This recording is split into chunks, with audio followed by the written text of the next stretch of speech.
Għaliex fuq il-bandiera qed nippermettu il-George Cross tal-kolonjalist. Għalfejn aħna taħseb għandna din il-kriżi d-identità fuq il-fatt li aħna Arab. Għax narawhom inferjuri għalina. Ma jiġux minna n-nies li laqgħu il-San Pawl pereżempju kieku ġi San Pawl. Ma jiġu minna xejn dawk. Fil-katakombi ta' Malta m'hemm xejn xjuri li l-Maltin kienu nsara qabel is-seklu 4. Huwa ħafna nies li llum li jxħadu għada li qed ngħid ma jkunux iridu jaċċettawh. Inti, jekk trid daw in-nies ma joqtlukx, għaliex ħanamlu li ħadħallini bil-kwiet u l-Knisja inti ħatuħu ħsieba. Hemm triq kien jisimha Scott Street. Illum jisimha Vassa għal Michelangelo Vassali. Taf kitbu taħt ismu? Kittieb. Iva Madonna dan. L-eroj, l-ikbar eroj patriot ta' Malta. Niżiltu li f'kittieb. Dik oxxenità.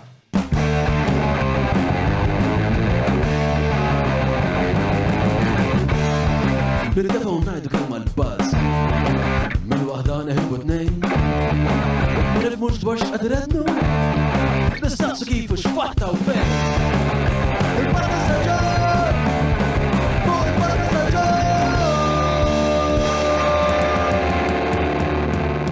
Mela, tlaqna.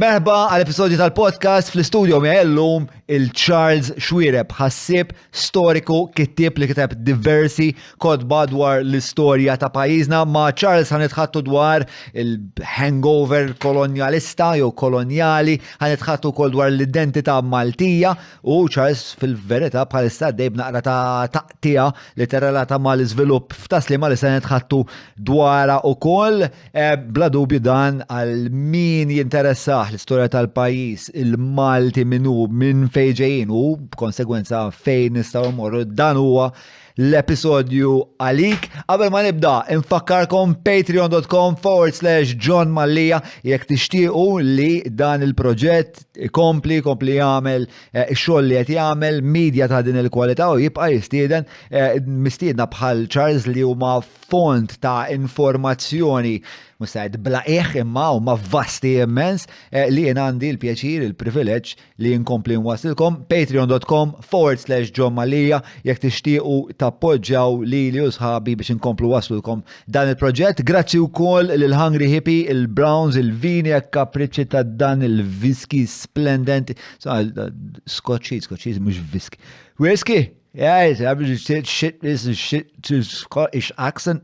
Isma, fantastic whiskey, shit accent. Da qabel ma reġaw nedewħ għal-pubbliku, insomma, għall-użu ta' kulħadd. L-aħħar li kienet miftuħa l-fabrika kienet fl-1900, insomma mhux fabrika, distillerija, fl-1913 u vera wieħed mill-aqwa whiskies li għaddoqt aktar minn hekk grazzi il-Maple tas-sourdough li jipprovdu hawnhekk il-Ferrara Casa, grazzi il-Teatru Malta, id-Derek Meets, il-Lafex Media li permezz tagħhom l-SEO ta' dan il-podcast qiegħed jiddomina.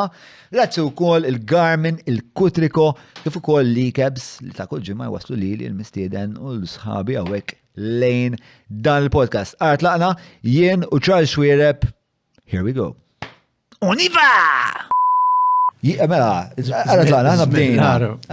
Mela, jie kon se nibda mill-kavallieri. Mela, jien għandi interess kbir li nibda nifhem naqra iktar l-identità Maltija propja x'inhi.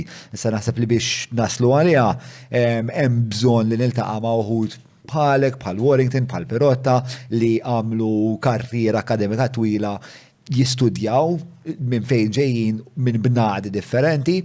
Jiena taħdida miegħek propjament kon se nibdiha mill-aħħar jiem tal-kavallieri meta Hompex kellu ċerdi fl-aħħar il-Malta tal-Franċiżi. Ma nafx hekk taħseb li huwa hux ideali nibdew minn hemm jew saħalli fidejk bħala bniedem li għamilt omrok tistudja l-istorja, jekk taħsibx li hemm xi stejjer oħrajn jew xi parti oħra fl-istorja li tista' tina ftit iktar evidenza ta' dal-poplu Malti minnu. Mela, l-ewwel ħaġa naħseb insermu daw kollha li ingħaqdu magħna issa u li qegħdin jisimgħuna u nieħu gost jiena bħala xandar veterani u għajduli kif trid li kolli komunika daqshekk kbira u sabiħa għaliex il-fama u reputazzjoni tiegħek u ta' dan il-podcast tiġri qablek, ġifieri għandek bażi tajba ħafna fil-medja soċjali. Proset u nifraħlek. U vera grazzi tal-li sibt il-ħin biex tiġi hawnhekk. Kif qed ngħid parti mill-missjoni ta' dal-podcast huwa naħseb l-iktar missjoni importanti huwa li nifmu il-Malti minnu. Vera din ix-xewqa li wara li naf ma nafx kemm l-episodju nagħmlu nkunu ħloqna biblioteka ta' informazzjoni li minna nistgħu niddistillaw x'inhu il-Malti minnu. U allura bla dubju l-kontribut tiegħek illum perswas. Naqblu għax dak huwa l-għan tal-istess missjoni tiegħi, jiġifieri jiena kemm il-kodba u kemm dak li ngħid fil-mezzi tax-xandir jiena nemmen ħafna f'dak li jgħidulu l-istoriku pubbliku. L-istorjan pubblik jgħidulu Franċiżi, forsi l-frażi ħatta minn hemm. Min hu da? Da huwa li dak flok joqgħod ġol università, flok joqgħod fil-kodba bej xhur tal-ktieb. Flok joqgħod jikkoreġi xi l-studenti xi jistgħu jagħmlu biss dawk affarijiet li jrid jagħmilhom bil-fors, imma dak li jaf ir-riċerka li għandu jaqsamha mal-pubbliku. Dik jien nara missjoni moderna ta' storiku, mhux l-istoriku dommatiku li jgħid xi ħaġa wara minn imerieħ pereżempju jien ħobb id-dibattitu fl-istorja għaliex għax l-istorja għandek skop fejn tirrevedija kuljum. Jekk jinkixef xi ħaġa llum fuq xi ħaġa li jinktib diġà ġo dan il-ktieb ma niddejjaq xejn li xi ħadd imerini u iżid li ma dak li għad jiena għaliex 10 snin oħra, 100 sena oħra ma nkunux hawn u jgħid li hemmhekk ma kienx tajjeb għax hawnhekk sibna di u dik ma kienx hekk. Jalla l-ġejt dawn l-affarijiet għandhom isiru. Issa ħamorru. Minn fejn taħseb għandna nibdewha? Jiena ngħid li għażilt l-epoka tal-kavalleri huwa tajjeb meta nitkellmu fuq l-identità, ma rridux ninsow żewġ appunti mill-iktar qadim biex ngħidu hekk. Waħda li Malta għandha ġrajja, Malta bħala territorju, u t-territorju huwa importanti għall-identità. Mingħajr territorju m'għandekx identità, jiġifieri fil-fatt hekk naraw il-Katalunja, naraw l-Iskozja, daw li qed jiġġieldu għall-identità u l-indipendenza tagħhom, l-Iskozja mir-Renju Unit pereżempju, Katalunja minn Spanja. Daw li qed jiġġieldu il-bażi tal-argumenti kollha għaliex għandhom it-territorju. Però mbagħad dal-aħħar kont qed naqra Palestinjani. Fuq il-lut imma li l-lut daw ma essenzjalment għal żmien twil ma kellhomx territorju, però għax kellhom sens kbir ta' għax keċċewhom ir-Rumani. Iva, imma għal żmien twil kienu sparpaljati ma' Russja ma' l-Ewropa. Keċċewhom ir-Rumani. Imma xorta ħassew, xorta minkejja li ma kienu xorta miġburin f'territorju u jiena naħseb li. Ma dewhom l-Ingliżi, tinsix Balfour fl-1904 kien mill-ewwel rid ipoġġihom x'imkien f'nost l-Arab kollha biex jifretu, tinsix. Divide and rule. Il-punt li speċjaliet nemes magħha li jiena li bdejt nisma' fuq il-lut li daw tant kellhom il-prinċipji tagħhom u l-valuri tagħhom u xi ġifieri li tkun ludi kienet importanti għalihom u kienet xi ħaġa li dejjem jgħaddu lit-tfal tagħhom. Ġifieri inti ma tinsaqat, inti tkun dejjem taf l-identità qawwija u xi ġifieri li tkun ludi. Il-poplu Talla, niente di meno. X'tista' tkun iżjed fid-dinja mill-poplu Talla. Li minkejja ma kellhomx territorju, speċi da xorta kienu jħossuhom lut u mbagħad eventwalment kristallizzaw. U anke ġiethom id-disgrazzja kbira tan-Nazi fil-gwerra li għaddiet, għaliex kuku ma ġarax dak dik hija kienet il-provokater li wadbitom li issa bil-fors irid ikollhom xi art tagħhom, ġifieri hemmhekk indunaw li jew hekk jew nerqu.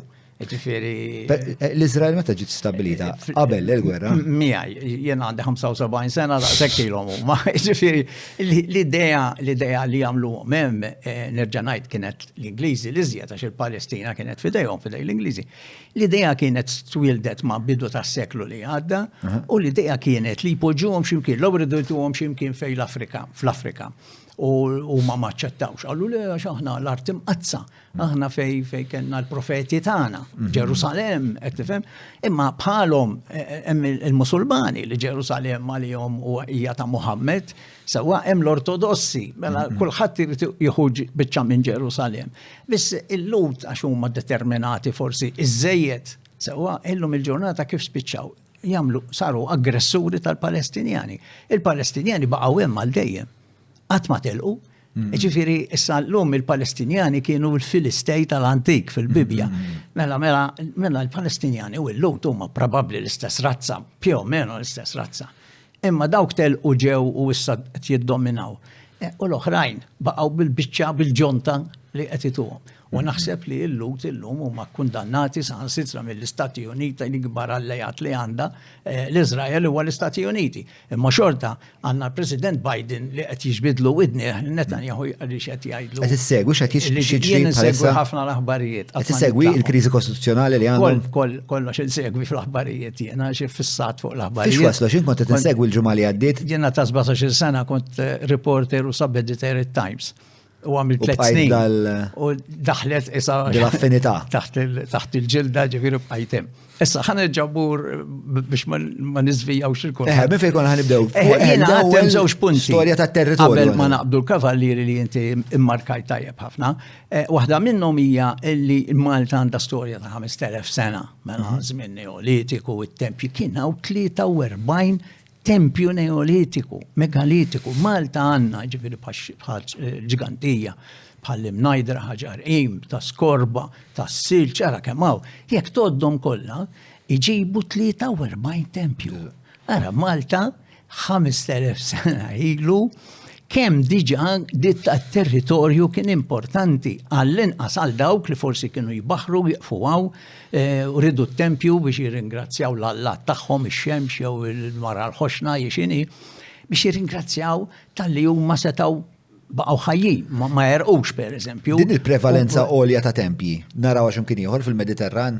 Edar mal-Mediterran kollha tista' tgħid li l-bliet u l-portijiet kollha dak ngħidulhom port cities, il-bliet portwali, ġifieri qed nitkellmu fuq Marsilja, Sqallija sewwa Ċipru, il-Greċja, l-Afrika ta' fuq, Spanja, Franza, daw kollha għandhom ħafna affarijiet simili, Korsika, Sardinja mimlija bihom ukoll. Imma li għanna aħna, peress li Malta kienet dejjem sali fit-toroq, edha fin-nofs. Per eżempju l-Feniċi meta kienu jiġu il-Tunezija, Kartaġni kienet satellita kbira Kartaġni, meta kienu jiġu mill-Libanu, ġifieri minn Trojja u l-postijiet l-oħra, biex jagħmlu l-merkanziji tagħhom u xerduhom u jibdew trades ta' dak iż-żmien il-kummerċ. Dawn kienu jimxu mal-kosta ta' fuq tal-Mediterran, il-Balkani, l-Italja, meta jaslu Sqallija, jaqsmu l-isfel, jieqfu Malta u minn Malta jmorru Kartaġni. Ġifieri era Malta kemm kienet dejjem port importanti. Biss in-nies ta' dak iż-żmien u magħhom aħna tellajna mbagħad ir-Rumani, ġew ir-Rumani, sewwa wara r-Rumani kellna l-Arab u l-Arab huma aħna u hawn niġu għall-identità. Imma tellajna numru kbir ta' leġendi, ta' stejjer, ta' rakkonti, waħda minnhom li San Pawl ġie Malta, ħadd ma jaf ġiex Malta jew le, u Malta żgur ma saritx nisranija fis-sena 60 wara Kristu meta jingħad li San Pawl ġie Malta, għaliex kien hawn xi 3 melite oħra fil-Mediterran l hawn ħafna studji fuqhom u wieħed irid joqgħod attent fuq għadi biex l-ewwel ma jdejjaqx lil dawk li għandhom il-San Popilju jew San Pawl li ġie Malta u li faw stejjer. Imma professur partikolari ħafna kien fi programm li kelli fuq it-televiġin jiena pereżempju kien għalli ċaru tont li ir-rakkont li għandna li tal-Bibja f'San Luqa ġifieri versi 26-27 li rakkonta l-Arqa biex ngħidu hekk u li kif salva San Pawl u x-xini tiegħu, dak ir-rakkont jista' jkun sempliċement storja biex jgħallem lil-lut li Kristu u r-reliġjon tiegħu mill-qwajn mill-barranin, u mhux mill-qwajn mill-lut stess li salbuh. U allura kienet isa iktar storja. Kważi parabola jew metafora. Għatta preċiż, parabola hija l-kelma. Però xi punt sabu li xi ankri jidher li barra l-bajja ta' San ir-Rumani u ħafna Malta kienet waħda miż-17 il-ċittà li kienu tar-Rumani. Malta kienu 17 fil-Mediterran, Malta kienet waħda minnhom, bħal Kartaġni pereżempju, ġifier kienet smata, kienu isu il-primus jgħidulu, isu gvernatur jħossib, u kellna l-ister ta' Kajjus u Ċiċero, sewwa li Verres li saraq rid jisraq mit-tempju u ż-żjut u l-asel u l-affarijiet, ġifieri msemmija, Malta msemmija ħafna dak iż-żmien. Biss imbagħad meta niġu għall-identità, Il-reliġjon, għax la semmejt il-reliġjon u l-kristjaneżmu, Malta saret nisranija mill-li jider meta il-famus Konstantino għaleb il-reliġjon għall-imperu kollu fil-4 seklu, 325, emmek għaleb l-imperu Roman kollu. Allura anka Malta kella taqleb, u mux qabel. Mela, għaddi mistoqsija zaħra fuq il-kwistjoni ta' San Pawl. Di kontroversjali, dejjem.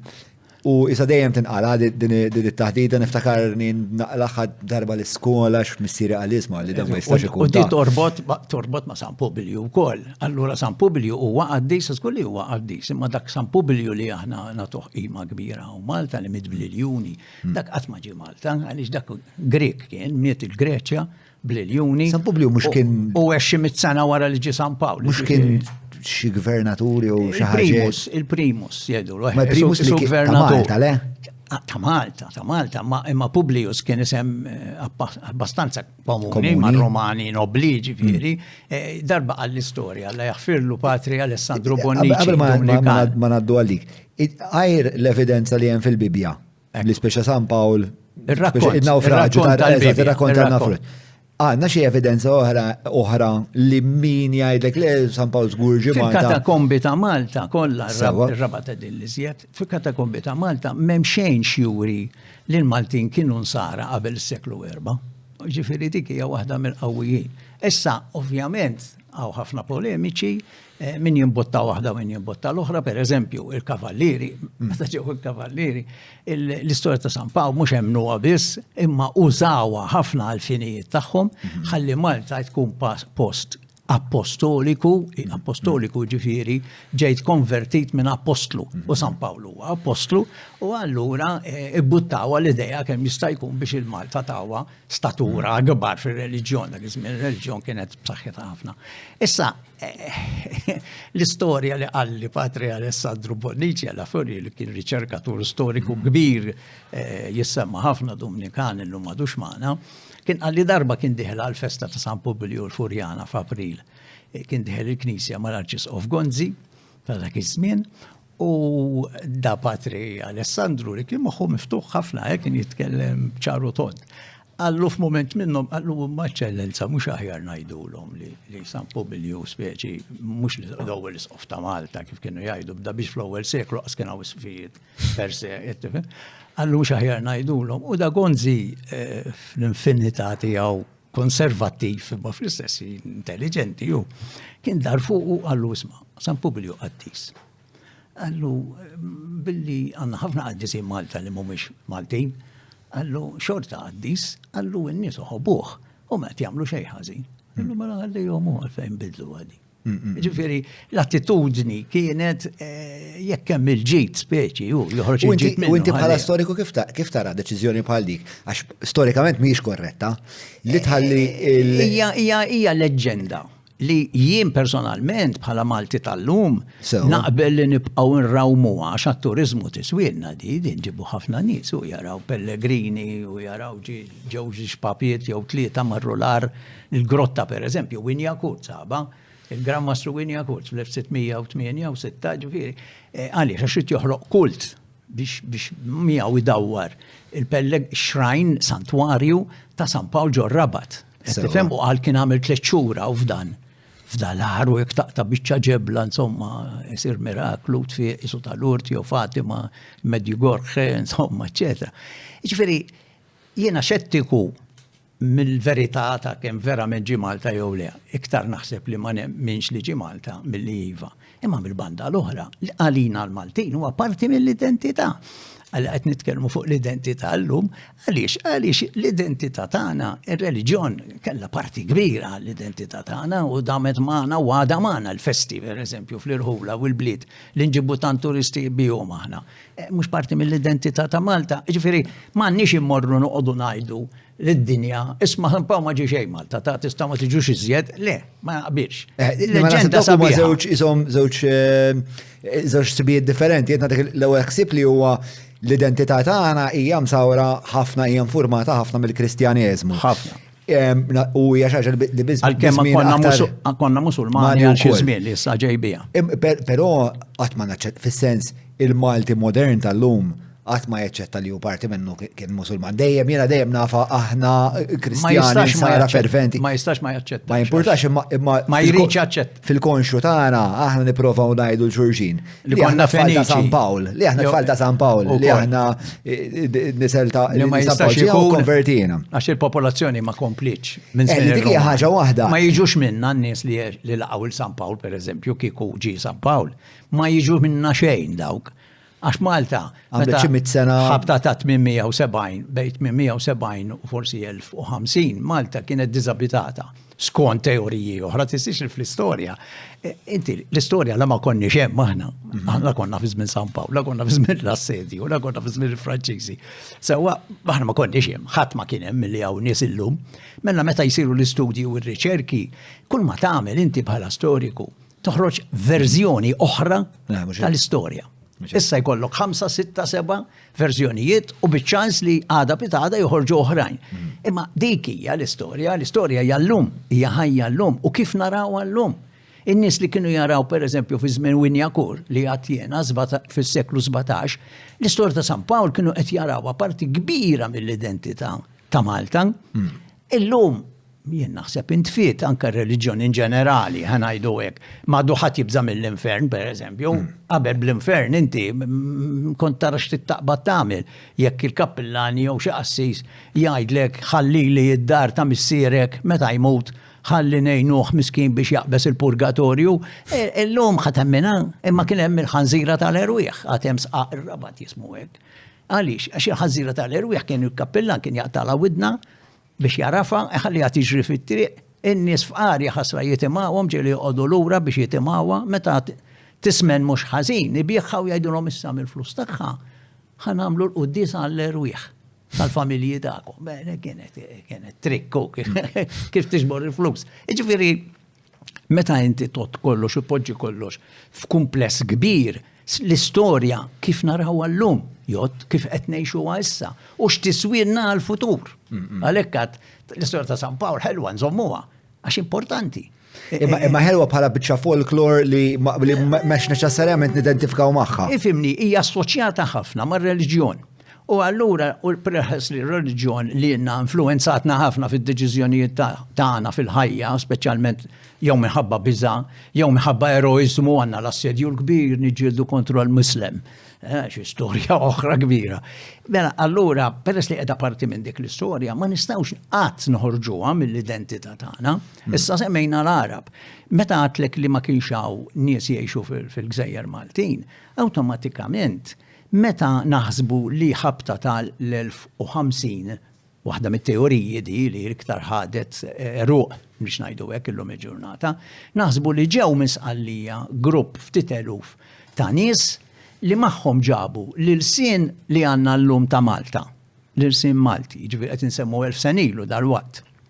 Ġabu il-familji, l-ewwel familji, il-kunjomijiet, jiena xwiereb, kunjomi Arbi. Għadu jeżisti fil-pajjiżi Arab, Żammit, għandna Buħaġar Butiġieġ, għandna Ruxmata, Zerafa, Zara, Żammit, għaw Ruxmata. Issa, dawk il-kunjomijiet kollox skont l-istudjus Dr. Mario Kassar, per eżempju, li għamel dottorat fuqha, bravissimu, x'qalha li daw il-kunjomijiet kollha illum jammontaw xi 45 daw il-kunjomijiet Arbin li għadhom magħna, imma taf kemm huma popolari f'Malta. Illum 60% tan-nies li hawn Malta għandhom daw il-45 kunjom. Mela allura vera li aħna konna Arab. Issa l-Arab ta' sqallija li ġewwa kienu Misilmin. Mela vera li konna Arab u Misilmin. Kif aħna sirna nsara? L-iktar storja li hija ċara hija li meta ġew in-Normanni, ovvjament Malta daħlet iżjed reġgħet fl-Ewropa, għax qabel konna nagħmlu iktar mal-pajjiżi Arab tal-Afrika ta' fuq. Daħlet iżjed allura r-reliġjon, fil-fatt kienu forsi iktar il-Franċiżi tar-re Karlu l-ewwel li minn Anġu, illum Anġu l-Anġevini, ġifieri, li daħlu ħafna il-liturġija Kattolika għaw Malta, n-Nisranija dak iż-żmien.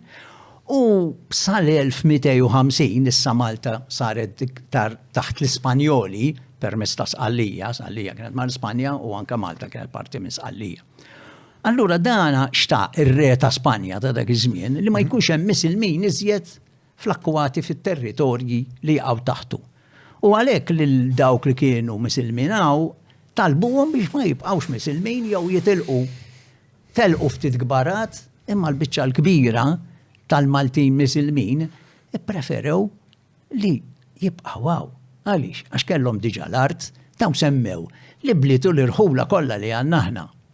Aħna għandna l-Mellieħa, ħaż-Żabbar, ħaż-Żebbuċ. U r-rispons ta' da Karlu li la darba deċidew ħajibqgħu daw. Il-maġġor parti baqgħu. Kellhom jagħmlu xtib ta' kompromess, kellhom jikkonvertu. Le, konvertew. Jien naħseb li x-xjuħ l-ewwel ma għamlu ikkonvertew minn barra biex ma jaqalawx paroli u jibqgħu. U forsi baqgħu minn ġewwa Musulmin. Imma tfal tagħhom ma baqgħux isemmewhom iżjed Muħammed. Bda jsemmih Mattew u Luqa u Pawlu. Għaliex? Għax forsi miskin li taħadmu jennaf mal-Kunsil tal-Università bħalma l-lum wieħed jipprova jsib ġob mal-gvern. Biex jaddilu kelba sa jmur jgħidlu t-tifel tiegħi huwa Muħammed. Tifhem? Jew Raxid, ġifieri id-dinja tinbidel maż-żmien kif dejjem ġara u allura daw mhux biss inbidlu imma daw kienu waqfu l-irħula kollha tas-sliema. Tas-sliema kien jgħixu n-nies fiha kien ikun hemm l-irtieset sewwa ma' l-Mellieħa għandek ħaż-Żebbuċ, ħaż-Żabbar. Għaliex jisimhom hekk daw il-postijiet mhux kollha skont is-sena tal-bidja. Sew l-ismijiet li għandna tal-frott u l-ħaxix u l-bidja mhux kollha Arab ukoll. Jiġifieri għandna l-kunjomijiet, għandna l-ismijiet tal-irħula tagħna, għandna l-ilsiem Malti li huwa Arbi, mela din it-teorija li ġew minn hemm u ġabu l-lingwa u ġabu daw l-affarijiet Arbin kollha ma tistax tmerjaw wisq għax qiegħda magħna. L-ilsien Malti meta nafu li hemmhekk naħsbu li ġie ħabta tal-1050. Issa jekk bediex da beda sqallija ġifieri dak l-irsien taħlit l-iktar ta' Arbi manka kien hemm kliem ludi. Issa għaw min jgħid ukoll jażarda jżid biċċa teorija li daw l-ilsien l-ewwel ma tfaċċa fi Spanja, fl-Andalusija, li kienet taħt l-Arab. U damet 600 sena taħt l-Arab, sewa damet hemmhekk sal-1492. Issa, dawk hemmhekk, peress li kellhom ħafna taħlit mal-Ispanjoli ta' dak iż-żmien Arab u Lut, u kienu jafu jgħixu kollha flimkien tant li jużaw l-espressjoni konvivenza. Jafu jgħixu flimkien.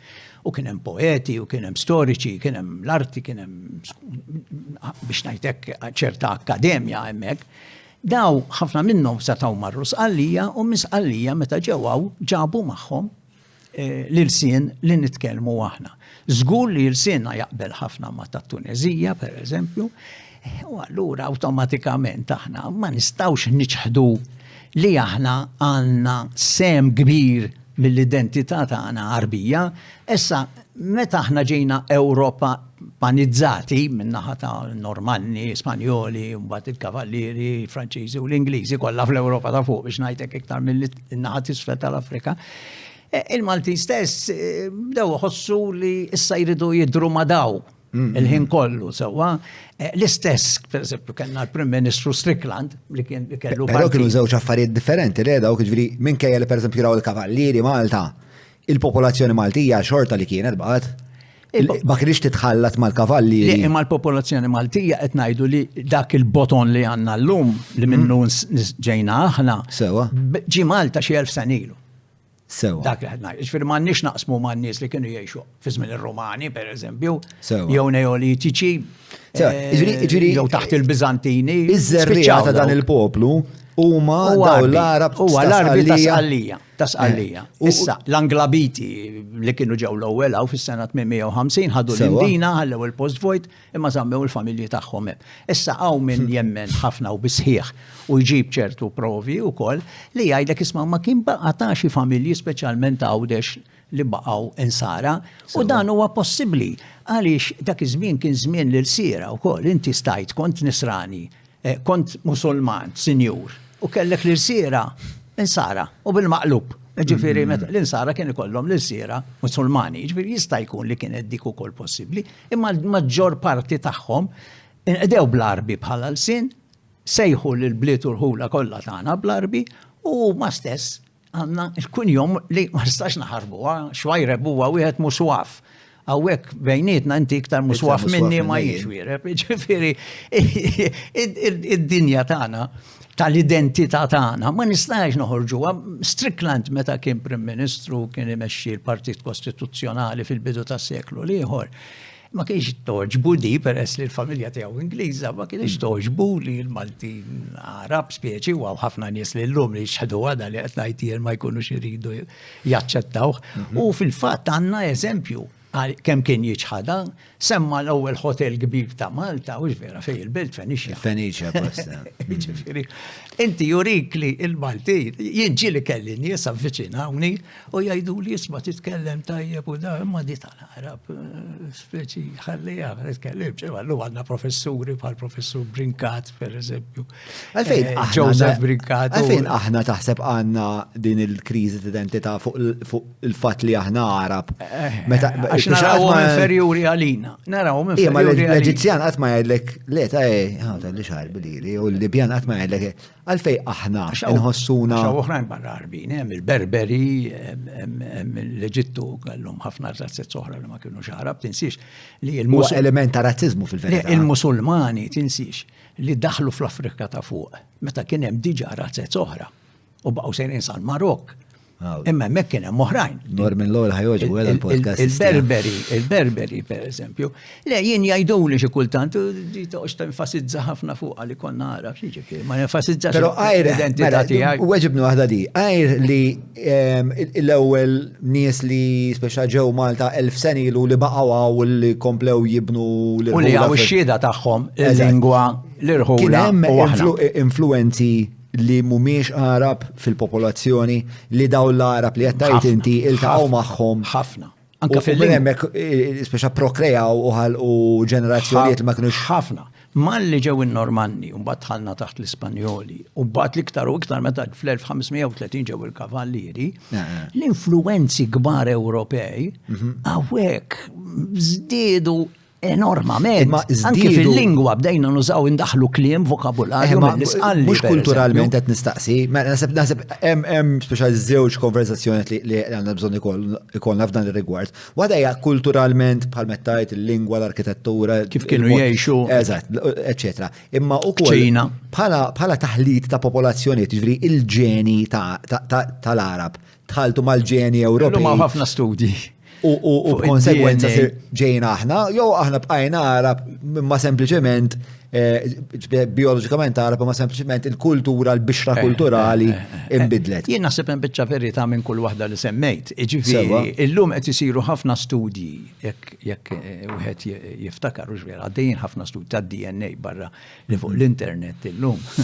Faċilment tapplika jaħdulek xi ħaġa tal-flus u għatta parsi jgħidulek id-DNA tiegħek kif infurmata. 21 x'ismu dik is-sajt. Jien ma semmejtix biex ma ntijiex reklam. 23?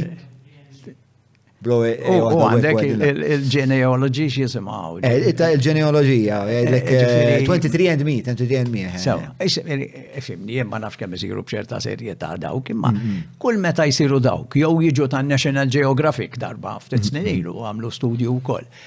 Kif ukoll isiru mill-università b'ċerta serjetà, ma tistax taħrab li aħna għandna elementi ta' DNA mill-Vant. Mill-Vant. Mhux aħna biss, imma dan anke l-Ingilterra. Hemm nies li fid-DNA tagħhom dejjem jitfaċċa l-Vant, ma ninsewx li ħafna nies li hawn fl-Ewropa llum ġew mill-Vant. Ġifieri, anke bħala storja tal-bniedem, ġifieri, 40,000 sena ilu 30,000. Ma forsi Malta għandna prevalenza aktar għolja. Suppost li għandna ftit prevalenza iktar għolja, imma aħna jekk tħares illum lej qabel konna ngħidu tħares lej l-elenko tat-telefon hawn id-direttori dak spiċċa. Issa floku huma jekk tħares lej il-kunjomijiet li għandna llum. Il-kunjomijiet qegħdin ibda biex il-maġġor parti tal-kunjomijiet nista' tgħidu li huma dawk il-45 li għandhom li maġġoranza ta' kunjomijiet. Imbagħad hemm skos Griegi bħal Grek, pereżempju, ġew ħafna minn Rodi mal-kavallieri fl-1530 kienu jaħdmu magħhom fiċ-ċivi, dawn marru l-Birgu l-biċċa l-kbira, ir-radjoti għajdulhom u daw fejn kien hemm ħafna ħruq dal-aħħar jekk tiftakar qegħdin fis-sena 2023 nitkellmu u dawna daw in-nies xerdu ħafna kunjomijiet Griegi. Kien hawn ħafna kunjomijiet. Li m'hemm iktar kurjuż kunjomijiet Griegi. Skiro ieħor pereżempju, ħabib tiegħi ġew insellimlu l-papa tiegħu kien jgħallem il-liċeo, imma hawn diversi ġifieri, u mbagħad għandna anke kunjomijiet li huma naħseb maġġor parti kbira sqallin. Għandna ħafna, mhux sqallija u tiġi Malta, hemm bruxmata l-istess ġifieri. Jekk tmur Franza, hawn Malta hawn mijiet ta' kunjomijiet Franċiżi li llum naħsbuhom li mhumiex Franċiżi, Bonnet pereżempju, Bonnet, il-bonnet li tilbes, bonnet ħadu anka l-Inglisi tinsiex ġifieri. Imma x'kien jiġri hawn żmien il-kavallieri l-lingwa uffiċjali li kienu jinżommu d-dokumenti biha kienet tkun Taljan.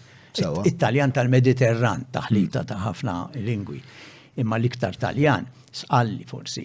Imma hemmhekk għandna ħafna li kienu jiġu minn Franza. U allura biex Malta jiftehmu jekk kien jismu fejna Fjena,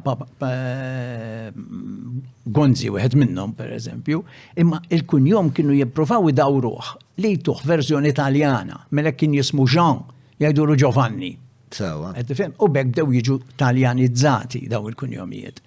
Importanti wkoll li għaliex kienu jiġu ħafna Franċiżi jibqgħu u jiżżewġu l-Maltin, għax fi żmien l-ordni kien hawn sistema tajba tal-gvern li jekk tiġi Malta u tiftaħ negozju, u ħafna kienu jiġu bil-merkanzija mill-Vant, jieqfu Malta joġobhom u jiftħu negozju, ibijaw il-ħwawar, ibijaw il-ħġiex, insomma affarijiet oħra. Daw, jekk jiġu jmutu, kif kienet il-liġi tal-ordni tal-kavallieri, jekk jiġu jmutu, il-negozju tagħhom imur kollu għand l-ordni, għand l-istat. Imma jekk jiżżewġu Maltija tal-lokal u jkollhom it-tfal, in-negozju tagħhom u l-proprjetà tagħhom tmur kollha għand il-familja. U allura ħafna li kienu jiġu għaw naħsbu li kien hemm xi 300 pereżempju, li jiġu minn Toulon, minn Provence, ġifieri biċċa kbira Marsilja, u daw kienu jiftħu negozju għaw u llum għandna kunjomijiet bħal Arnaud pereżempju, Gullajmir, għandna Roxmata ta' ġifieri, Dupuy, għandna x'ismu famużi li żewġa anki Vassalli, Dorel, hemm ħafna Duble, għandna ħafna Duble, il-famuż ta' żmien Napoljoni ġifieri, li żewweġ hawn kellu ħafna tfal u tfal għadhom ħajjin u daw il-familji għadhom magħna, ġifieri Martin, li Malta ngħidulu Martin, imma daw huwa Martin. Ġifieri daw saru ħafna. Allura il-mistoqsija tiegħek li aħna ma bqajniex Arab kif kienu l-Arab dak iż-żmien, żgur li nbidlet dak iż-żmien ġa kienu qed jitħaltu mal-isqallin. Meta ġewwaw inftaħna ħafna għaliex għax il-kavallieri u issa forsi ta' min nasalu għalihom. Il-kavallieri kellhom xi ħaġa sabiħa għal Malta u li għadna ngawdu għallum. Il-kavallieri kienu l-ewwel sinjuruni. Ġifieri biex tasal tidħol fl-ordni inti ta' 12 sena missierek kien jażel li l-ewwel wieħed mill-familja jipprova jiddefsu kemm jista' jkun viċin ir-re biex ir-re ta' Franza dejjem jaraħ sabiħ u li jaqbel miegħu u jtaħxi ministeru, eċċetera, u jiret li artijiet li għandu. It-tieni wieħed kienu jaħsbu kif se jagħmlu bih l-aħjar, imma l-aħjar għażla kienet tkun jekk ikun smart jibgħatuh Malta kavallier biex jiddefendi r-reliġjon nisranija. Fl-Ewropa jiddefendija kontra l-Mislem. Dejjem jibżaw lill-Musulmin ġejjin ġew l-Ewropa. U allura meta jiġi nieqes dak, il-familja kienet tħallilu ħafna artijiet, ħafna renti għaddejjin mill-artijiet ta' Franza, tal-Italja, kull fejn kienu. Daw ir-renti, peress li kien ikun patri, minn kien kavallier kien ukoll patri, ried awtomatikament ma jżommhomxu għax kien ħal vot tal-karità. U allura jgħaddihom l-ordni. Mela l-ordni kella minn 8 pajjiżi fl-Ewropa der-renti kollha għaddejjin biżibilju baħar. Għada sit daqs tal-proprjetà l-ordni. Le, ma ninsewx li fl-1792, ġifieri 3 snin wara rivoluzzjoni Franċiża, il-gvern Franċiż ħadilhom kollox. U għalhekk ftaqru, u mbagħad meta ġi Bonaparti jew ma sabx dawk il-flus fit-teżor li ħasbu li ħajsibu, għax daw ftaqru għal kollox, u bad żammewlhom ir-renti kollha. Daħal għalihom iż-żar tar-Russja, Pawlu prova sar Gran Mastru għamel minn kollox. X'kien l-inċentiv għall-familji tagħhom biex idaħluhom fl-ordni? L-inċentiv kien biex jinħabbu ma jindesu mar-re. Għax inti dak iż-żmien ir-re kien despotiku u jmexxi kollox. Kellu s-seta kollha, allura inti kellu s-seta fuq kulħadd. Inti jekk tiġġieled jew kollok xi tajt mar-re, il-familja miskina. Mek tiġġieled mar-re, ir-re tagħtih it-taxxi, tiġborlu t-taxxi mit-territorji u ta' tiħsemu. Sewa, ġifieri jekk jagħmlek ministru jew it-tifla jdaħħalha bħala waħda min-nisa li tgħin li xi mara minn tar-re jew xi ħabiba tar-re, mamma mija, inti tkun tajjeb murtejx fil-palazz, taqtil ir-re, tiġġieled fl-armati tiegħu, issir fil-militar, ġifieri. Kien hemm ħafna vantaġġi li inti tinties mar-re. Inti immaġina llum. Illum wieħed li jaħdem ma' ministru mqar xufier għandu vantaġġ li jkun viċin il-ministru għax meta jkun irid xi ħaġa probabbli jiddubba malajr. Sewwa mingħajr taħbit. Issa inti flok il-Ministru ta' Malta, immaġina r-re ta' Franza li kien jikkmanda ħanajtek l-Ewropa. Assolutament kollox. Ġifieri dak kien l-aħjar żmien. Imma l-kavallieri għax Malta għamluha pajjiżhom mhux għal ġeħwiċna biex nagħmluha ċara, imma għax Malta kienet pajjiżhom, il-flus li kienu jidaħlu ħafna minnhom nefquhom biex jagħmluha sabiħa. Ejja ngħidu bnew il-Belt Valletta. Malta tnaħħilha l-Belt Valletta ħiba. Illum, mimlija palazzi. San Ġwan, ġawar ġewwa f'sens ta' pittura ta' Caravaggio, b'debijiet kullum kien, kulħadd jgħid TripAdvisor ġabilna l-ewwel waħda f'Malta u mal-ewwel 25 post li jżuru t-turisti fl-Ewropa. Is-sena l-oħra fl-2022. Jiġifieri, il-kavallieri magħna minar maridu għamlulna l-ikbar pjaċir, jien naħseb kif kienna naħħu San Anton, Verdala, il-palazzi, is-swar tal-Birgo tal-Belt, ġifieri, l-Imdina, ċittadella Tawdex, kieku kienna neħħu dak kollu li għamlu kavallieri, naħseb ma nafx niġu isna Lampedusa, ma nafx li huma magħrufin li għandhom l-aqwa turizmu, l-immigranti illegali jmorru l-isjiet, ġifieri Malta, il-kavallieri poġġewa fuq il-mappa. U dik parti mill-identità, għaliex? Għax it-territorju li huma għamlu daqshekk sinjur, rik, kienu jgħidu fi żmien il-kavallieri fis-seklu 18, kienu jgħidu li Malta sibta f'ħafna gwidi ġifieri tat-turiżmu tal-Grand Tour ta' dak iż-żmien, kienu jgħidu Grand Tour ta' dak iż-żmien x'inhu, sorry? Il-Grand Tour kienu bdewh biex ngħidlek l-Ewropej, Ingliżi, Franċiżi tan-Nord, li biex inti tieħu edukazzjoni klassika antika, l-antika. X'epoka qed ngħidu? Qed ngħidu seklu 17-18, ġifieri 18 something, 17 something. 17-18, 16 something. 17 jiġi 16. Issa 18 huwa 17th century. L-18th century double 1700, bad jibqa' sejjer sa 99. Issa dak iż-żmien biex tieħu jekk inti kont sinjur. Biex tieħu edukazzjoni klassika kbira, kienu jifmu li inti tibgħat lil min irid isir naqra iktar kolt, sewwa bħal Byron pereżempju biex insemmu wieħed popolari, jinżel fuq xini li jitlaq pereżempju minn Marsilja, minn Ġenova, minn Messina, u da jdur dak il-postijiet kollha li jiftakru jew kellhom il-fdal tar-Rumani, tal-Griegi, tal-Eġizzjani. Għaliex? Biex inti ikollok għarfien klassiku. Għax kollox twielet fi żmien il-Griegi, kollox twielet fi żmien ir-Rumani bħala ċiviltà rikka li għaw fid-dinja, sewwa mbagħad terdet mad-dinja. Daw kienu jkunu gruppi qed Daw kienu jkunu gruppi fuq xwieni, fuq il-vapuri, kienu jduru u peress li Malta strateġikament qiegħda fin-nofs, kulħadd kien jaqaf taw. Jekk ikun sqallija jgħidu hija tefa ta' ġebla nasal Malta. Jekk ikun sejjer lej il-vant minn Marsilja jgħid iva ma triq twila kif ikolli nibqa' sejjer dritt, ħanieqaf Malta. U kienu jaqfu Malta, aħna kien ikollna ħafna turiżmu ta' dak iż-żmien u l-kavallieri kienu konxju minna di U l-kavallieri xtaqu dejjem kellhom l-ambaxxati fil-bliet kollha reali u kapitali tal-Ewropa, rridu jkunu fil-fatt kienu jgħidu lilhom infushom slaten, prinċpijiet. Sewwa kavallieri kellhom idea għolja tagħhom infushom u l-Belt Valletta għalhekk bnewha b'ċerta kobor u sbuħija. Issa daw in-nies. U ma taħt min kienu jiġu però? Dirett taħt il-Papa. Dirett taħt il-Papa. Għax Malta din interessanti wkoll. Għax hawn minna qabbilha ma' żmien kolonjali Ingliż pereżempju, m'għandax taqsam xejn. Perjodu mod u perjodu mod ieħor. Veru tnej dispotiċi, il-gvernatur jagħmel li jrid Malta tal-Ingliżi u l-Gran Mastru jagħmel li jrid. Vera. Imma żmien il-Gran Mastru, żmien l-Ordni, apparti li l-Ordni kienet il-Gvern ċentrali u allura kellu kmand fuq kulħadd. Imma kien hawn żewġ kapijiet oħra. U tinsiex il-Gran Mastru jaqa' dirett taħt il-Papa. Sewa fil-fatt il-Papa Franġisku issa riċenti s-sena l-oħra fil-Vatikan ta' Ruma qed insemmu ftit xurilu biss.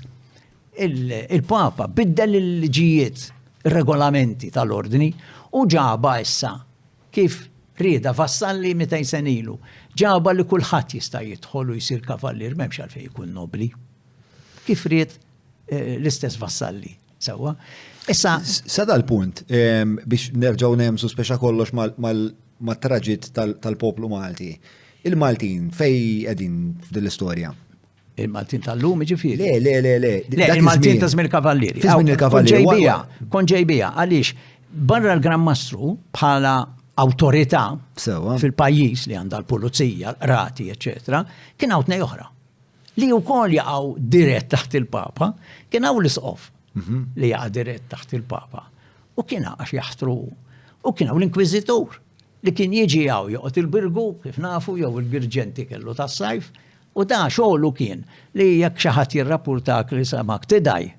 Jew pereżempju kien il-ġimgħa u kilt il-butir u t-tiġieġ u bajt affarijiet li mhux supposti kollhom kienu ħafna sawm. Sewwa allura da jirrappurtak u jista' jżommok fil-ħabs tiegħu il-Birgu li biex tidħol fih titbaxxi rasek anke biex tidħol il-qorti quddiem il-Inkwiżitur. Mela kien hawn tliet awtoritajiet. Dejjem jiġġieldu bejniethom daw, jippikaw bejniethom. Min se jugżal lil min lill-Papa tal-li naqqas jew ma naqqas. Sewwa u l-Maltin bħala Maltin kienu jgawdu ftit minnha di, daw net kellhom l-impjiegi. Pereżempju jekk inti kont tal-iskola sewwa u kellek il-familja tiegħek qiegħda fin-negozju u daqsxejn sta bene, sewwa kien jibgħatlek l-itfal jistudjawlek l-Italja u Franza biex jilħqu avukati. Min kien jibgħathom? Kavallieri, l-ordni. Sewwa. Kien idaħħalhom kappillani kważi dejjem Maltin. F'dal-punt il-Maltin kienu kollhom aċċess biex jagħmlu kummerċ, pereżempju? Issa, il-kummerċ kavallier ma setgħux jagħmluh per direttura għax kien hemm il-karità, ma jistax ikollu n-negozju, imma kważi kollha l-kavallieri kellhom negozju, x'kienu jagħmlu? Kienu jagħmlu sħab ma' xi Malti tal-flus. Sewwa. Li qed joqgħod il-belt forsi xtara biċċa dar il-belt issa qed jgħix hemmhekk sewwa. Kien jagħmlu ħbieb miegħu il-Malti ikun imexxi n-negozju fismu bil-liċenzja. Shell company. Ekku. U il-kavallier sieħbu, ikun qed joħroġ il-flus u jieħu l-qlieħ ukoll imma jixxerja miegħu. Ġieli jixxerjaw anke kienu jew il-mara jew it-tifla tiegħu kienet ħelwa, qed tifhem għax il-kavallier ma stax jiżżewweġ imma kellu tifla ħelwa u jħalli l-kavallier kollu x'jaqsam magħha. Fuq dawn it-tendenzi tal-kavallieri. Il-kavallieri speċjalment lejn l-aħħar bdew batu. Dobatu fis-sens ta' moralità. Il-moralità batiet għax il-vokazzjonijiet naqsu fis-sens li l-ġlieda mal-Musulmani kienet qed tonqos. Il-kummerċ kien qed jirbaħ iżjed.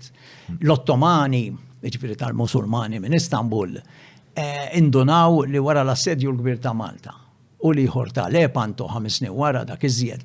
Sewwa qataw qalbhom li xi darba jerġgħu joqogħdu jattakkaw l-Ewropa u jeħdulhom il-postijiet, eċetera. U allura rrassenjaw ruhom li aħjar tagħmel in-negozju. Franza kienet l-iktar magħrufa kienu jgħidulha il-qaħba tal-Ottomani lil Franza għax tant kienet tagħmel negozju ma' Franza, anke Venezja, tant kienu jagħmlu negozju daw. Li kienu jgħidu speċi sar-reliġjon ħalluha toqgħod naqra wara. U aħna nagħmlu l-business. U il-Gran Mastru pereżempju Vilena fl-1723 da fetaħ il-Freeport f'Malta L-idea li koħna ngħidu dik idea brillanti da żmien nasa huwa minn tof mill-għalija li kien ħareġ biha. X'kien ħsieb wara Imma dana 300 sena ilu, jiġifieri, kooperazzjoni dis-sena, 300 sena ilu, l-idea tal-Freeport kienet li ħafna xwieni kienu jmorru fil-vant. Iġibu ħafna ħwawar li kienu moda dak iż-żmien, jiġifieri il-bżar, il-kafe, iċ-ċokkolata, bdew affarijiet kollha ġibnihom mingħand l-Arab sewwa. Jiġu fl-Ewropa daw. Ma li jibdew ġejjin magħhom hemm id-drappijiet, il-ħġieġ pereżempju dak li ngħidu l-ħġieġ ta' Venezja, kien hemm ħafna affarijiet. Daw iġibuhom hawn. Inti biex tidħol bix-xini Marsilja pereżempju u tibda tqassam ġew l-Ewropa, trid tgħaddi mid-dwana. Imma l-iktar minħabba li kien hawn kontroll kbir tas-saħħa minħabba l-pesta pereżempju.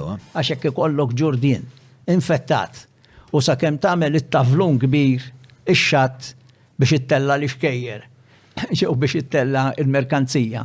U dal-ġurdien imnellaħ minn fuq il-xini li kien infettat jinżillek l-art u jidħollok fl-istor ta' Malta, da se jdaħħallek il-pesta. Se jinfestalek. Hekk tidħol il-pesta. Konna nafu li kienu l-ġrieden li kienet iġorru l-pesta. Ejja, l-lum la pestu għal-ġurdien, ġifieri, li ġab dik il-pesta. Illum hija ma f'dak iż-żmien. Le, dak iż-żmien ħasra kienu jaħsbu dak iż-żmien. Minn kollox kienu jaħsbu li għada fl-arja, kienu jaħsbu kienu jibżaw saħan sitra kienu jużaw jikbu fuq l-injam biex ma jużawx il-kar. Kellhom ħafna idejat folot, ġifieri. Per eżempju, Malta faqqat il-pesta kemm il-darba f'żmien il-kavallieri xi 3 darbiet, imma dejjem kienu wassa ħafna u jikkontrollawha kemm jista' jkun. Waħda li faqqat sewwa kienet fl-1813 kif ġew l-Ingliżi l-laxkaw. Aħna konna nużaw il-Gżira Manuel tal-Gżira, Manuel Island nafuha. Hemmhekk kienet l-Lazzaret. Inti kull min jiġi minn barra inkluż Byron. Kien hemm markat fuq ġebla Byron kellu jagħmel 40 jum sakemm serħu moħħhom li ma ħareġlu ebda mart. Sewwa. Meta ġew l-Ingliżi bdew jillaxkawha ftit kien hemm l-abbuż, kellek il-William Eaton, uffiċjali Ingliż, kien iżommhomlhom hemm il-merkanzija li jiġu mill-Vant u batta parsi qegħdin niċċekkjaw u ma niċċekkjawx meta jħassra jaqallu l-prezz kollu dak jixtrihom u mbagħad ibihom bloli, kien ħafna taħwit fil-ktib tiegħi. Decolonizing the Maltese Might insemmihom daw l-istejjer ukoll. Issa, il-kavallieri imma meta kienu wassa ħafna kienu wassa li jibżaw għal artom, u mek kienu jisu artom, imma fl-istess waqt kienu qed jaqsmuha mal-Maltin.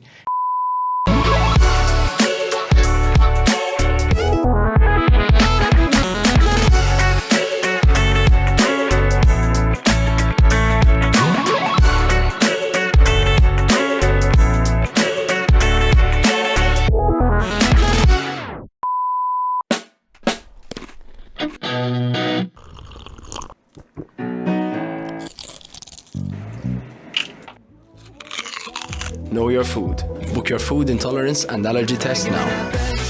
Browns. Il-kavallieri tant kellhom proġetti tas-sinjuri, jiġifieri kienu jonfqu l-eluf tal-eluf fihom daw, li l-ħaddiema fil-Mediterran kollu kienu jafu li jekk tiġi Malta ssib impik tajjeb, jekk int bennej, jekk inti anke jekk taħsel l-art, ssib impik tajjeb, kull min jiġi Malta se jaħdem. Jekk ibajjat, jekk jagħmel xi jagħmel, se jaħdem, jekk ison, jekk jaqta' x-xahar kollox se jagħmel il-flus, għax hawn il-flus fl-idej. U allura anki l-fqir għalkemm kien baqa' fqir u r-raħħal baqa' raħħal u jiġri ħafi u x'naf jien u fil-għaxija meta jidlam irid jitlaq mill-bed valletta u jalqu il-gradi ħalli ħadd ma jidħlilhom għax hemmhekk tagħhom il-kavallieri. Imma mill-banda l-oħra gawda. U tant gawda li l-ħaddiema bdew ġejjin kollha Malta. U bekk ħafna minnhom anke baqgħu u allura għandna daw il-kunjomijiet kollha differenti. Jiena nqabbel, issa ħan nidħol daqsxejn fil-perjodu Ingliż. Jiena nqabbel li fi żmien il-kavallieri kien hawn dil-bonanza kollha tal-ekonomija. U għatlek semmejtlek il-Vilena 1723, 300 sena ilu għad-direttura għamel il-Freeport u fetaħ il-negozju u għamel Lazzaret per eżempju biex jimpika mal-Franċiżi ta' Marsilja. Kien jgħidilhom jiena f'24 sija naralek ix-xini naralek il-merkanzija, nara li kollu sewa u jek titkompli fit-triqtek, iġri, mentri jemmek għallija kien ġilidum ġimma biex jaddu jilu, għallu bħed jħaddilhom il-negozju. Sewa kien bravu Vilena tajjeb najduwa parentesi di, Vilena kien flok ir-Reġina Vittoria fejn illu mill-belt sa l-1891. U neħħewh minn hemm għaliex xi ħadd għalli ma kienx relevanti għal Malta. Aħseb wara Reġina Vittoria qatt ma resqet law, jiġifieri paragun żgħir dak. Meta nsemmu l-ħaddiema li kienu jiġu żmien il-kavallieri, kważi ngħidu allura llum ukoll qed jiġu ħafna ħaddiema iżejjed għax issa naħseb ħirġamu widnejna li qed jiġu ruxmata u qed imbagħtu l-blackout tad-dawl. Kont qed tgħid dawn l-affarijiet qed nagħmel ovvjament paragun ma' dak li qed jiġrilhom il-ġurnata fejn Malta għaddejja biżvilupp rapidu ħafna u forsi ħafna u ħaddi ma jafu jistgħu jiġu Malta għal xogħol. Issa qabel ma ngħidu li naħseb daw in-nies kollha li qed jiġu Malta ħarbitilna minn idejna issa, ġifieri rridu naraw x'nikkontrollaw għax ma sarx il-paw nikbru aħna dil-biċċa gżira li għadi. Imma meta tqabbel żmien il-kavallieri u meta tqabbel żmien illum, mela il-kavallieri u l-Maltin, għax issa m'hawnx kavallieri, Maltin qegħdin, konna kapaċi nħadmu ekonomija b'investimenti biex inġibu saħansitra barranin. Ġifri, għasu bizzejda biex aħna naqdu għadin ħadmu għadin l-ekonomija. Li ma periodu di ma ħadmiċ. Kem damu għaw l-Inglisi? Issa jena meta nitkellem jek jgħidu inti tobot l-Inglisi. Kif taf inti ma nobux l-Inglisi bħalissa għandi kruċjata da sajf tal-2023 biex insalva l-forti ta' Cambridge. Għajdilna għadu għalli. Namlu għajdli fuq għan bat neġaw nġurura kavalli. Il-Cambridge nistan għajdlek għawnek għax jindeja minn naħħal il-noti. ħana għaddiri wahda minnom dal-karti. Iva. Taslima tinje fejn hemm dak l-sin ta' art, tinje, għandek barracks. Sawa kazerma jgħidu l-Taljani, din il-barracks li qiegħda taslima ila ħabta ta' 120 sena mibnija. Kienu jgħodu s-soldati fija, kienu jużawa s-soldati nsiex li Tinja Point. Kien hemm il-barracks ta' soldati, Pembroke, St. George, St. Andrew, daw kollha kienu mimlijin. L-Ingliżi jarfu li dinna hija l-frisk, jiġru l-rieħ ta' tramuntana u żommu l-frisk u allura nibnu hawnhekk għalina bil-bajjiet sbieħ li għandna. Issa dal-barracks huwa storiku, għandu xi 120 sena. Iddeċidew fit-13 ta' Lulju tal-2023 li l-imbirka ta' PA dik li ngħidula bil-Malti l-awtorità tal-ippjanar imma ħafna u jien naqbel magħhom qed jakkużawha li flok tippjana di qiegħda tħarbat il-pajjiż għax qed tagħti permessi ta' torrijiet ma jispiċċaw qatt fejn kien aħdar jiġi mibni, jiġifieri hemm ħafna affarijiet u daw b'xi mod jew ieħor qed jiġu sanzjonati mill-awtoritajiet għaliex jiena ħadd sehem fit-13 ta' Lulju f'din il-laqgħa fejn kien hemm l-applikazzjoni tal-ispekulaturi biex jitellaw torri ta' 30 solar. Hotel 5 star, ma nafx għandniex bżonnu Malta, ta' 30 solar. Li da huwa 100 metru u fix-xitwa meta x-xemx tinżel iktar l-isfel. Il-100 metru jiġi bid-dellijiet ta' xi 250 metru u se jġib lil kulħadd jiena laqtitni ħafna x'noqgħod viċin. Li jġib il kulħadd fid-del fix-xitwa, issemmek ta' kwart ta' kilometru. Del ta' kwart ta' kilometru. Fuq xi 7 toroq dojo one way, barra xi 10 snin daw ħafru storbju biex jibnuhom 30 solar, għaw Malta kemm idhom biex jinbena, għandu 10 snin naħseb. Hemm wieħed issa ġi fidej Stivala kien ta' Gazan biex niftehmu li jismu Town Square. Hemm ħofra ilha xi 10 snin diġà jiġifieri għadha ħofra. Fejn l-hemmhekk ukoll lejn Tinja. Fiċin ħafna. Tinja ukoll, ftit metri il-bot, imma dan ħajjiġi għoli iżjed għax l-art titla' tela. U il-barracks se jsir minnu? Issa l-barracks, sfortunatament f'dar ritrat ma jidrux ċari ħafna, il-barracks. Il-kamera hemmhekk ma nafx. Għandu xi il-barracks għandu xi 3 solari. Diffiċli, ma jgħat fuq l-internet da bil-kuluri ġifieri, jekk wieħed jinteressa jara. Fejn qed fuq l-internet forsi? Fuq l-internet issiba jekk ikun hemm tikteb Cambridge Tower jew Fort Cambridge Tower.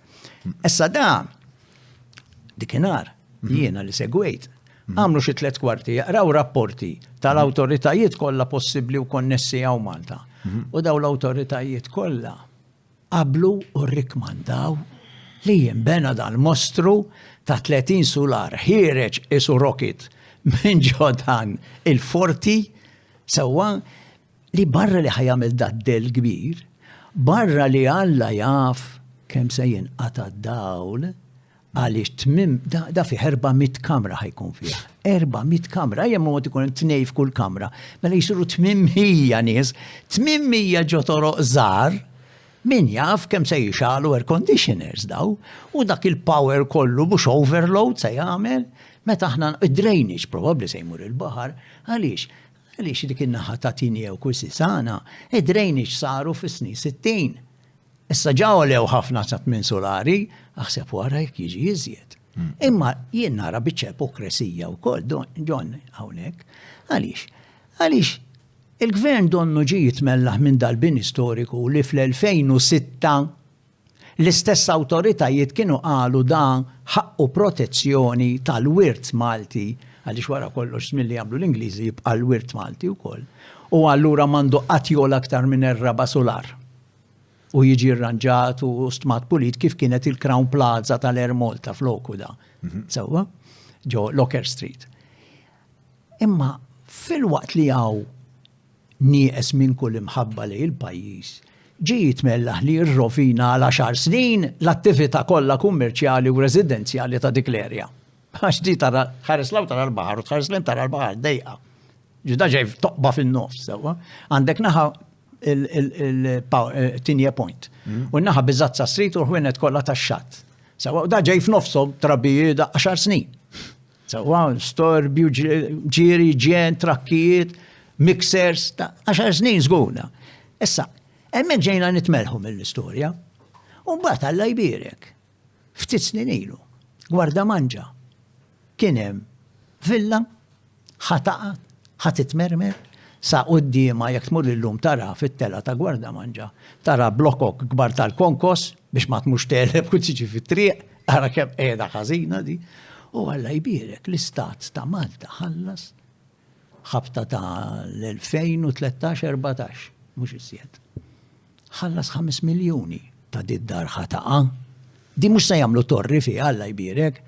Le, di se nirranġawha biex itsir mużew għal-Prinċipessa Elisabetta li għadet fiha ftit ġimgħat at a time hekk bejn l-1949 u 51. U magħha il-bomba edaw. Barra 5 miljuni li Alla jaf minn gawda minnhom daw 5 miljuni, barra 5 miljuni li ħallasna biex ħadna l-proprjetà, Heritage Malta ħad toħroġ 10 miljuni oħra biex nagħmlu dal-mużew.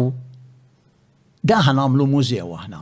Mhux tal-istorja tal-kolonjaliżmu f'Malta, kif jiena nixtieq li jkun hawn xi darba, mhux bil-ħażin bit-tajjeb u l-ħażin, bħalma jiġri dejjem u kullum kien bħal manna l-ordni, il-kavallieri ngħidu tajjeb u ngħidu l-ħażin. Sewa.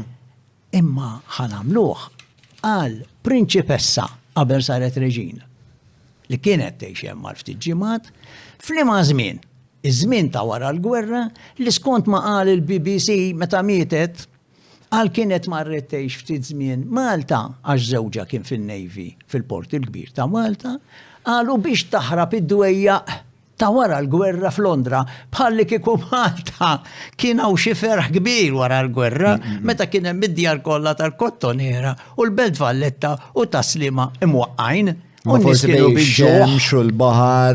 Bil-fors. Imma natura tal-pajjiż għandu. Imma meta kellha l-ġublew ta' Djamanti l-aħħar wieħed li għamlet qabel mietet, hotel ieħor li ġa semmejnih darbtejn minn xafin ġew insemmuh bismu, fil-Facebook tiegħu tella ritratti tagħha qiegħda tisfen fil-ballroom sassatejta fil-ħodu ma' sħab Angliżi u tmur il-picnics. Mela tajjeb, mela il-Maltin ta' madwar il-port kienu mejtin bil-ġuħ. Ħarbet minn l-Ingilterra biex ma toqgħodx fid-dwejjaq tal-gwerra u għaw marret tisfen u tagħmel il-picnics u Malta dak iż-żmien ta' snin 46 applikat għal Marshall Aid li hija għajnuna Amerikana għal dawk li batew il-gwerra u Alla jbierek l-Ingliżi għalulhom lill-Amerikani Malta fortizza Britannika ittuhom xejn. dawk neħdu ħsiebhom aħna. U fil-fatt il-Malta Labour Party fil-programm elettorali tal-1950 tista' ssiba fuq l-internet jgħid ċarru tont li waħda mill-affarijiet li jridu jagħmlu huwa jiġġieldu biex iġibu l-Marshall Aid li qatt ma ġie. Però din l-insensittività. Ġifieri hawn ipokresija minnaħa tal-gvern nara. Semmejt ħafna punti differenti hawnhekk, mela li għandek biex kont tagħmel il-punt li il-Malti mhuwiex qiegħed jippjana l-ispazji urbani tiegħu b'mod abbandonajna kull pjan. Laqqas biex il-proġett turistiku wkoll titfa' min se jiġi hawn? Min se jiġi hawn biex joqgħod jara t-torrijiet, biex toqgħod tara t-torrijiet tibqa' Londra. Ma naħseb dak huwa argument importanti ambjentali. Mhux ambjentali biss għandek ambjentali, soċjali, turistiku, kummerċjali. U issa qed jeddidna anke bid-dawl, ġifieri issa ma d-dawl jiġi infrastrutturali bej dranaġġ bej l-elettriku. Għalhekk ma nafx għaliex ngħidu l-awtorità tal-ippjanar, għax dan mhux pjanaru. Le, naħseb huwa ċar ħafna l-aħħar żminilu kelli. Jien m'iniex perita, ġifieri Le ma kelli l-President tal-Kamra tal-Ippjanar hawnhekk li. Iċ-chairman tal-board ġifieri. Le, dan huwa qatt ta' professjonisti għaw Malta li huma xogħolhom huwa fil-planning, mhumiex parti mill-planning. Isu think tank. Le, huma xogħolhom li jgħinu l-dak li jkun jippjana sewwa. U jagħtu pariri fuq il-policies tal-ippjanar, però dik u kienet il-somma once li ħdimniha kienet li dal-pajjiż ma pjana fucking xejn. U ma jridx jippjana.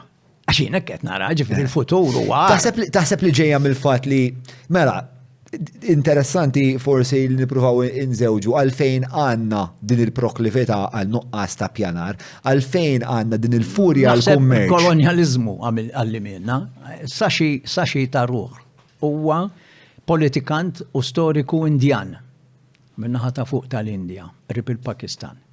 Da jgħid kiteb sabeħ ħafna ħarġuh il-Penguin, ġifieri, The Inglorious British Empire, ħaġek. U da, u subtitle What the British Did to India. U da jgħid li għaxin meta nitkellem fuq il-kolonializmu kif nitkellem f'dal-ktib tiegħi, jgħid il-kolonializmu ma kienx fih kollox negattiv vera. Inglorious Empire jismu. Jekk jidilli. Waħda minnhom hija jgħid li l-Ingliżi bil-saħħa ta' parlament veru effiċjenti li għandu. Antik, wieħed mill-eqdem li għaw fl-Ewropa, barra d-Danimarka per eżempju. Dana għallem meta kellu l-imperu kbir f'5 kontinenti, fħalla waraħ bħala legat is-sistema parlamentari.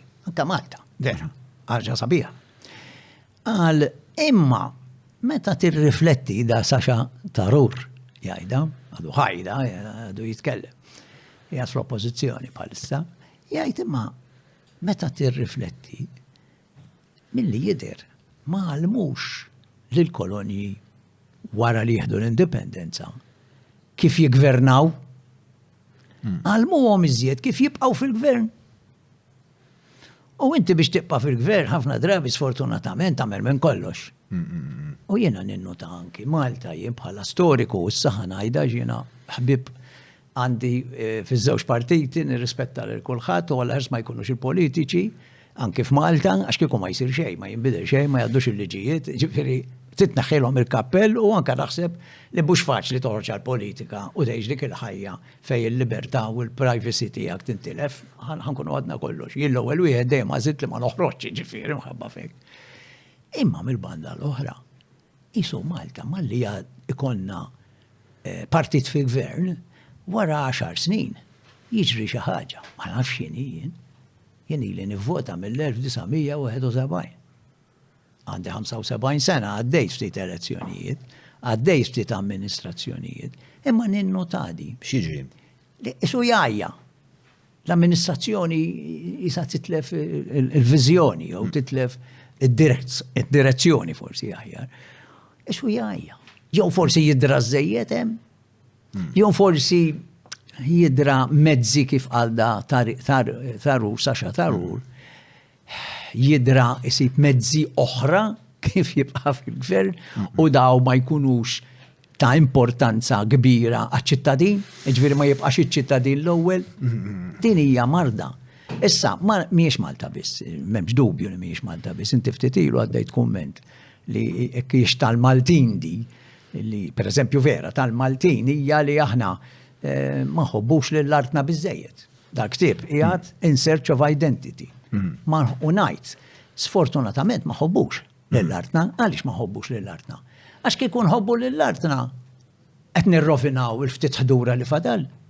Kikun ħobbu lill-artna irridu ntellaw daw it-torrijiet kullum kien. Meta mhux biss se jaħdulna d-dawl kombinazzjoni il-President Mezzola Ġo Brussels għada kemm semmi din il-liġi jalla tirnexxi u timxi li l-ċittadini Ewropej kollha jkollna dritt għad-dawl u jekk xi ħadd jaħdilna d-dawl infittxu l-awtoritajiet. Sewwa li hija importanti. Imma daw qed jikkupjaw dak li kien isir fi żmien kolonjali. X'kien isir fi żmien kolonjali? Jiġu taslima, kienet għada kollha irtsietset u elieqi u bajjiet sbieħ, jgħidu għas-soldati tagħna hawn famuż. Nagħmlu barriksaw, barriksaw, barriksaw, barriksaw, barriksaw. Marru l-belt, rridu jieħdu San Ġwan fl-1816 għax ma rnexxilhomx għaliex Napoleon Bonaparte li għamilhom karta lill-Knisja li dawwa għalihom biex jużaw il-Knisja Kattolika Maltija. Sewwa għalhom all-right issa nibnu katedral, nagħmlu katedral ta' San Pawl. Sabu l-berġa tal-Ġermanja fejn illum Pjazza Indipendenza qalu din mhix importanti waqgħuha u nibnu l-katedral tagħna. Kien hemm Marina Gate, ir-rispons tal-Maltin għal dan fis-sens jiena ma jħobbux l-artom biex qed ikissru l-artom, ma jħobbux. Waħda mill-ewwel reazzjonijiet li jkolli għal dawn l-affarijiet hija li din hija xi ħaġa normali meta jkun hemm kolonizzatur jidħol ġo territorju jagħmlu territorju mhux tiegħi. Imma issa ħanagħmlu naqra iktar biex ta' komdu għalija. Dak nifhmu jien għal volja nikkundannah, imma nifhmu. Il-Maltin, ir-rispons tagħhom meta pereżempju bdew jaraw l-berġa tal-Ġermaniżi ta' għandna xi rekord tal-Maltin jekk il-mentawx jekk. Le, li għandna rekord la semmejna il-Katedral ta' San Pawl tal-Ingliżi, tal-Protestanti, ġifieri il-Belt Anglikana jgħidulu. Il-Maltin dak iż-żmien l-ewwel nett kienu għadhom kmieni wis dak l-1840, kienu ilhom 40 sena hawn l-Ingliżi. Kienu għadu kmieni wis titneħħi wkoll li għaddew minn esperjenza kera tal-pesta tal-1813 laqat l 4,000 ruħ. Imma l-Maltin huma servili di natura. Forsi għax drajna li dejjem ikun hawn il-barrani ma saqajna. U allura meta tkun servili, awtomatikament x'tagħmel inti meta tkun servili. Ħanuża kelma Maltija li jennoboda ħafna, ma tistax taħrabha. Min ikun servili jilaq. Xek. Mela, jekk jiena inti wetni job impjeg, jew wetni biċċa art, jew permess, jew kien hawn żmien meta nġiblek it-telefon id-dar jew it-television tal-kulur. Sewwa. Twedni xi twedni, jien naf li biex nakkwistaħda, x'irrid nagħmel? Nilaq. Ġifieri kemm jista' jkun quddiemek, trid kafè ieħor, John. Għandek bżonn naqra ilma, John. John, irrewwaħlek għax forsi hawn sħana hi, niftaħlek naqra l-bieb. Insir servili. Ħalli wara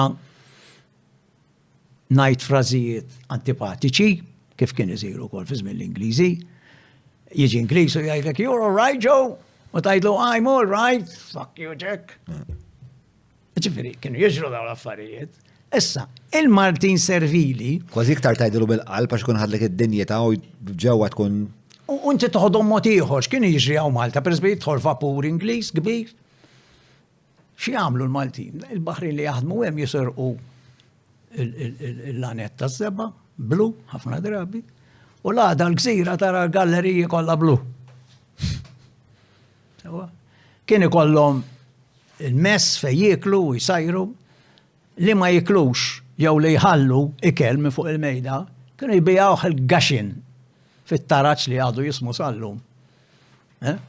ġol Belt Valletta, hemm taraġ żgħir taħt il-barraka ta' fuq. Sewwa, Nix Manġari, steps. Ġifieri m'għandix niekol Maltin. Nix Manġari. Nix Manġari, m'għandix niekol, m'għandix niekol. Issa dak imbagħad bdew ibijawh, ġifieri l-qudiem bdew ibijawh, tmur il-Furjana u tixtri milli fadal mill-kċejjen tal-vapur Ingliżi. Inti issir servili. Ma tistħix taqdi, imma taqdi b'mod kemm jista' jkun tilaq, m'hemmx kelma aħjar minn din, naħseb fil-Malti sabiħ, ikollok tilaq. Naħseb dik hija strateġija li speċa m'għandekx oħra kważi ta' strumenti biex inti tiddeċiedi jew ħażhom bid-dinjità tiegħek u ma jkollokx aċċess għal ċertu riżorsi. Jew inkella ħajkollok tilaq u jew inkella ssib mezz ieħor. Jien naħseb hemm minnu kapaċi mbagħad isib mezzi oħrajn li jagħmel ċertu ħbiberi li jkunu predikati mhux. Imma dik hija parti milli tilaq ukoll, pereżempju madwar il-Gvernatur Ingliż dejjem kien hemm klikka ta' nies Maltin li per eżempju fit-tieni gwerra dinjija li għaddiet kienu tradituri u spjuni fuq sħabhom il-Maltin. Sawa li jindesu kienu mal-gvernatur jmorru l-ballijiet u jidru għal-kafe u jidru biex jakkwistaw il-pjaċir. Billi tagħmel dawk il-ħbiberiji ma jfissirx bil-fors li r-relazzjoni tiegħi u tiegħek dak li qed iqarrabna huwa li jien jew inti qed nkunu laqi wieħed il-ieħor. Jiddependi kemm akkwistajt. Jista' jkun li jiena pereżempju għandi aċċess għal xi riżorsa aw Malta jew pereżempju jiena għandi permess. Jew jien għandi pereżempju aċċess għal massa ta' nies biex daw il-massa ta' nies minni jisimgħu. Jiena għandi bżonn nilaqek, isma' inti jekk trid daw in-nies ma joqtlukx, għax ħanamlu li ħadħallini bil-kwiet u l-Knisja inti ħadd ħsiebha. Għatta waħdek. Dik il-pożizzjoni li qed issemmi kienet il-Knisja Kattolika f'Malta mal-Ingliżi. Il-Knisja Kattolika mal-Ingliżi kienet tikkomoda. Kienet tajt inti mhux tilaq, kienet tikkomoda. Nixtieq insaqsik naqra. U kkomodat lill-Gvern Ingliż tant li l-isfijiet kien jażilhom il-Gvern Ingliż għal volja Protestant u fl-istess ħin Abercrombie li kien wieħed mill-ammirali tan-Navy Ingliża fl-1810 10 snin biss wara li ħadu Malta. Saw tafx kien il-Knisja Kattolika fid-dinja mhix imħarsa daqskemm imħarsa f'Malta. Għaliex kienet għassa li l-Knisja kienet fi żmien l-Ingliżi. Tħalli l-raħħala kollha kemm jista' jkun medijin bil-festi u bil-banda. Għaddis wieħed jekk ikun hemm tnej aħjar ħajjimpikaw min joqgħod isebbaħ u jagħmel id-depu l-fidda u x'naf jien ħafna minnhom baqgħu għaddejjin sal-lum daw it-tradizzjonijiet għalkemm ir-reliġjon issa ntilfet issa. Sewwa ibidlu anke l-isem, pereżempju fejn naf jiena l-Astella tal-Belt saret King's Home.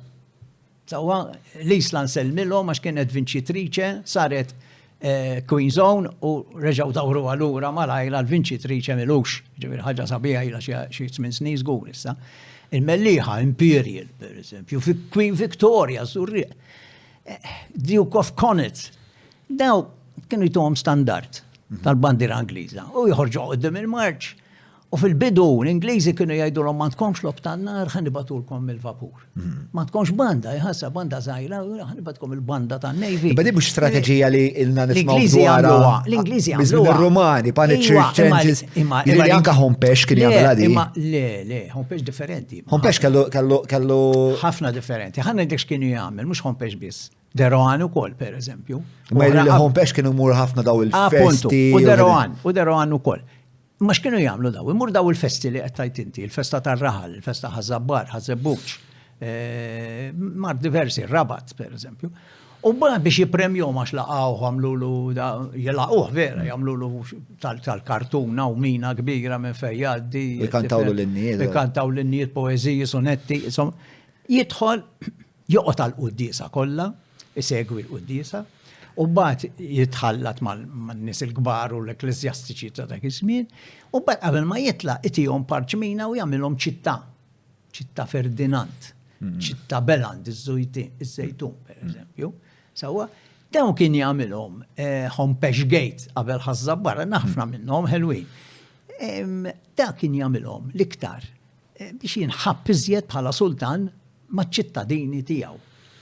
Hija differenti. Hija PR. Hija differenti mill-iżomhom aljenati ħalli għax l-Ingliżi għaliex bdew dil-ħbiberija kbira mal-Knisja. Għax il-Knisja ġabbithom għaw Malta l-Ingliżi, il-Kanunku, Ġan Franċisk, l-imbirek għaw Franġisku Saverio Caruana, ta' Żebbuċ. Da fil-fema tiegħi hemm ħafna ħsara għal Malta, sewwa, issa għaliex għamel ħsara għal Malta. Għaliex għal l-ambizzjoni tiegħu dak kien l-ewwel u l-aqwa negozjant tal-qoton, u l-qoton dak iż-żmien kien moda u jagħmel il-flus għax tagħmel l-uħ ta' xwieni minnu, għana kemm titqotom biex nagħmel dak ix-xwieni kollha sewwa. Da kien l-iktar kbir ta' Malta wara ħbraret Borġ. Ħanaslu għalih. Ħanipruvaw nagħlqu naf li ħammorru naqra mhux. Qegħdin naqbżu l-ewwel hemm, imma naħseb qed nagħmlu interessanti fl-istess. Il-kronoloġija mhux eżattament però ma jimpurtax. Maħniex f'lecture hawn qegħdin diskursata. Xtaqt nistaqsi għax biex għamilt qisu dil-kritika tal-mod li żviluppaw l-Ingliżi li ġew fix-xattijiet tagħna. Ma dax m'għadniex. Meta għattilkom li ħafna ħaddiema ġew fi żmien il-Kavallieri, ħafna ħaddiema ġew illum, fi żmien l-Ingliżi x'ġara, emigraw. Ħanaslu għalija. Emigraw in-nies. Għamil speċa għamil dal-statement fejn li speċa daw l-Ingliżi niżlu x-xatta ta' sliema, ma nafx. Ġobhom u qalu hawnhekk nagħmlu. M'għandi xejn kontrihom li għamlu hekk jien għandi kontra l-Maltin li jagħmlu hekk. Meta ikun hemm għawa jew pajjiż li jieħu territorju ieħor u ovvjament se jkabbar. Kriminali. Il-kolonializmu kollu mhux tal-Ingliżi biss, tal-Franċiżi, Spanjoli, Portugiżi, Ġermaniżi, Belġjani, kriminali. Illum hija aċċettata li l-kolonializmu huwa kriminali. Għaliex dak li għax hekk tħares li r-Russja llum Ġon. Sewa. U tara kif daħlu ġo l-Ukrajina u jridu jagħmluha tagħhom, mhux kriminali, mhux kulħadd qed jikkundannah. L-istess ħaġa kienu jagħmlu l-kolonialisti tal-imoddi, ġifieri kriminali dik, li tiġi f'pajjiżek.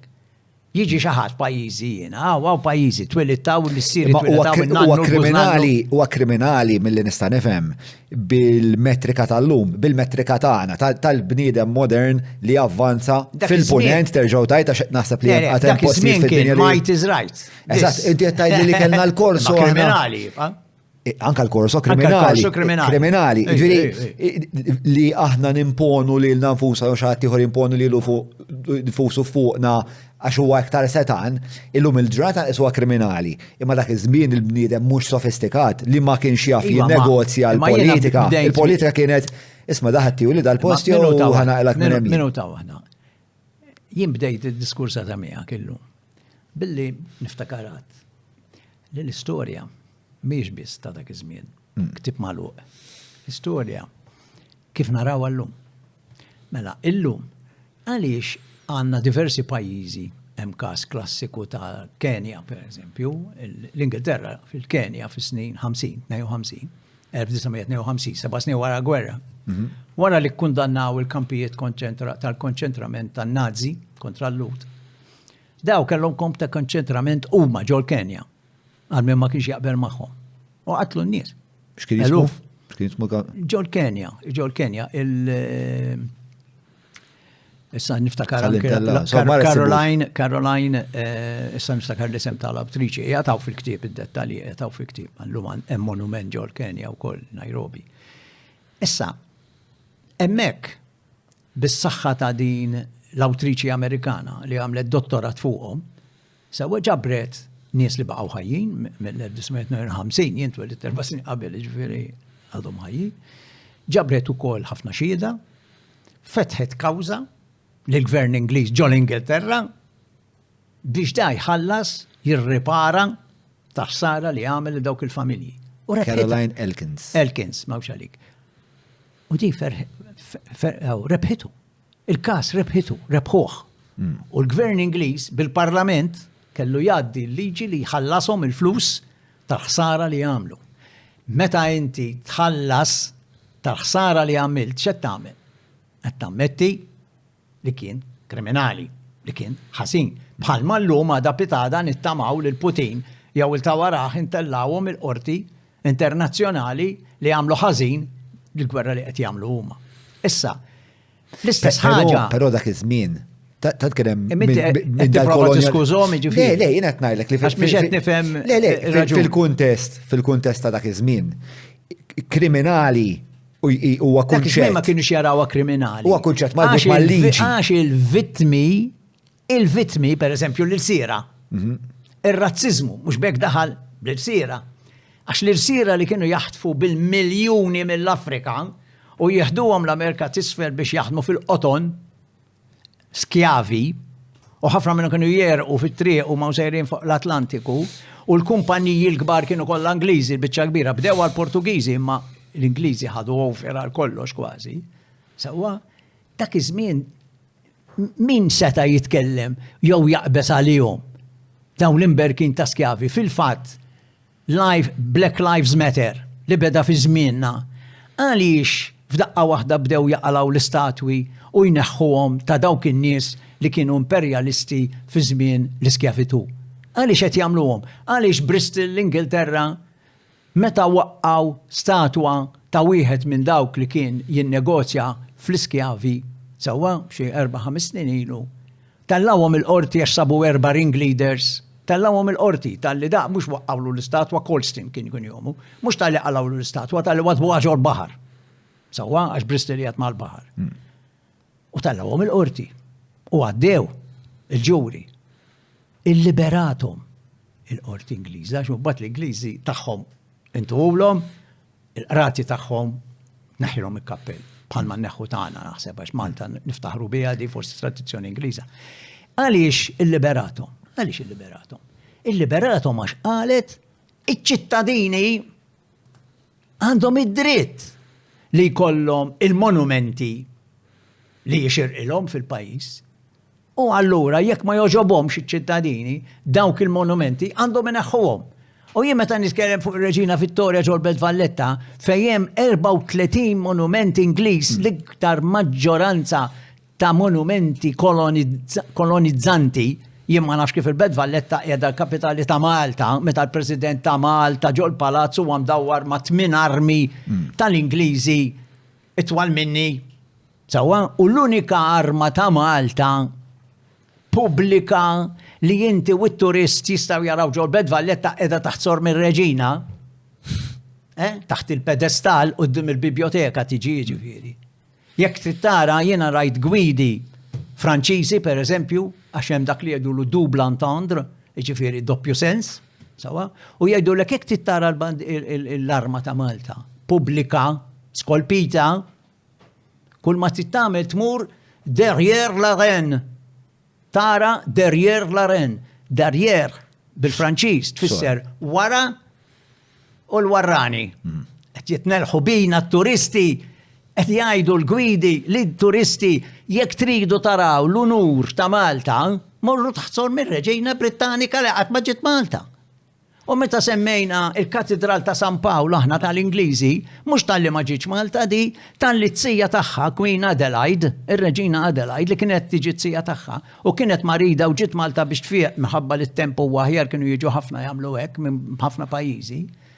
Sewwa di ħasset għal Baħrin Protestanti Anglikani li ma kellhomx katedral u Malta, ħarġet somma flus biex jibnuh dal-katedral, waqqgħu tal-Ġermanja u bdew jibnuh u għamlu kunċert bil-banda tal-militar.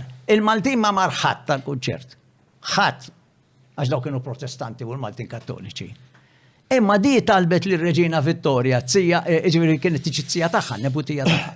U altratini xi ħaġa għaliex il-Baħrin Anglikani m'għandhomx xi ħasra post sabiħ fejn kienu jistgħu jisimgħu il-quddies u x'naf jiena.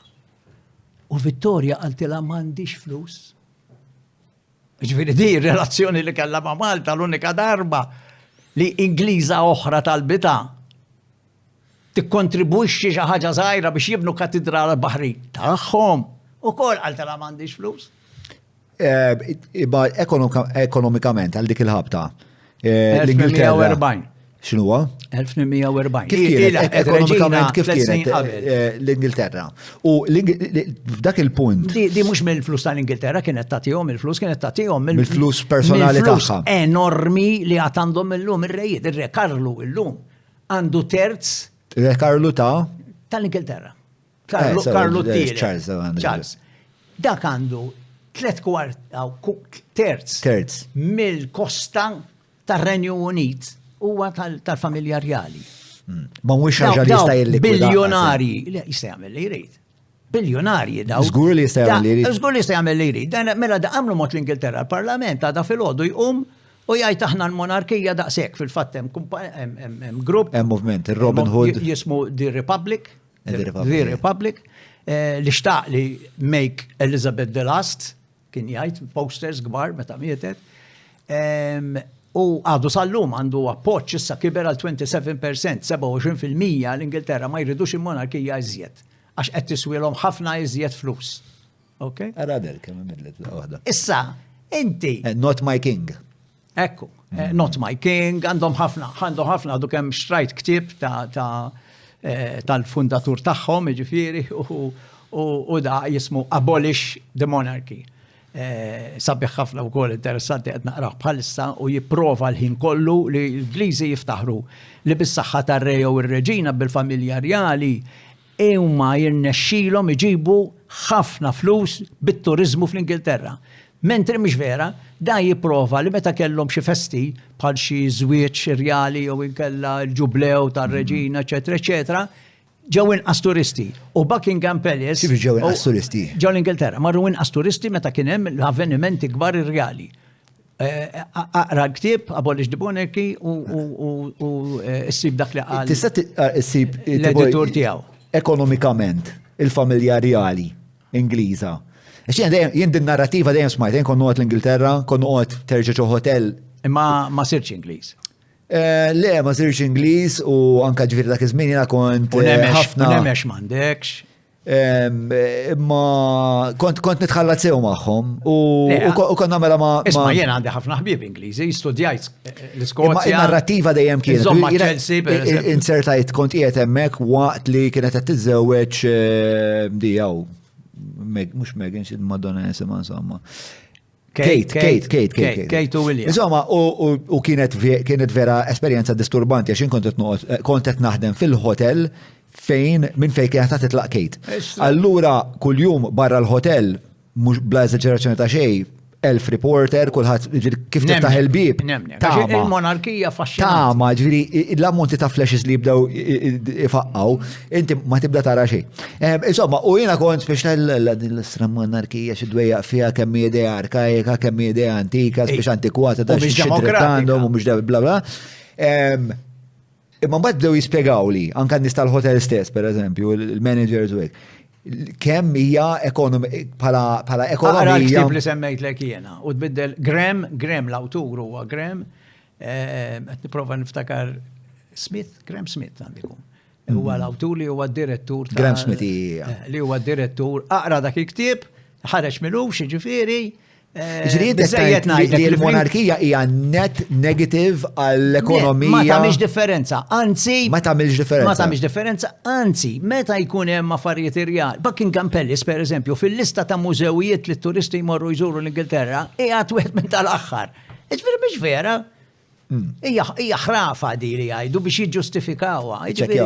Issa jiena tajt li ma Madonna u faxxinu l-Amerikani jiġġennu fuq il-monarkija, Taljani ġbajna naraw fl-aħbarijiet il-ħin kollu fuqhom.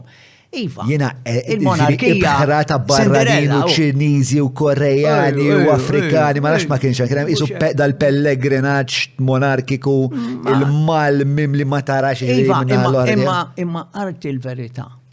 Issa jiena l-Ingliżi irrispettom ħafna, jekk iridu għal-monarkija, kif jgħidu huma stess, good luck to them, ġifieri affarijhom, jimsax nindaħal, għas opinjoni ma għandi supposti kolli għaġilka taħħu. Le, opinjoni tiegħi ġifieri bħala kritiku barrani, mhux ħammur nagħmel xi kampanja ġol Ingilterra biex ma tibqax ir-reġina.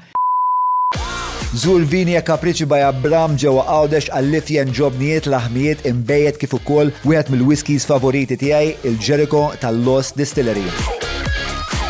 Idħol www.viniecapricci.com.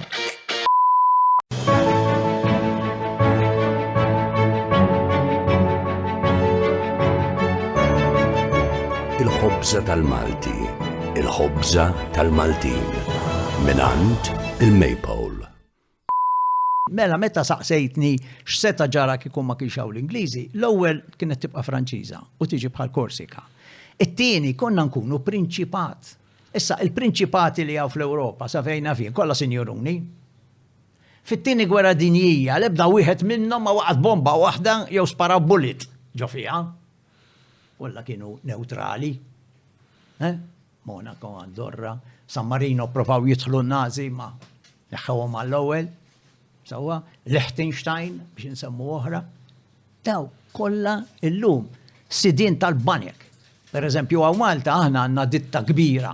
Għandna ditta kbira għaw Malta tal-mobiles. Sewwa, li ma nistax nsemmiha. Tista' semmi li trid. Ma nippreferi ma nsemmija. Din hija proprjetà tal-Prinċep Albert ta' Monaco. Issa, ġifieri, meta inti tqis kollox, kieku Malta baqgħet prinċipat fi żmien il-Kavallieri, u l-Gran Mastru kien ikun Malti, kien ikollna naqra self-government qabel ħafna l-Ingliżi tawna xi ħaġa fin-1921, fl-1921. Imma it-Trattat ta' Amiens kisruh l-Ingliżi ma rridux jitlu. X'kien l-inċentiv għal Franċiżi biex jituna biex jagħtu lill-Ingliżi dan it-tip ta' arranġament? Għax daw rebħu. Le, għax huma ftehmu li l-Ingliżi fit-1902 ħadd ma kien rebaħ. Kien għadu kmieni. Imma anzi hemm biċċa u jien għadni ma ttilekx. Hemm biċċa li fiha l-Ingilterra u Franza iddeċidew li jieħdu ħsieb in-neutralità ta' Malta. Jiddefendu in-neutralità ta' Malta. Ġifieri jersaq xi ħadd biex jattakka lil Malta kienu obbligati l-Ingilterra u Franza jiġu jiddefendu l-Malta. Ġifieri l-ewwel dikjarazzjoni ta' neutralità. Ma kienx imqabdin ma' xulxin.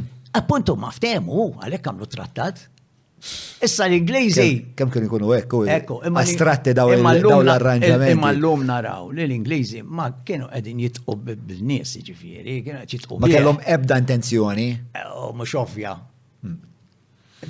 Tantu hekk li meta l-Gran Mastru telaq minn Messina biex jiġi Malta. Għax dan il-ftehim kien itieħ dritt jerġa' jiġi Malta. Tafx qallu għaw bol, għallhom żommuh tħalluh xi l-art. Kif jaġi l-vapur ġew għajdu lu jitlaqlim. Ma joqgħodx. Ma kellu ebda qatt intenzjoni. Mhux ovvja. Kieku għadu jagħmlu ftehim mal-Franċiżi li jieħdu għaw mal-art.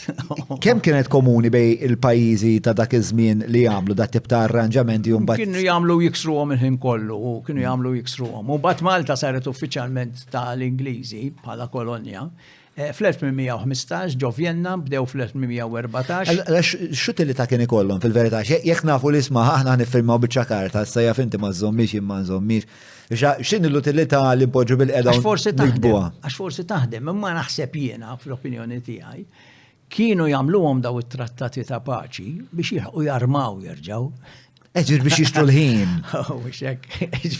Kien ikun mezz ta' kif irid Putin illum. Putin jidher li diġà qed juri li jrida l-paċi u jagħmlu twaqqif mill-ġlied.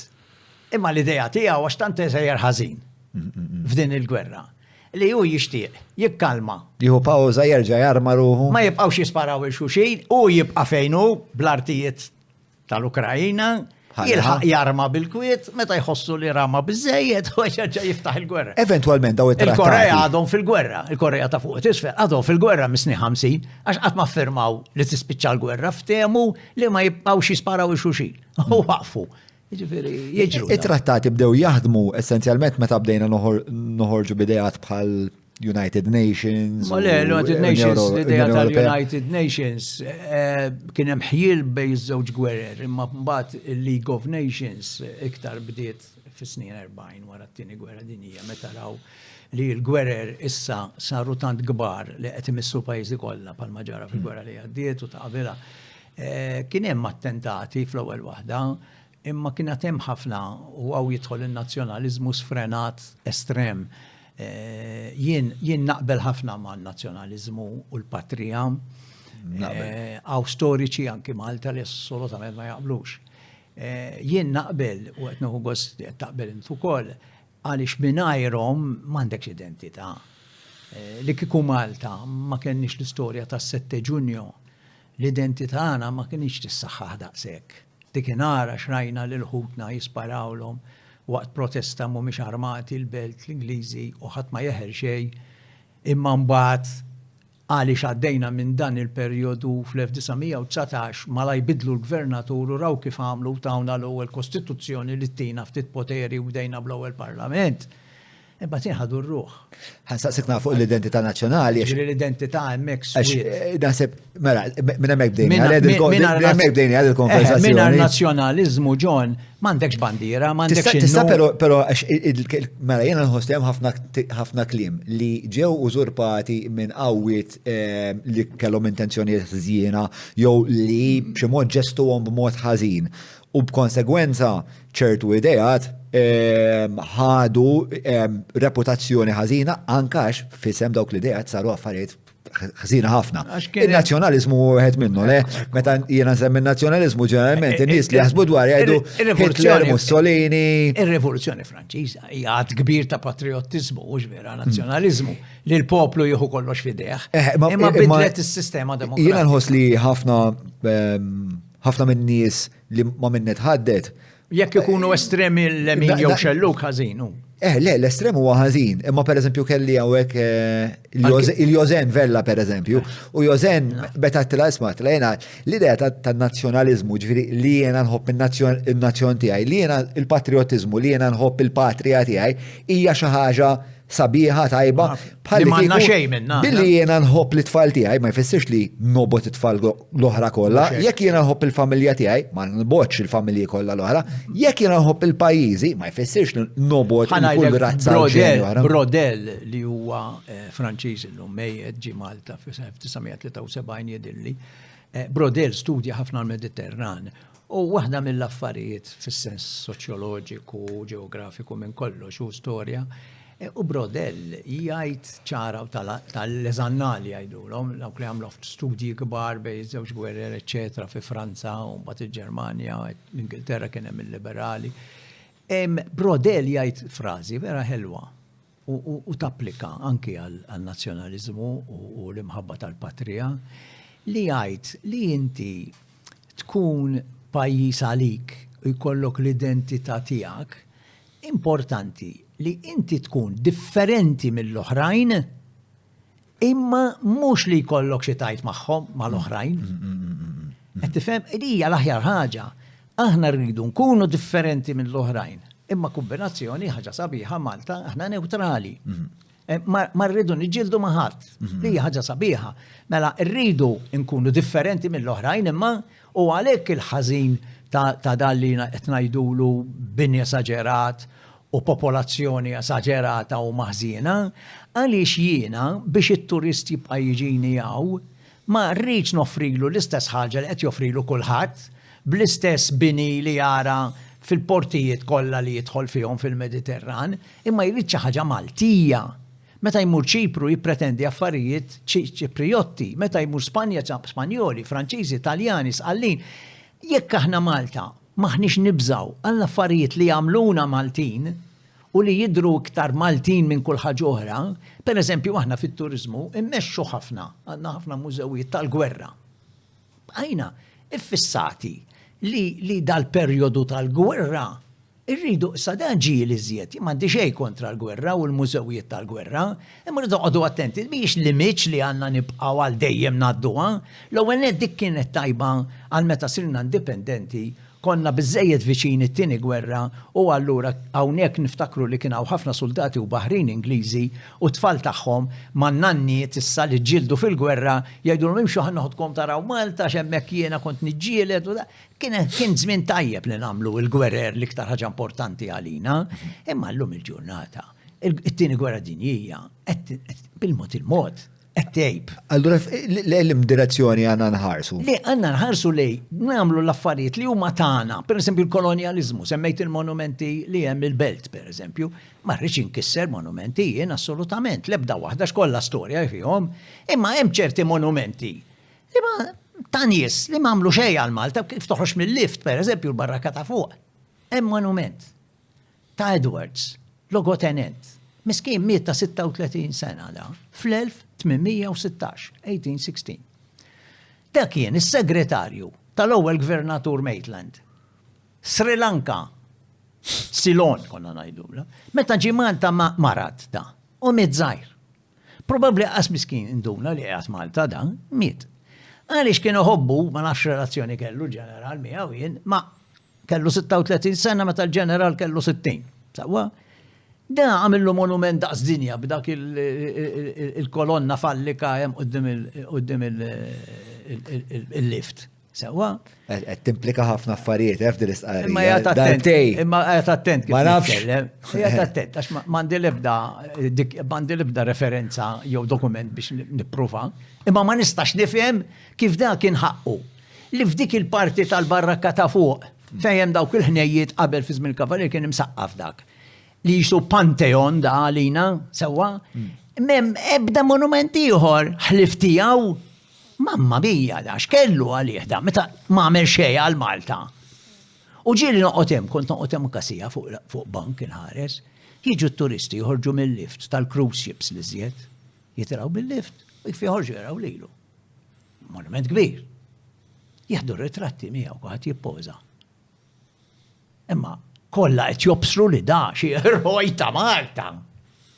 Issek da qas biss jaf li mit Malta. Skużi ta' X'kontribut tagħna tajt inti?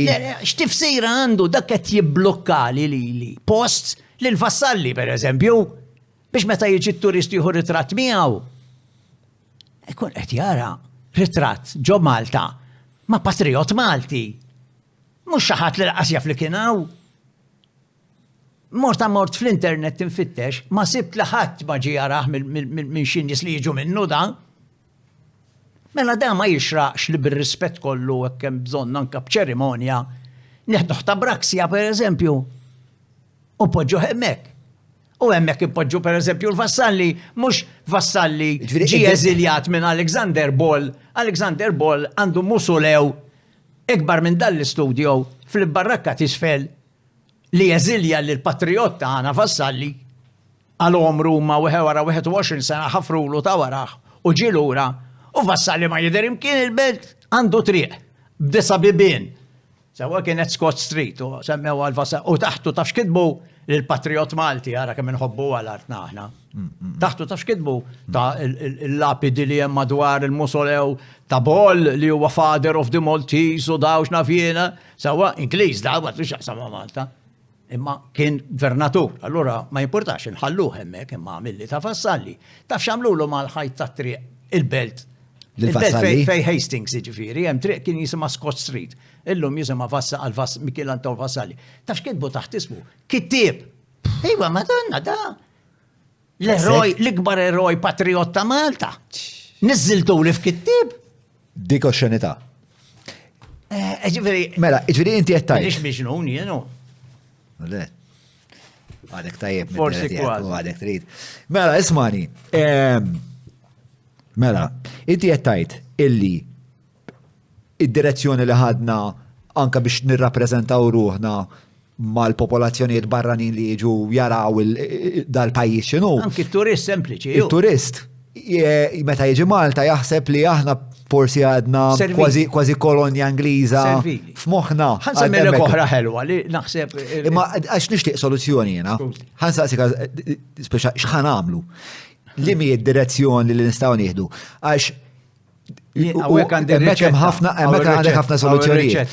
Isma' uri waħda tfaw waħda fuq dik il-kamera, met juhem taħt. Ejju għalhekk għamilt hekk jiena. Eżomm naqra ftit hemmhekk. Il-ktieb jismu Decolonizing the Maltese Mind, jistgħu jsibuh minn Mitzi Books li qiegħed. Li huwa l-pubblikatur. Li huwa l-pubblikatur online. Santa Venera. Tista' torna ħanki online. Ta' malli għandamatu ma' ħafna ħbib tagħna dawk. Sewwa u anki it-tfal ħolqa ta' malli u anki mill-ħwienet tal-aġenda.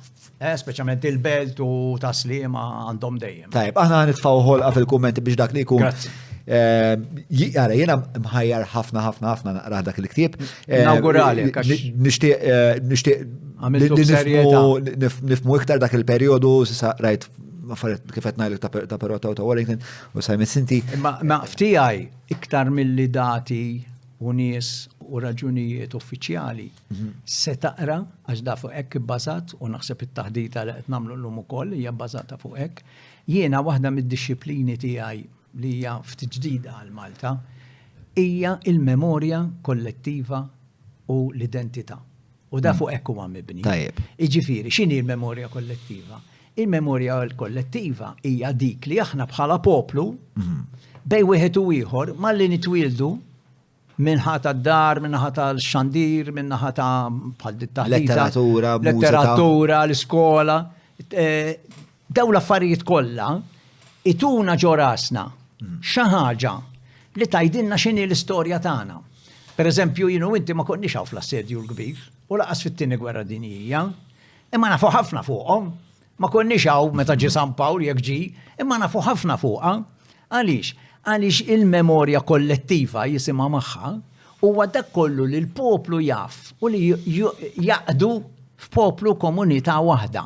Issa, hija il-memorja kollettiva li titma lill-identità u l-identità li titma lill-memorja kollettiva biex flimkien iħarsu lejn l-istorja bil-leġendi tagħha, bit-territorju tagħha, bil-ġrajiet tagħha, bl-affarijiet li għaddit minnhom, bil-wirt, għandna l-barokk per eżempju li ġabarna sewwa anke fit-turizmu, dak kollu flimkien jagħmilna dak li aħna. Per eżempju Caravaggio, ħaġa żgħira, Caravaggio għandu l-ikbar tila li qatt spinġa edha Malta.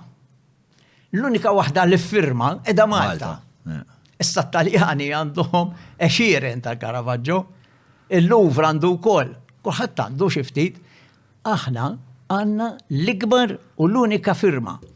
Illum tuħ ir-Rassa San Ġwan, nirringrazzjaw il-Winnie Akur minn ġdid il-Gran Mastru Franċiż fl-1608 li ġab il-Caravaggio għaw.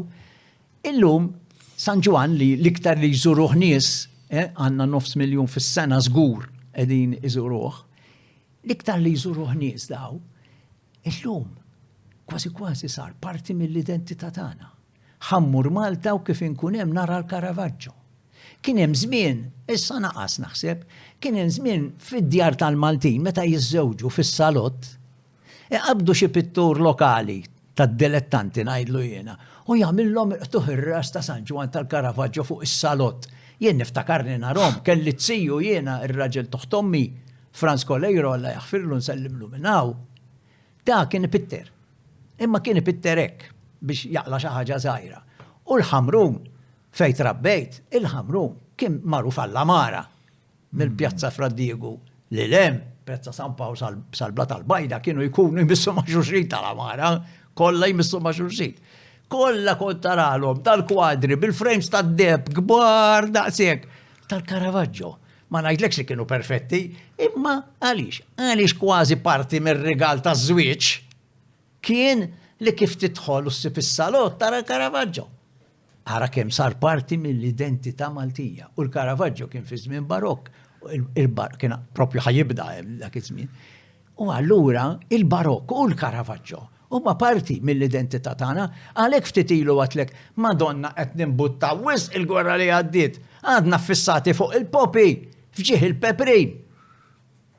Għaliex aħna bħal ma jagħmlu il-BBC u l-Sky u l-plejers tal-Premier irridu għaw Malta f'Novembru nagħmlu bħaxxadini u rridu nibsu il-peprina. Kemm se ddomu nibsu l-peprina daw?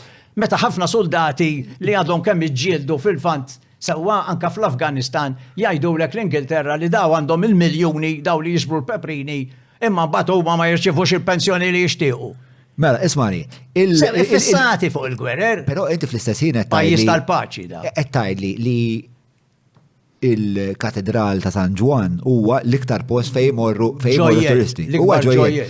Allora għalfej kif qed tgħid fl-istess qarija li qed nimbuttaw lit-turist biex jaħsibna xi bażi ex-bażi militari. Imma ħandlek għaliex, għax meta qed nibbażaw fuq l-Ingliżi.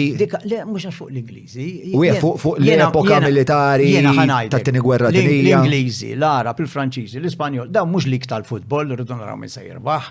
Da kull wieħed irridu nistudjaw ħalih u kull wieħed huwa differenti. Imma San Ġwan, pereżempju, qiegħed magħruf għax hemm l-arti viżiva, hemm l-iskultura, hemm l-arkitettura. Da għandu livell għoli immensament. Huwa dak li jgħidulu kienu jgħidulu mostra permanenti fil-Mediterran, meta semmejtlek il-Grand Tour. L-Malta, l-Belt Valletta kienu jgħidula mostra permanenti tal-arti barokka. Sawa, rridu nibżaw għalihom daw, rridu noqogħdu attenti, imma rridu nimbuttawhom ftit iżjed. Għaliex meta inti fit-turiżmu se tibqa' tifissali li Malta kienet tal-gwerra u tal-gwerra u tal-gwerra l-ħin kollu, inti taf li jekk tmur il-barrakka ta' fuq għada filgħodu meta tara dan il-programm, tmur il-barrakka ta' fuq. Għas-Saluting Battery għalej? Ejfa, meta tmur qudiem is-Saluting Battery fil-gallerija li tħares lej Sant'Angelo, sawa, għaliex hemmhekk tilgħin il-marċi militari Ingliżi bil-speaker.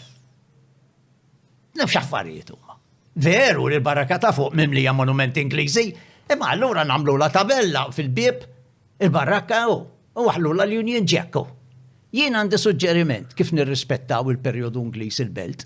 Sewa. Jiena ngħid, naqbdu il-ġnien Hastings li jimsemmi għattini gvernatur ta' Malta u li qiegħed hemm monument. Mil-bija ma tantx għandu monumenti hemm. Mela, niġbor il-monumenti Brittaniċi inkluża ħafna armi hemm xi tmienja. Sawa, u namilhom għal-wiri f'dak il-ġnien. Namel kiosk bil-kartolini ta' żmien l-Ingliżi anke l-antiki nirriproduċihom.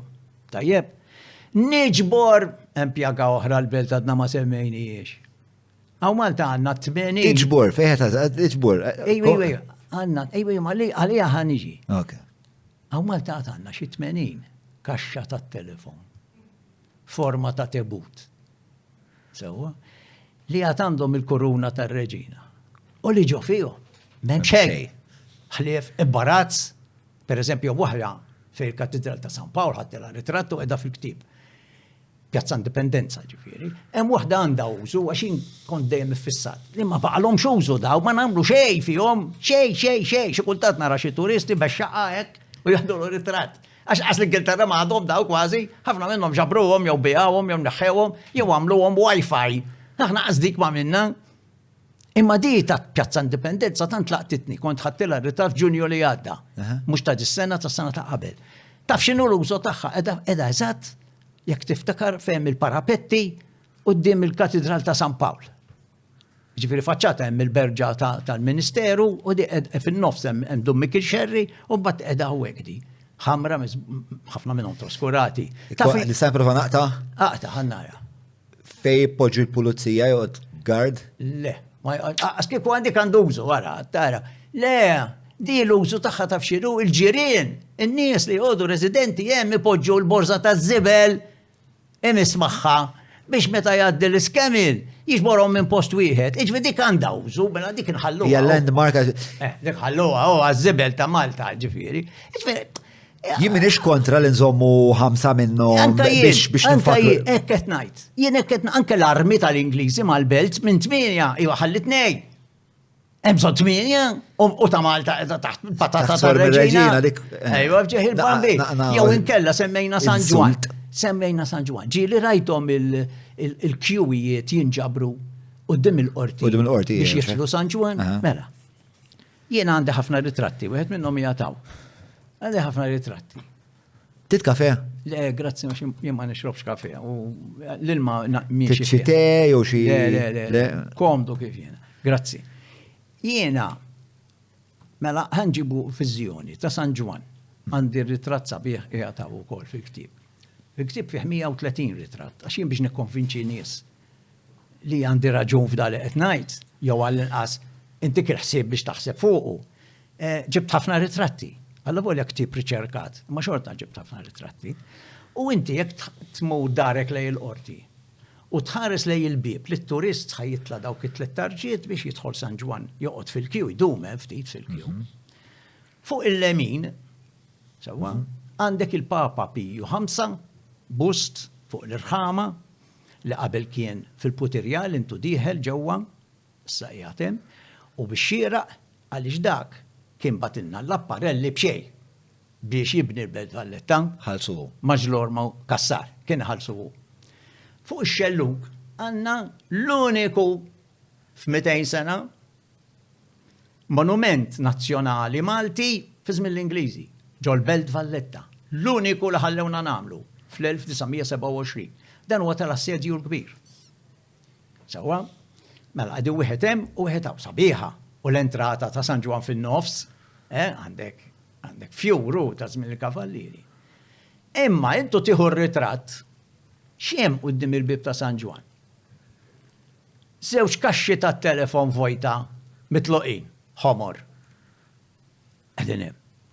Kaxxa bla grazzja ta' xej li ma nafx għamela xi ħadd tal-MTA, naħseb jiena xi ħadd tal-Awtorità tat-Turiżmu li taparsittik ħafna informazzjoni biex ċakaxxa ħirġa mill-art bla gost ta' xej ma dak il-bini barok ta' wara hekk bla gost. U saftit żmien ilu għax naħseb bil-gar tiegħi u b'dak li għad f'dal-ktieb resquh xi ftit għall-inqas hekk der li rajt ftit ilu. Wieħed li jbieħ il-mags bħal daw bl-ixbijat ta' Kennedy, ta' Elvis, u xi tapit ta' Kennedy u Elvis minn dawk l-dender mal-ħajt bl-Star Set Stripes. Jena ġismi u xewk narhom dawn l-affarijiet. Iġifieri turist li jiġu ritrattar hawnhekk tħanna naraw il-Caravaggio. Se jġib dil-marmalja ta' imbarazz fin-nofs. Issek ma triċ. Mill-miliet tas-sena l-oħra sal-lum wara l-bust ta' Pio 5 u din istieden in-nies imorru jaraw għax min qed jismana issa jmur jiċċekkja hux vera hemm l-arma ta' Malta taħt patatta ir-Reġina u anke dira ħanajt. Wara l-monument li hemm bil-bust ta' Pio 5, xi ħadd fettillu. Ipoġġi umbrella blu kbira ta' umbrella la dira iż-żomm 4 familji naħseb. Qed tifhem? Din l-umbrella blu dejjem magħluqa hemm. U xi ħadd għandu l-poter biex għamilla għanella permanenti tal-ħadid fil-ħajt u poġġiha ġo fiha biex ma jisirqu ilux. U jien li nistaqsim il-miliet li għadda kull programm li nkun fih u inkludejta fil din l-umbrella blu wara dal-Papa kif issibru ħajem biex tara kemm inħobbu l-pajjiżna. Meta għamlu l-aħħar tas-sena jidir li mux li għaddit ta' qabila. Taf li għamlu għal-pjazza tal-Palazz li jisima għal San George di, għal San Paul, għal San George jisima, li huwa l-padrun tal-Ingilterra. Kombinazzjoni l-Ingliżi sammuħ li semma dak il-kavallieri għamlu ġabuħ minn Rodi. Sawa? Xina jidir li pjazza bħal dik u dim il-Palazz tal-Presidenti għanda jisima Pjazza Malta. Kiku jieni għad fil-kapitali ta' Malta, imma maħniex fil-kapitali ta' Malta, meta tmur il-Belt Valletta. Da, taf kif jagħmlu bħal karnivali, poġġu s-sit sem biex jalqu kullum kien, u mbagħad jipproġettaw fuq il-palazz ħafna diżin u slides u affarijiet hekk. Mela biex jagħmlu daw is-sits lemmu law bħal karnival ta' ġifieri. Law ħaġa li jagħmlu. Jinjoraw il-monument tas-7 Ġunju. In-nies li mietu biex tawna identità f'Malta u l-ewwel Kostituzzjoni. Jibqaw tal bittara ċek samnieħer dak li qiegħed il-fuq miskin.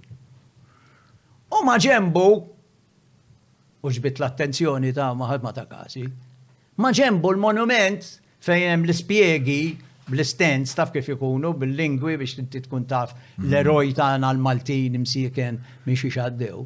Taf xi poġġu? Eżatt mal-monument jien għandi ritratti ġifieri ħadthom biex indaħħlu.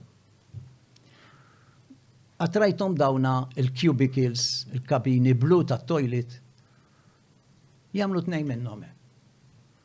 Eżatt, imissu mal-monument. Għanna rispetti jew m'għandniex l-affarijiet Malti. Aħna u issa murġi bdiet għamilha ma' ġenb ir-Reġina Vittoria. Murġiba dik l-umbrella blu, flok tagħmilha ma' dak, tagħmilha ma' monument Malti. Li hu Malti dak murġibek tagħmilha Madonna ma' xi ħadd. Ma' Strickland, per eżempju, ġol barrakka ta' fuq. Kemm imorru jiġri jirrapurtaw u jġibu l-gazzetti. Ġifieri taħseb li din ix-xorta ta' traskoraġni qiegħda tiġri. Mhux traskoraġni mhux traskoraġni u hija nuqqas ta' rispett. Dan nuqqas ta' rispett huwa mnissel mill-kolonjaliżmu. Għax aħna m'għandniex rispett lejn dak li huwa tagħna. Imma li kieku kienet il-Reġina Ingliża. Iktar u iktar. Ħannof 15 miljun. Biex kienu hemm. John, ħannof 15 miljun f'Gwardamanġa.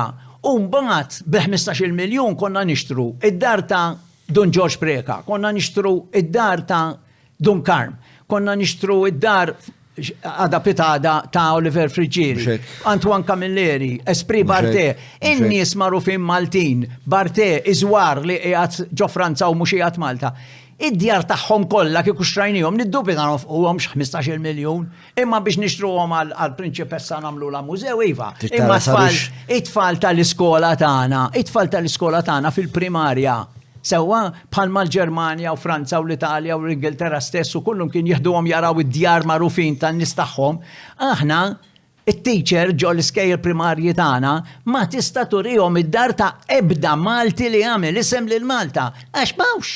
L-iktar Għax ma jinteressomx. xi blokka flettijiet daw U batek ma tridx l-organizzazzjoni li jmexxi ħabi kbir tiegħi Mario Kutajjar, Heritage Malta jisimha. Allora kif se nagħmlu l-prinċipessa tal-Ingilterra u jisimha Malta? Meta għal Maltin jiena hawnhekk nagħti lista kbira ġifieri. Lista ta' xi 25-30. Nies Maltin li jxirqilhom mhux biss il-monumenti, imma narraw id-djar tagħhom isiru mużewijiet. Ħalli l-itfal issa dis-sena jqala mit-sena twelid ta' Oreste Kirkop, pereżempju. Xaw ta' Oreste Kirkop. Hawn bust fuq Traffic Island mitluqa. Fej il-Myland. Bej l-Iskola Marija Reġina li biex issejbu jifettillek tgħaddi minn dik it-triq għax ħadd ma jgħaddi minnha. Ftit jgħaddu minna. U sibu hemm. Ġifieri, ma aħniex, ma nagħtux każ Azzopardi li kien jiġib l-isem Azzopardo li waqqaf in-Navy Arġentina. L-isla nirringrazzja l-Alla għamlulu bust ilu żmien. U bravi. Imma ja ħasra tagħmlu ma ġeb il-latrina. Tlet tarġiet u l-latrina l-ikbar triq fi Buenos Aires msemmija wara dar raġel. U għandu monument fuq kolonna. Avenida. Benija Azzopardo Avenue Buenos Aires. Avenida Azzopardo. Hija l-ikbar triq fl-Arġentina, waħna as fucking bust ma' hemm bust, qed ngħidlek, qiegħed l-isla. U nifirħilhom il-Kunsill Lokali tal-Isla li għamlu snin ilu u bravi. Imma għaliex jiena rrid insellimlu l dak kull darba li niekol f'xi restorant hemmhekk. Ummur forsi fil-latrina, rrit naddim il-latrina, biex nsellimlu niftakar fih, miskin. Għamlulu tarazza bieħu daħma. Fġieħ il-kwiet, għamlu latrina, eżat. Ġviri taħseb li il-raġuni għalfej mannix da sens ta' identità nazzjonali. Nittama li għatteħdu bażi segwu l-konversazzjoni bejni u bejn Charles qabel ma nkompli nfakkar li għaw numru ta' kumpaniji li jiżguraw li dan il-podcast ikun jista' jkompli jiseħ, allura fejn tistgħu għamlu użu mis-servizzi u l-prodotti ta' dawn il-kumpaniji li huma sostenituri ta' dan il-proġett. Dawn l-azzjendi huma il-Hungry Hippie, il-Browns, il-Vinja Kapriċi ta' Bram, il-Maple, infakkar kull nar ta' sibt filgħodu ikollhom għażla ta' sourdough b'tomiet differenti, però id-dumux biex tmur għal-jom għax jenħatfu qabel nofsinhar. Nirgrazzjaw ukoll il-Ferrara Casa, il-Teatru Malta, Derek Meets 9986645, il-Lafex Media tal-biċċa xogħol tremenda li qed jagħmlu fuq l-SEO ta' dan il-podcast, il-Garmin, il-Kutriko tal-li żommulna l-Patreons Frisky u Halloween, kif ukoll il-Leakabs li bħal dejjem waslu li l-mistieden u xi ħadd oħra ta' nies hawnhekk lejn dawn l-inħawi. Ħankomplu issa jien u Charles Xwiereb. Għax bqajna moħna li l-Ingilterra x'kienet hawn l-aħħar, għalhekk insemmu l-Ingilterra x'kieku kienu kavallieri l-aħħar forsi qed ingergru fuq il-kavallieri llum. Imma dawk kienu l-aħħar influenzi huma tagħhom 60 sen ilu. Li l-Ingilterra għalina hija monumentali għall-aħħar semmija fil-batal. Li jien naqbel li l-affarijiet tal-Ingliżi m'għandniex iwarbuhom, anzi għandna nibżgħu għalihom qed niġġieled għal Forti Cambridge. Ġifieri prova ċara. Imma mill-banda l-oħra, meta niġu għal Maltin, nagħtuhom bis-sieq ma nħobbuwiex lill-artna. Fil-fatt jien hawn nikteb sentenza bl-Ingliż, għax damiltu bl-Ingliż għax ħafna nies laqas bil-Malti ma jaqraw dik oħra hu ġifieri. Mhux għax għandhom jaqraw biss bil-Malti, jien naqra bil-Franċiż, bit-Taljan, bil-Malti, bl-Ingliż li għulli naf. Imma fġieħ il-kwiekeb kelli min qalli meta nikteb xi ħaġa bil-Malti kien jgħid li you don't have it in English, eh?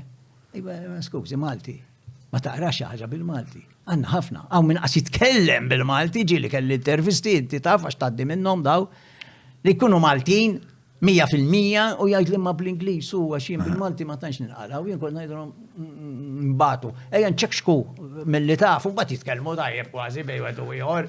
Jiġifieri, għandna din mentalità hawnhekk nuża l-frażi to be somewhat British is better than being simply Maltese. Dik hija l-mentalità. U sfortunatament ħafna nies tal-iskola ibatu minna di jew għax marru jistudjaw l-Ingilterra, jien mort il-masters ġibta minn Scotland. Imma m'għamlet li l-ebda differenza. Ħlif li saħħaħt l-idejat li kelli. Sewa, jew nkella DR għaw Malta. Għax in-nannu jew il-buż nannu kien Ingliż u allura llum għandi kun jom Ingliż u allura llum għandi passaport Ingliż. George Cross ma semmejni xejn hawnhekk. L-iktar wieħed li jiddibatti miegħi huwa ħabib tiegħi, m'hemmx għalfejn insemmih bismu ma ħabib kbir tiegħi. Imma għaliex qalbu taħarqu daqshekk li George Cross ma nneħħux minn fuq il-bandiera. Għax għandu passaport Ingliż ukoll. Ġifieri, jekk għandek passaport Ingliż u passaport Malti, bravo, proset, jien nixtieq ikollu xi 5 passaporti ma jimpurtax. Għalkemm fl-Ewropa llum kollha jiswew, imma l-Ingilterra ħarġet bil-Brexit għamlet l-ikbar ċuċata li se qatt tagħmel wara dak l-imperu kollu. Nibqa' fuq George Cross. Sewwa, Inti tal-fema li l-George Cross m'għandux ikun fuq il-bandiera Malti. M'għandux ikun fuq il-bandiera. Jiena naqbel li l-George Cross li tawna kien ħaqna. Ħanibdew minn hemm. Kien ħaqna u għall-inqas tawna xi ħaġa. Ħallija u għaw ngħidu jiena li l-belt awturi Ingliżi stess jikdbu li Hobbes irridu mhux medalja. Okay? Ir-Re George stess meta tajjinna f'April maġijaw f'Settembru tal-1942, ma tajjinna 15 ta' April 1942. Sena u nofs wara, fit-28 ta' Diċembru tal-1943, ħass mingħajr ma konsulta ma' Maltin xejn, ħass li di dal-medalja li ħadd ma impressjona ruħu biha milli jidher, ma kien isemmiha ħadd, rieda fuq il-bandiera. Issa, ir-raġuni li tkun fuq il-bandiera, l-ewwel nett, ma għandux jiddeċiedi sultan barrani. X'impoġġi fuq il-bandiera li ilha għandi mis-seklu 13-12, għatanna l-imdina u għawġi per-ritratti bil-kulur, l-imdina għatanna l-aħmar u l-abjad li kienu veru tal-Normanni, imma mhux tawilna u maqs kien hemm bnadar dak iż-żmien. Sempliċiment il-Maltin kienu jaraw l-aħmar u l-abjad fuq l-imdina u qalu mela dawn huwa nazzjonal tagħna, għażluh nazzjonali. Mela l-ewwel kellu jażluh il-Maltin. It-tieni, bliema arroganza. Re barrani, vera li għaw his islands kienu, sawa, our Maltese Islands għalilhom, ibba skużi ta' għandi bandiera qadima daqs tad-Danimarka u fl-Ewropa u 5 tal-Medjuevu u Malta kienet waħda minnhom. U inti skużi fottejtili issa, għax di saret bandiera hekk fl-1943. Sawa, issa għaliex George Cross bħala medalja bravi, neħdu għozbieħ, jgħad Sant'Irmu ġo kamra għalih u da u hekk hemm bżonn anke nagħmlu l monument ħares li il-port il-kbir, ma jimpurtax. Affarijiet sbieħ. Imma tpoġġili fuq il-bandiera. Il-bandiera hija l-identità, il-passaport tagħna l-kol. Meta l-Prim Ministru, l-President ta' Malta, jew inkella Miss Universe ta' Malta, jew inkella l-futbol, jew kulħadd min imur tarhom fir-ritratti fil-gazzetti, kulħadd bil-bandiera biex nifirħu bil-bandiera tagħna. Għaliex dik il-bandiera bil-fost titfakkar lil kulħadd li din hija l-bandiera ta' dak li kien fuqna tal-kolonjalistana jisimha George Cross. George kien ir-re George, missier ir-reġina Elisabetta. Ta' l-impressjoni li għadna kolonizzati kważi. Li jint ferħan li kont kolonizzat, mela l-kolonializmu huwa kriminali u int ferħan li kont skjaf taħtom. Skużi ta' impatem moħra. Għara kemm għandna qaddisina hawnhekk minn San Pietru, Sant'Andru, Sant'Andrija, s-salib ta' Ċesu, slalib għandna kemm trita u Malta, għandna slalib ċerti nies fl-awtorità wkoll kultant li ma jmexxux tajjeb kif għadna fuq il-bini. Imma biex nażlu salib fuq il-bandiera Malta kattoliċissima kellna nażlu is-salib tal-kap tal-Protestanti. Għax ir-Re George kien bħalmu Karlu. Kien il-Papa tal-Anglikani. Iba salib tiegħu għamilna. Xej ma jagħmel sens. Malta Kattolika. Xej qas waħda ma jġib tajba istja. Malta Kattolika. Tifhem inti.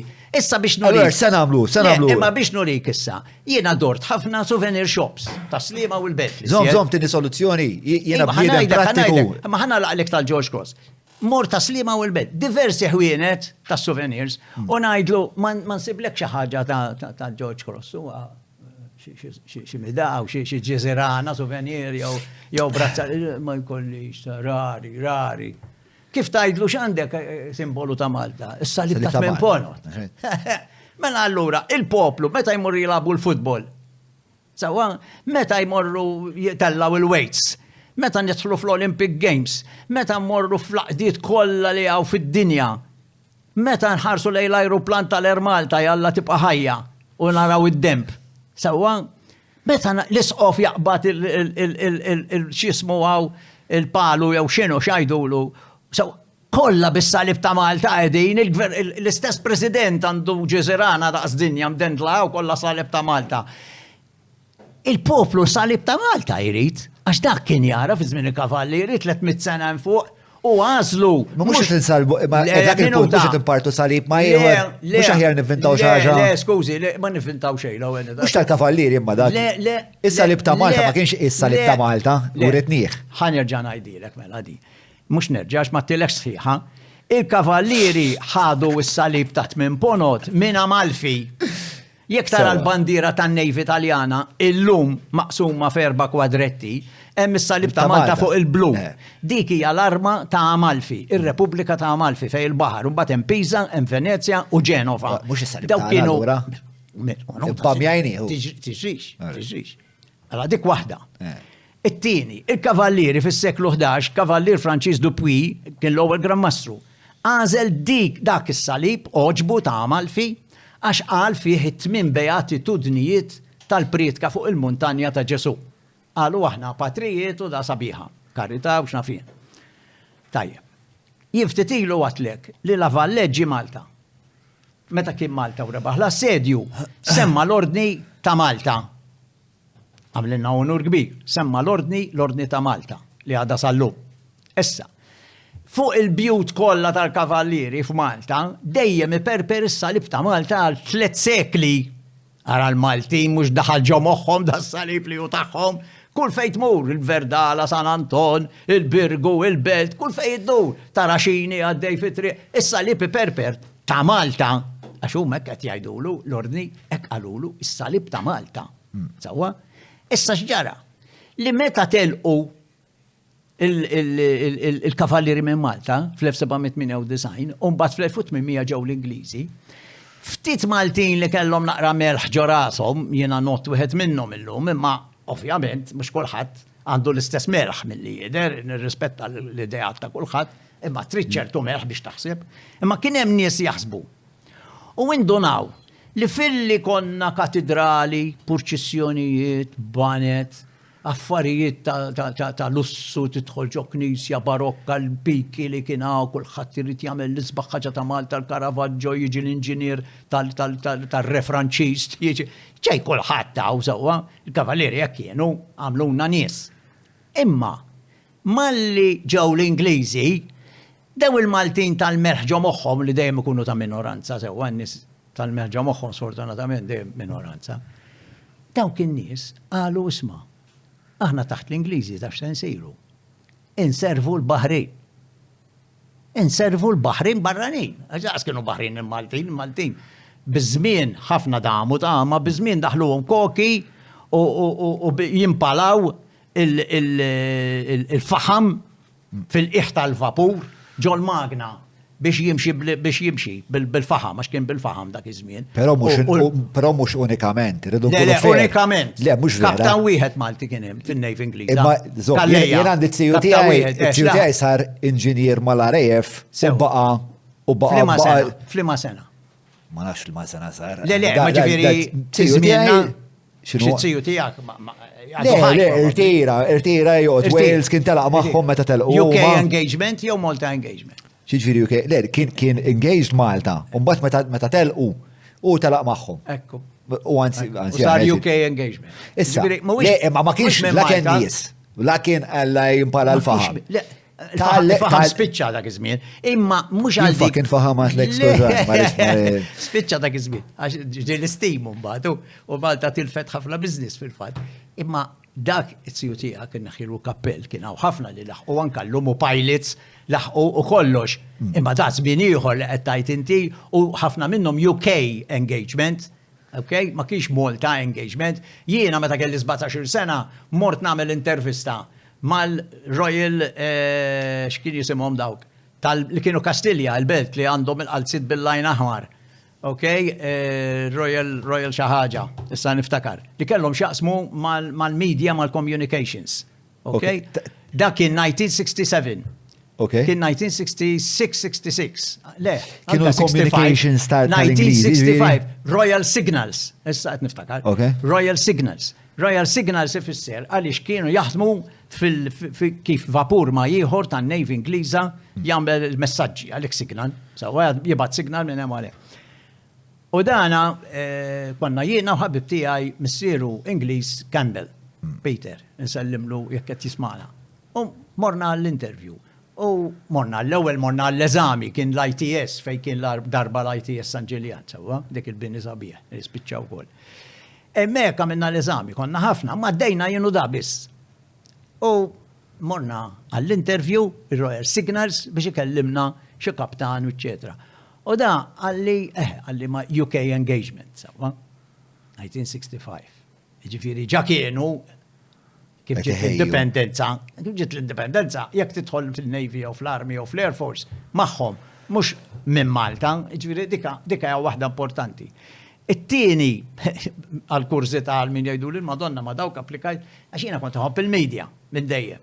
Uħsib ħattini xi pjaċir, imma mbagħad saqsejtu għatlu da rrid nilbes l-uniformi jien biex nidħol magħhom.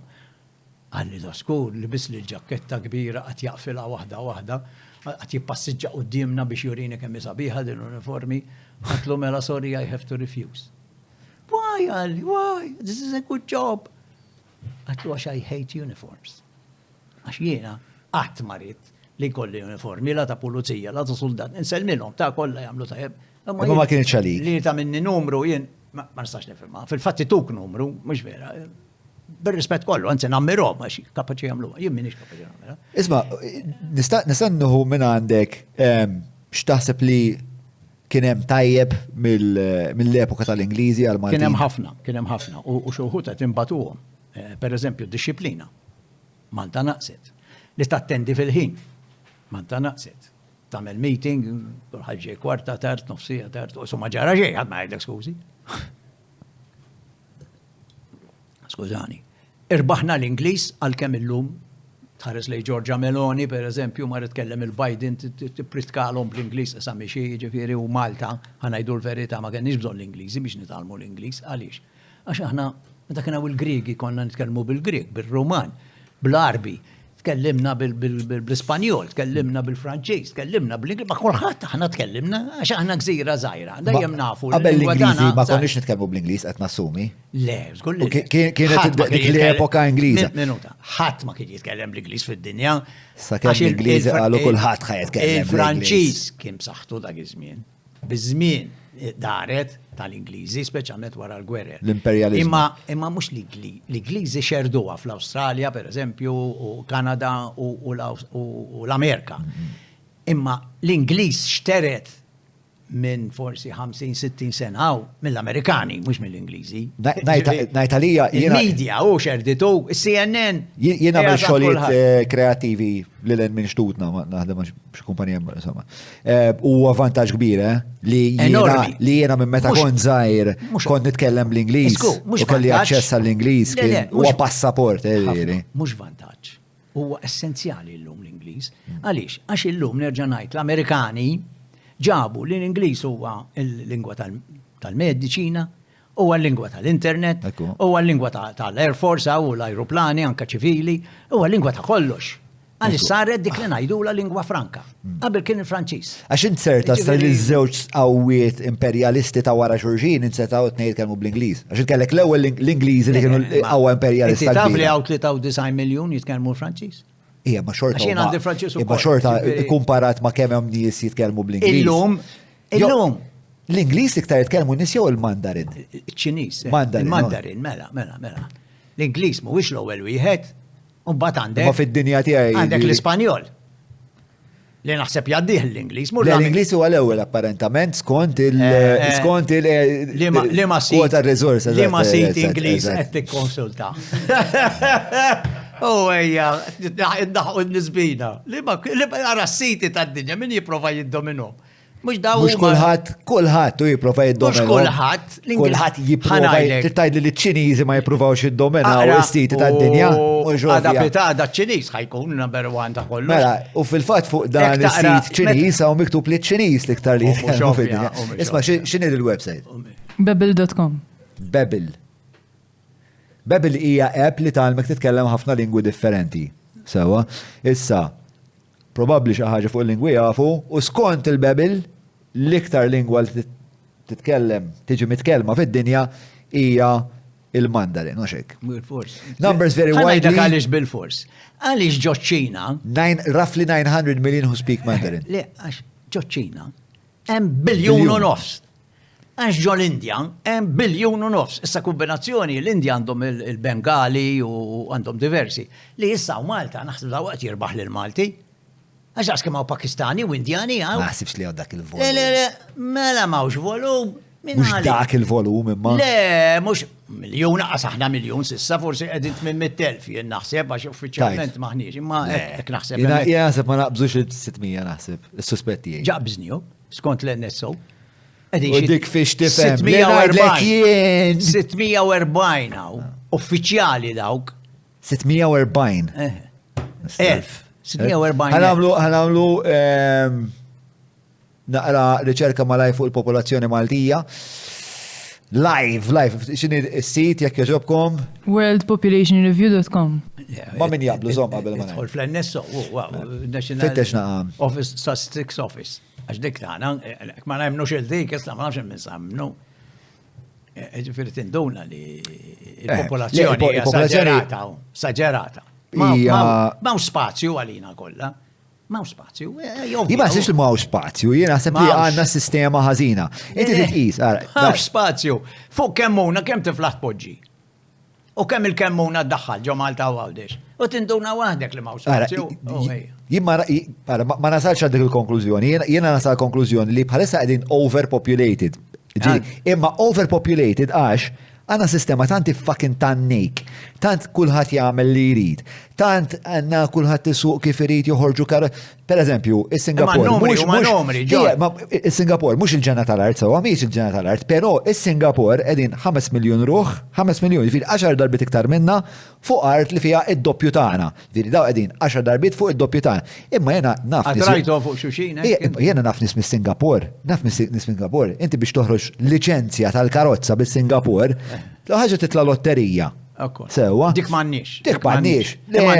Mur spiegalhom il-Maltin isma biex tħu liċenzja tistenna lotterija sal-aħħar tas-sena. Illum il-Maltin, illum qegħdin fis-sajf 2023. Għandna kemm bdejna għawissu meta r-rekord jgħajna dal-programm sewa jiena. Kemm qed toġobni qed tagħmilha ħafna drabi di. Iżda qed timmarka ħalli meta jiġi xi storiku 10 snin oħra jkun jaf eżatt il-ġurnata. Le, ma l-iktar li qed nagħmilha. Għaliex min jara l-programm 10 snin oħra jgħid mela Malta kien hemm 600,000 pereżempju, rridu ngħidulu li ma data qegħdin nitkellmu sewwa. Issa di Malta aħna ma nistgħux nibqgħu sejri pereżempju das-sajf. Batejna ħafna tuħ tad-dawl. Sewwa issa vera li kienet it-temperatura għolja, imma jekk it-temperatura jekk il-pajpijiet jinqasmu meta jkun hemm misħana, għaseb wara meta jpoġġu dak il-gas bin-nar fuqhom. Kif ma jiġrix hekk? Inti taħseb li overload? Hija overload, bil-fors, sħana qiegħda tkissirhom u n-nies hawn overload għax kienet isħana bit-temperatura għolja. Ġifieri hemm biċċa raġun, imma mhux għax huma l-pajpijiet qed jiġrilhom hekk, l-inġiniera serji qed jgħidulna ċarru tont li jekk inti tagħmel overload, il-pajp jisħon, ovvja. Issa miegħu jekk iżżid dawk l-air conditioners kollha minħabba li għoliet it-temperatura, allura ċ-ċarġ huwa ikbar. Imma għamilna maintenance u kif kulħadd isemmi l-ġonot. Fejjem il-ġonot, fejjem il-connections. Mela di distribution network magħmula bil-ġonot. Inti, jinsa fejna, fijek kieku inti kollok id-dawl, id-dar, sewwa jew ġo l-istudio, u għaddej wajerew fuq iċ-ċint. Kollu ġonod. Inti jek tagħmillu 3 ġonod, hemm ċans li jilħaraqlek, ħafna jek tagħmillek tajt ħabbitlu da u nagħmlu ġdid mill-ewwel. Le, għara, jena l-kaġa li jtnajt, ekku. Le, li. Sherlock Holmes kien jgħidlu elementari. Watson.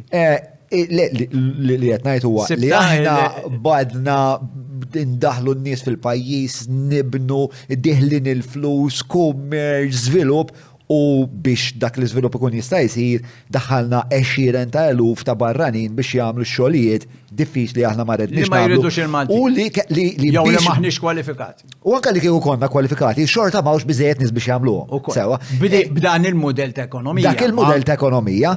Fl-istess ħin, jiġifieri aħna again għal darbohra bħal George Cruz qas waħda fucking ma ġibna tajba. Jiġifieri aħna u maħniex se nġibu iżjed tajjeb ta' għax milli jidher. Jien meta kelli 20 sena ktib poeżija u fiha għad li rrid naġġel biex illesti xi ħaġa, imma dak iż-żmien għad dal-pajjiż bl-Ingliż hemm kelma eċċellenti għax ara l-Ingliż għandhom affarijiet sbieħ mela m'għandhomx. Doomed, taf xi ġifieri doomed? Ikkundannati. Aħna ma nistgħux nifhmu aħna pessimistu. Le, jien ottimistizmu. Imma iva għax nagħmlu x'nagħmlu qed naqdu fl-istess ċirku. Issa jienu inti l-lejla, għamilna dibattitu li naħseb iktar interessanti mill-li jkun hemm fil-Parlament. Għajdu verita. Efemni. Modestia apparti. Mhux ġifieri ma rbaħniex xi tragward. Ara, nkunu modesti u għomli. Imma għamilna dibattitu qawwi. Issa, taf xi jgħidu fuq id-diskussjonijiet li jkun hemm fuq it-television jew bħal tiegħek podcast u da. In-nies tal-medja li jiena nagħllem dak is-suġġett ukoll, in-nies tal-medja taf xi jgħidu. Jgħidu id-diskussjonijiet rekordjati li jiġu mxandra illum fuq l-internet daqs it-television jew ir-radju, jgħidu daw huma komdi għal politikanti. Għaliex huma komdi? Għaliex il-poplu qed jarana bħalissa jgħid sewwa qal dak ara naqbel miegħu, għallu x'dik dik hekk mistassir. Allura l-poplu qed jistrieħ, qed jiżvoga. Li se ssir xi ħaġa la qegħdin ngħiduha fil-pubbliku, imma għada ma jsir xejn. Jibqa' kollox l-istess. Allura dikom da biss għall-politikanti għax qegħdin niżvogaw. Naqbel parti ġifieri li l-bniedem għandu bżonn jiżvoga u jeħles minn fuq sidru dik nemmina. Imma qed titħabb il-poplu wkoll fl-istess mingħajr ma nafu aħna ma nixtiequx nagħmlu hekk. Il-medja għandha rwol importanti ħafna fejn tidħol il-public opinion. Mela, reċentament pereżempju kien hemm jinnaf pereżempju il-kwistjoni tal-abort li ġiet iddibattuta ħafna fil-medja, kien hemm ħafna diskussjonijiet fuqha. Ġara, tant kien hemm tensjoni u tant il-public opinion li konvinċejna l-gvern jirtira. Li l-gvern ipperswada ruħu. Ġifieri hemm ta' Sofija u ta' Sofija ta' Jean Paul Sofija u ġifieri jiswa mhux ma jiswix u għalkemm jien qed ngħid ikkundannati. Imma Marija nerġgħu naqgħu fejn konna. Ħudi tal-bini, per eżempju, għaliex l-autorità tal-ippjanar tibqa' tagħti l-permessi għal ċerti affarijiet li huma skandlu. U allura mhux bil-fors tibda taħseb li hemm xi korruzzjoni x'imkien. Inti tibda taħseb jista' jkun mhux hekk, jista' jkun jalla mhux hekk. Imma inti bħala pubbliku tibda tgħid imma taw possibbli disa' min nies normali li jivvutaw u jiġu 8 b'wieħed għax wieħed biss jirrappreżenta l-NGOs. Sawa tajt daw possibbli daw in-nies mhumiex qed jaraw il-verità daw. It-tminja l-oħra min jirrappreżentaw? Istituzzjonijiet tal-gvern, in-nies li huma impjegati. Il-kunsill lokali. Per eżempju, il-Partit Nazzjonalista sa fejn niftakar jiena Stalin jiġi korreġut kien irtira ir-rappreżentanti hawn mill-PA xi sentej ilu jidhirli. Ġenju. Il-kunsill lokali jkun konsultat jew kollu vot. Il-Kunsill tal-Post. Iva, inti għandek taġiba għidli. Le, ħallini jew isni għandna. Ta' taslima fuq il-Forti Cambridge. Ta' taslima 3 snin ilu għal applika biex Fort Cambridge issir protetta. Ġi konsultat injorat ġi. Kien hemm xi 5 NGOs ipprotestaw, jien tkellimt u protestaj, din l-art ħelwa protestat. Moviment Ma dawn graffiti. m'għandhomx vot fuq il-bord, jiena interessani. Għandhom raġel wieħed. Romano vot wieħed. Kassar. Romano Kassar jirrappreżenta l-NGOs. U dak vota kontra fuq ta' Cambridge, per eżempju. Romano Kassar. Ekku. Ir-raġel ta' Keril. Jien ma Le, żgur li le. nafux personali, ma sax immerik. Ma ziltu fil-leaflet li għadna kemm tkellimna fuq ftit ilu. Mela, Il-popolazzjoni sibta li għajt Mela, naħseb fuq. tana popolazzjoni u Ta' Malta. minuma, mela, the estimated population end goals at the end of 2022, is-source huwa L-NSO. l-NSO, stood at 542,000. Ħarġet oħra aktar riċenti, ta' ċekja. Il-gideb li jikdeb dar-raġel. Iċċekja. Iċċekja, ħarġet oħra iktar riċenti. End of year ilu 8 xhur ta' Mela, 11 July, World Population Day, 11 July 2023. Imma din hija s-sajt tal-NGO. L-aħħar stima li tatna l-NGO fil-11 July Mhux 2023. NSO. NSO, skużani. Ok. Għaxinu, bat nifexal. Ma jimpurtax. ċid grok. Le f'sajfu l-alkohol. Ija ta' 2022, ġviri Le mill-lider. ta' hemm oħra riċenti. Li qed tirreferi jiena għalija smajta. Charles hija statistika tal-kiri li rajt in-numri ma tantx jagħmlu sens tista' tellaħħom. Tal-kiri xi tfisser. Nsejta min kienet, naf li kienet estimates 640 tal-kiri. niftakar. Eżatt, le ma kienet 640. kienet qed iddur ħafna tiġri ħafna fuq Facebook, ma nafx kemm kienet Ejja, verità. waħda. Jekk jista' Aħna ma xi ħadd nax nagħmlu forsi- xejn iżjed ħlif nistennew issa. Eżatt. Nispiċċa u naraw min kellu raġun. Eżatt. Mhux hekk. Issa, mela, kien hemm xi ħaġa oħra li konna nikkwestjonjaw fuqha.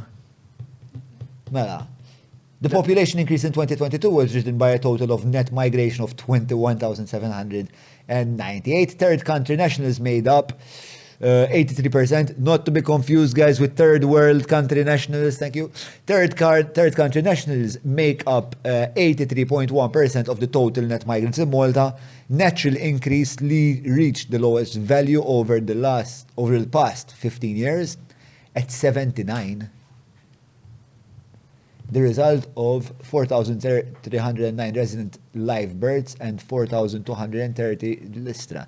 Ġifiri min huwa residenti, il-net increase tal-popolazzjoni Maltija, fimta? Il-net increase tal-popolazzjoni Maltija hija 79. Sewa, 79. 79 u 79%. Le, 79. Ġifiri, zdidna bħala Malti. Aħna bejnietna. Wow. Ok, so zdidna bħala Malti, zdidna. Kattoliċi, bojot, eccetera. 79. Zdidna, Zdidna. ġifiri mietu kważi daqs kem twil. Imma daħalna n-nis third country nationals 21,000 fuq 21,798. Fit-22. Imma dik mhux third country nationals biss, la? 83% of that is third country nationals. eżatt. L-oħrajn huma migrants. Imma dak qed jgħidek għal dik is-sena kemm daħlu ġodda. Eżatt. Mhux qed jgħod dawk li qabel kienu hawn.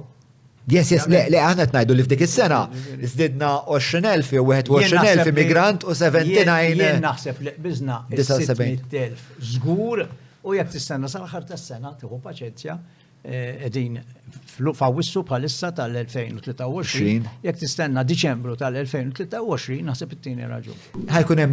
Ikun hemm statistika miġbura. Dejjem ikun Rutinament. NSO għandha kontinwament imma l-ikbar Taf li xaħat l-NSO jew ħanċemplu issa. l-ikbar ma jmħar. Mhux li nistgħu nċemplu issa.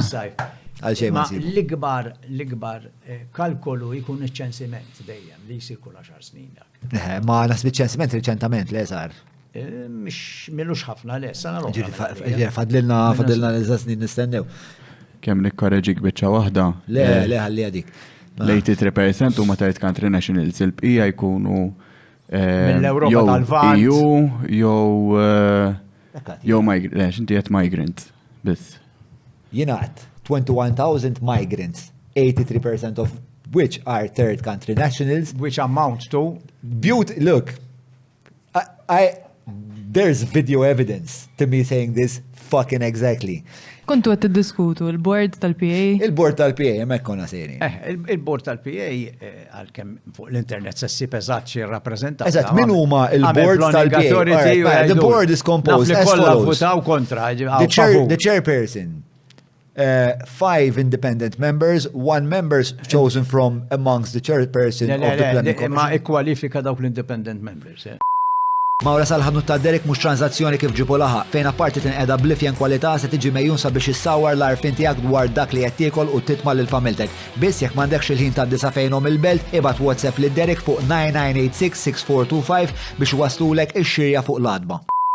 Apex Media huma esperti fil-kamp tal-SEO għal snin sħaħ huma għenu l-klijenti tagħhom sabiex jitilgħu fil-quċċata ta' tfittxija tal-Google jekk inti qed tfittex outreach links, PBN builds, konsulenzi u kwalunkwe xorta ta' servizzi relatati ma' SEO mela kellem l-Apex Media.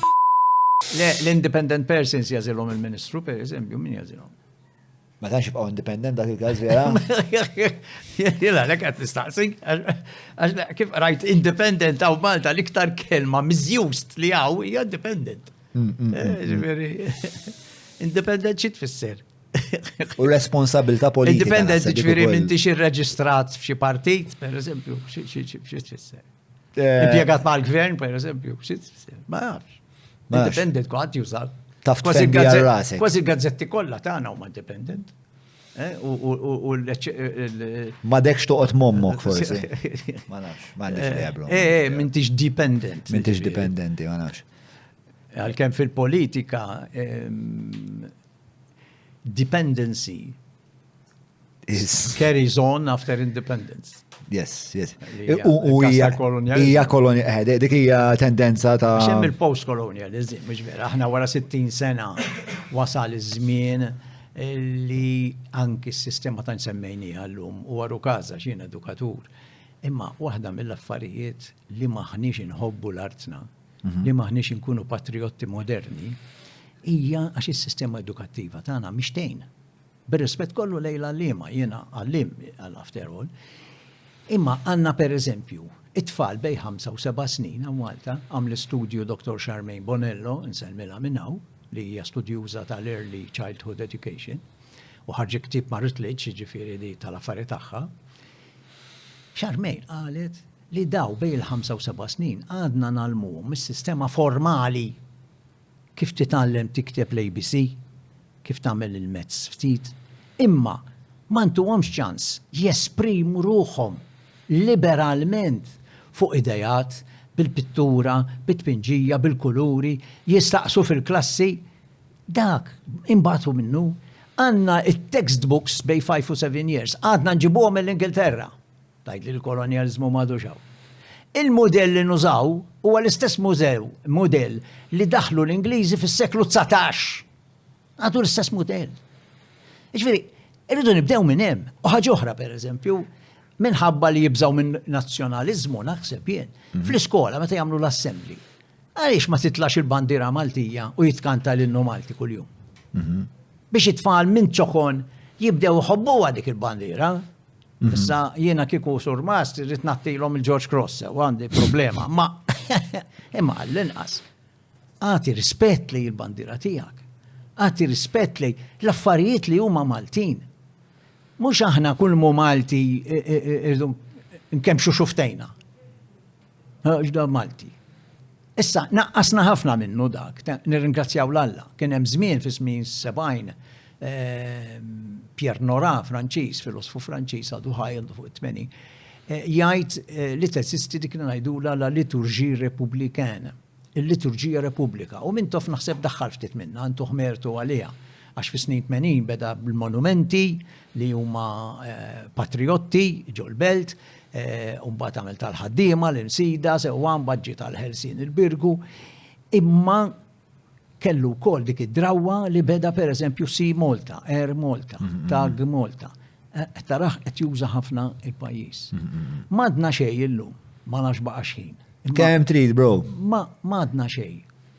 Fuq żewġ affarijiet. Waħda il-monumenti nazzjonali tagħna kbar, ġifieri l-Indipendenza, r-Repubblika u l-Helsin. Għaliex it-tlieta li huma ħadd minnhom ma mar il-belt. Kienu għadhom qed jibżaw il-politiċi li jmissu l-belt għax tal-Ingliżi. Għax f'kull kapitali tad-dinja tal-Indipendenza, tal-Repubblika ikunu ġew kapitali. Aħna waħda edha l-Furjana, l-oħra edha l-Marsa, u l-oħra qiegħda l-Birgu. Isom anke l-Prim Ministri ta' Malta beżaw jidħlu l-belt b'monument nazzjonali. Biex iħallu żgur il-maġġoranza jibqgħu Ingliżi. Kif inhi llum. U ħaġa oħra, il-festi nazzjonali. Inħobb insemmi. Taħseb li jaf biża jew ja ma jifmux Hija il-kultura. drawwa, inti taf, inti qatt tajt. Fakkarili tal-festi nazzjonali, għax nixtieq ngħidulha. Inti qatt tajt li kien hawn il-klassi anke fil-monumenti. Per eżempju, il-baraka ta' fuq. Kważi kollha, b'eċċezzjoni ta' wieħed, kollha Ingliżi. Mela l-Ingliżi fi żmienhom kienu jużaw il-baraka ta' fuq, il-baraka t'isfel u anke Hastings, għalihom biss.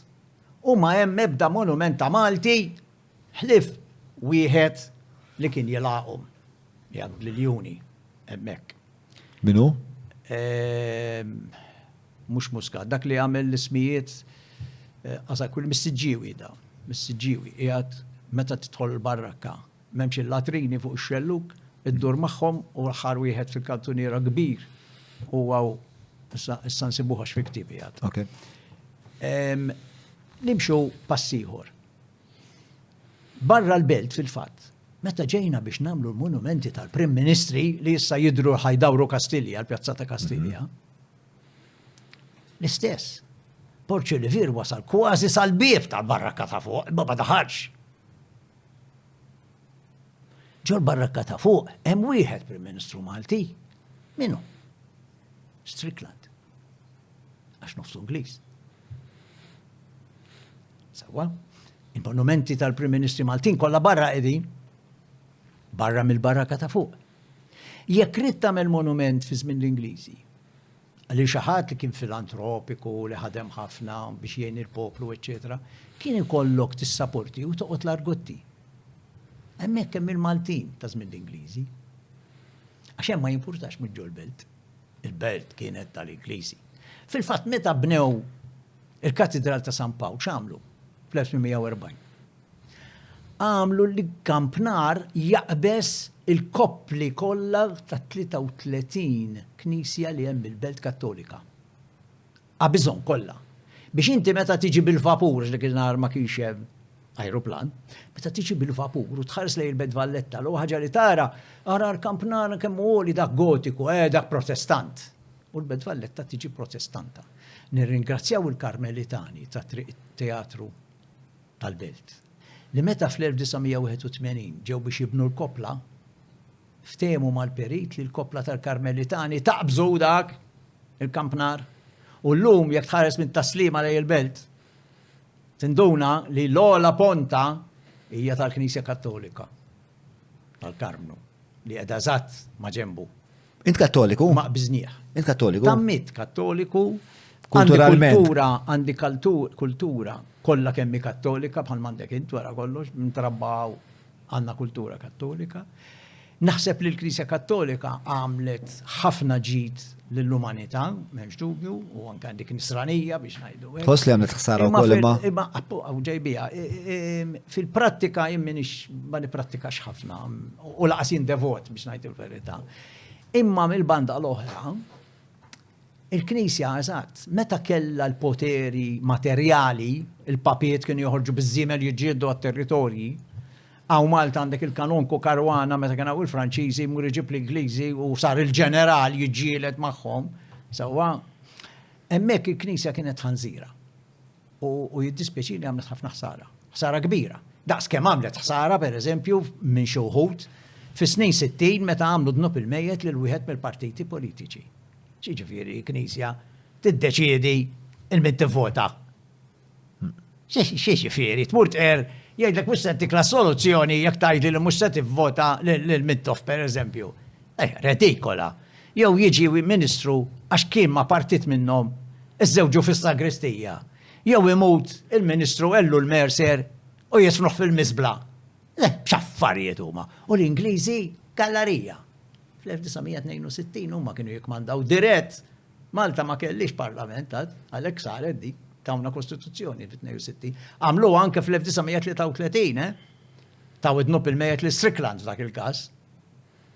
Imma da ġifieri, il-Knisja hija xi ħaġa privata. Il-Knisja hija privata, mhijiex mhijiex tal-statali, il-Knisja dejjem hija privata. U għalhekk il-Franċiżi keċċewhom minn hawn, għax il-Franċiżi meta ġew bl-idea ta' rivoluzzjoni u Bonaparte kiteb 160 liġi ġdida ċivika u għamil kunsilli lokali għall-ewwel darba, l-ewwel ħaġa li rrid jagħmel huwa jifret il-poteri tal-Knisja biex ikunu spiritwali biss u l-poteri tal-Istat. U l-Knisja ma ġobħiex dago. Da tip ta' teokraziji kienu jeżistu x'imkien ieħor? Fis-sens. Għadhom jeżistu. Le, u hija ma fil-punent, fil-punent, fl-Ewropa. Kien hemm intħil daqshekk espliċtu mill-Knisja. Malta għadha ftit teokrazija fis-sens fil-Kostituzzjoni hemm miktub li l-reliġjon ta' Malta hija kattolika u l-Knisja għandha dritt tagħlem x'inhu tajjeb u x'inhu ħażin. Biex nifhem il-kuntest dinji ta' dak iż-żmien meta sar l-internet li huwa naqblu xi ħaġa faħxija qed nirrikattak jiena bil-ħajja. Jgħaddi bitberik u jaqbes id-dar għax inti m'għandekx il-bulletin għaliex inti ma rridx tgħidlu l-min se tivvota. Issa imma biex nifhem. U l-Ingliżi gallerija, qed jifirqu jekk din l-affari kienet xi ħaġa li teżisti biss f'Malta jew li mal-Ewropa kien hemm ħadd ieħor li kien juża tip ta' strateġiji. Għaddew minnhom imma qabilna. Ħafna qabilna. Ejja nieħdu pereżempju d-divorzju, mhix hejn. Id-divorzju. Nafu li Malta daħal fl-2011. Sewwa? U baqa' nirringrazzjaw l-Alla li qiegħed hemm. Wieħed mid-drittijiet ċivili tagħna. Meta ġew il-Franċiżi fl-1798 ġabu d-divorzju magħhom għax Franza kien diġà qiegħed hemm. U kien hawn min id-divorzja ħafna.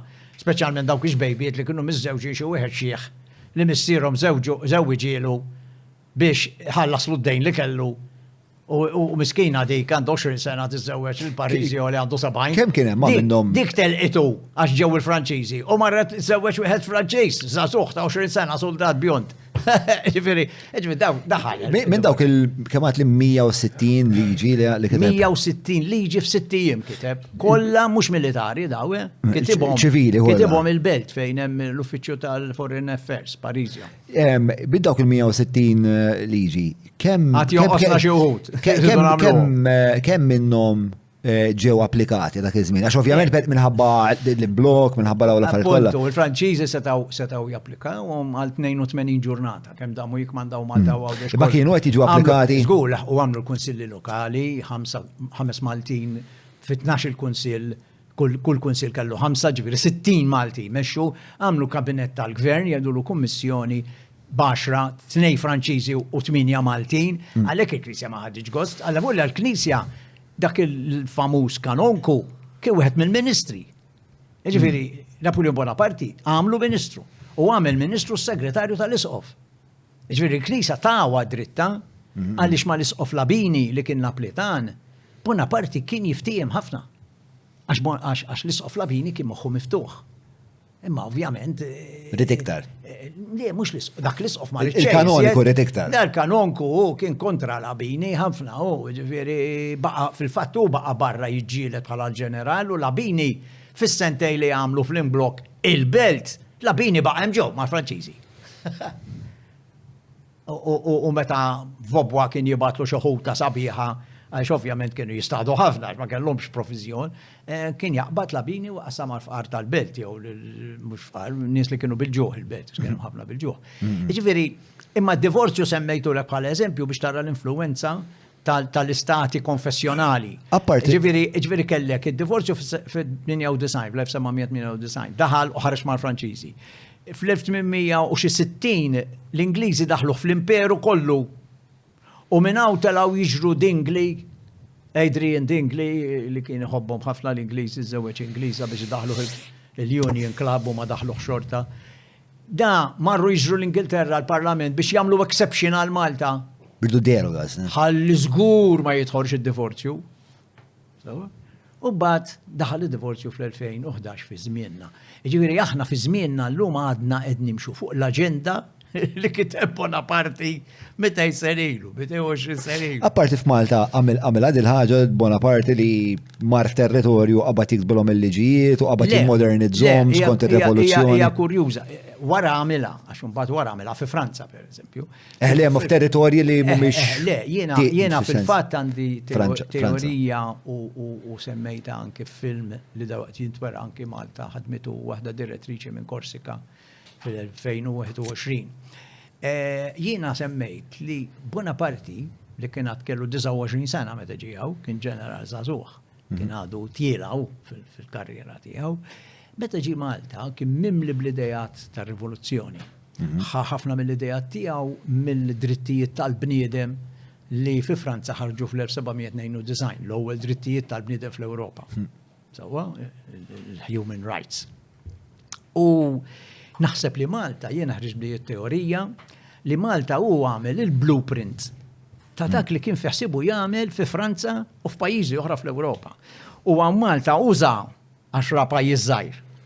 Jgħidlek daw bħala żgħir malajr nbiddilhom, jgħidlek ħa noħroġhom mill-Medjuevu daw għax għadhom jgħixu fil-Medjuevu u nġibhom għażmien modern.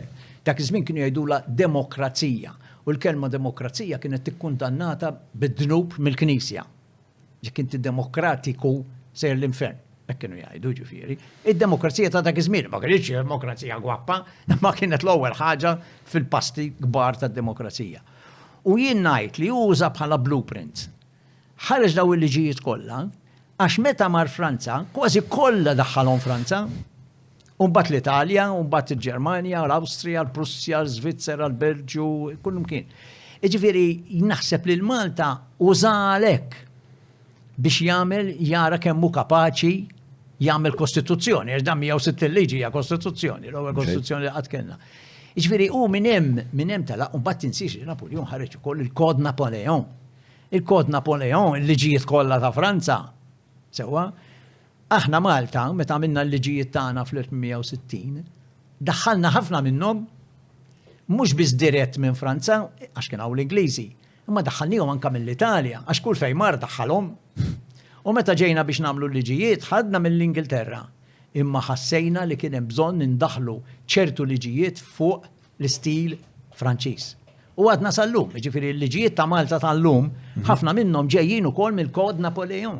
Da kien tant organizzat dal-bniedem, da ma kienx ġeneral tal-armata biss, da kien politiku enormi tajjeb li Franza ġabara u wara r-rivoluzzjoni ħarġa minn dak il-storbju kollu, għamil paċi mal-Knisja, beda jiġri kullum kienu u waqqa r-rejiet. Għalija jiena l-ikbar valur li naralu li waqqa kważi r-rejiet kollha tal-Ewropa. Għax waraħ, ħadd ma qal nerġgħu morru għar-reta. Imma waraħ kien hemm rejiet le Franza? Kien hemm le Franza waraħ kien hemm xi 4 u 5 jidher li.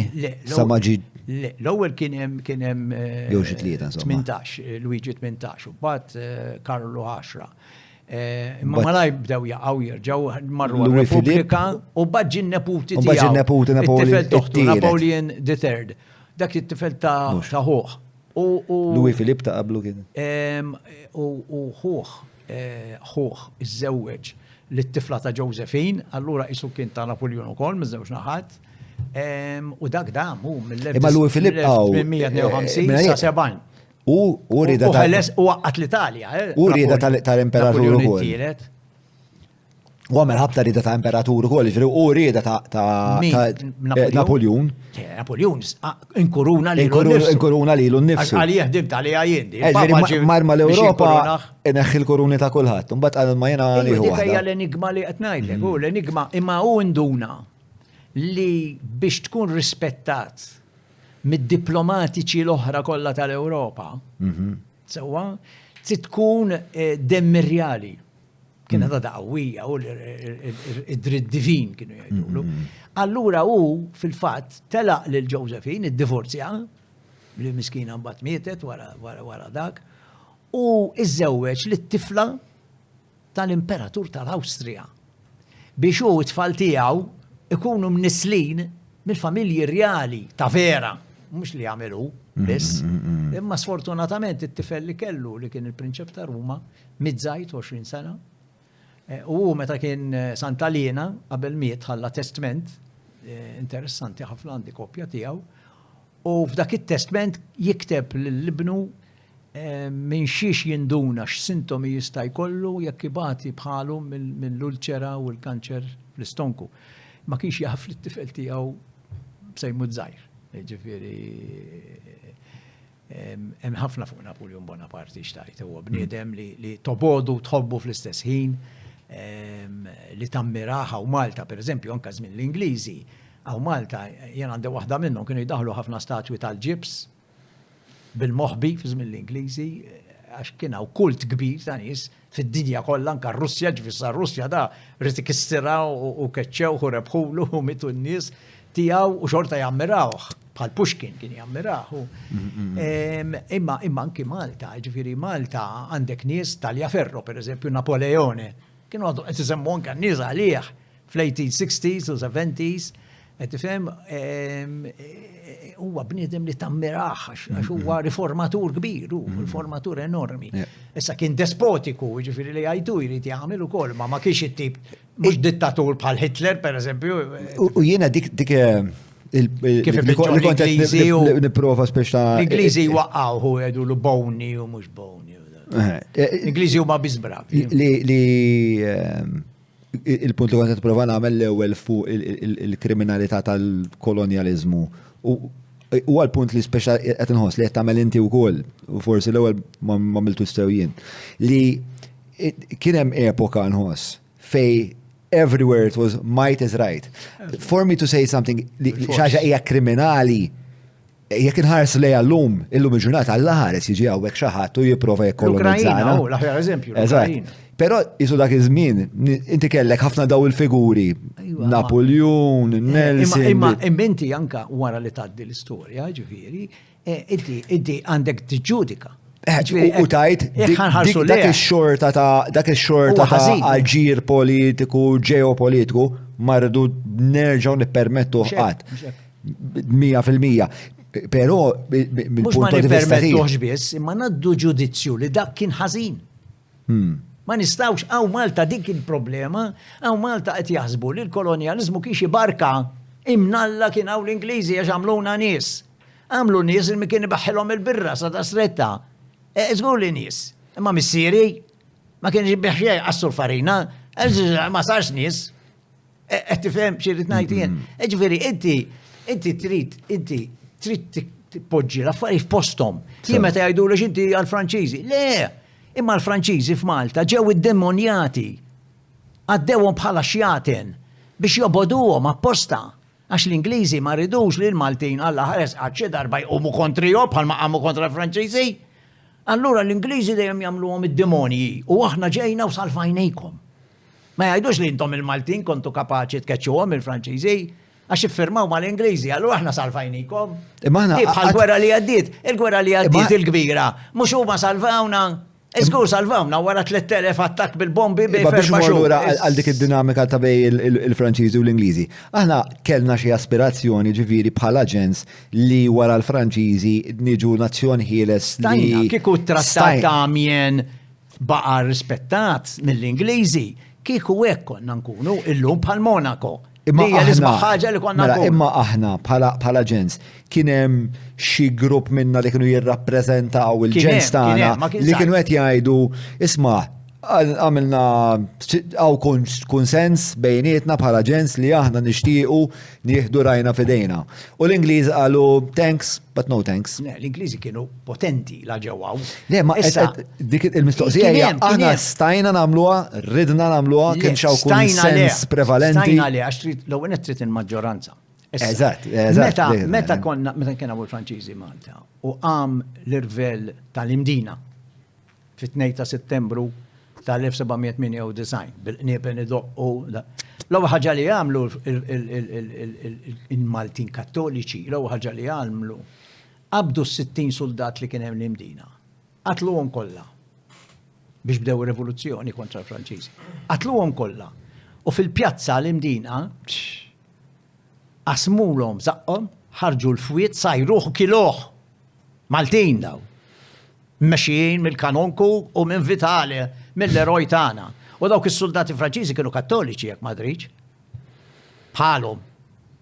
Issa jien ma nafx jien fi ktib ieħor għat li dan l-att bestjali, l-att bestjali. Sewa, l-ewwel rajt li sar fil-Iraq xi snin ilu. Xi ħadd. L-Afrika jipprevali ħafna dat tip ta' aġir. Sewa, ħafna dokumentari. Ekku. Issa, apparti dik imma, ħafna mill-istoriċi kbar tagħna li kitbu fuq il-Franċiżi qabel ma ġejt jien u għamilt dattarat fuqu, ma jsebuwix di l-istorja. Ma jsebuwix.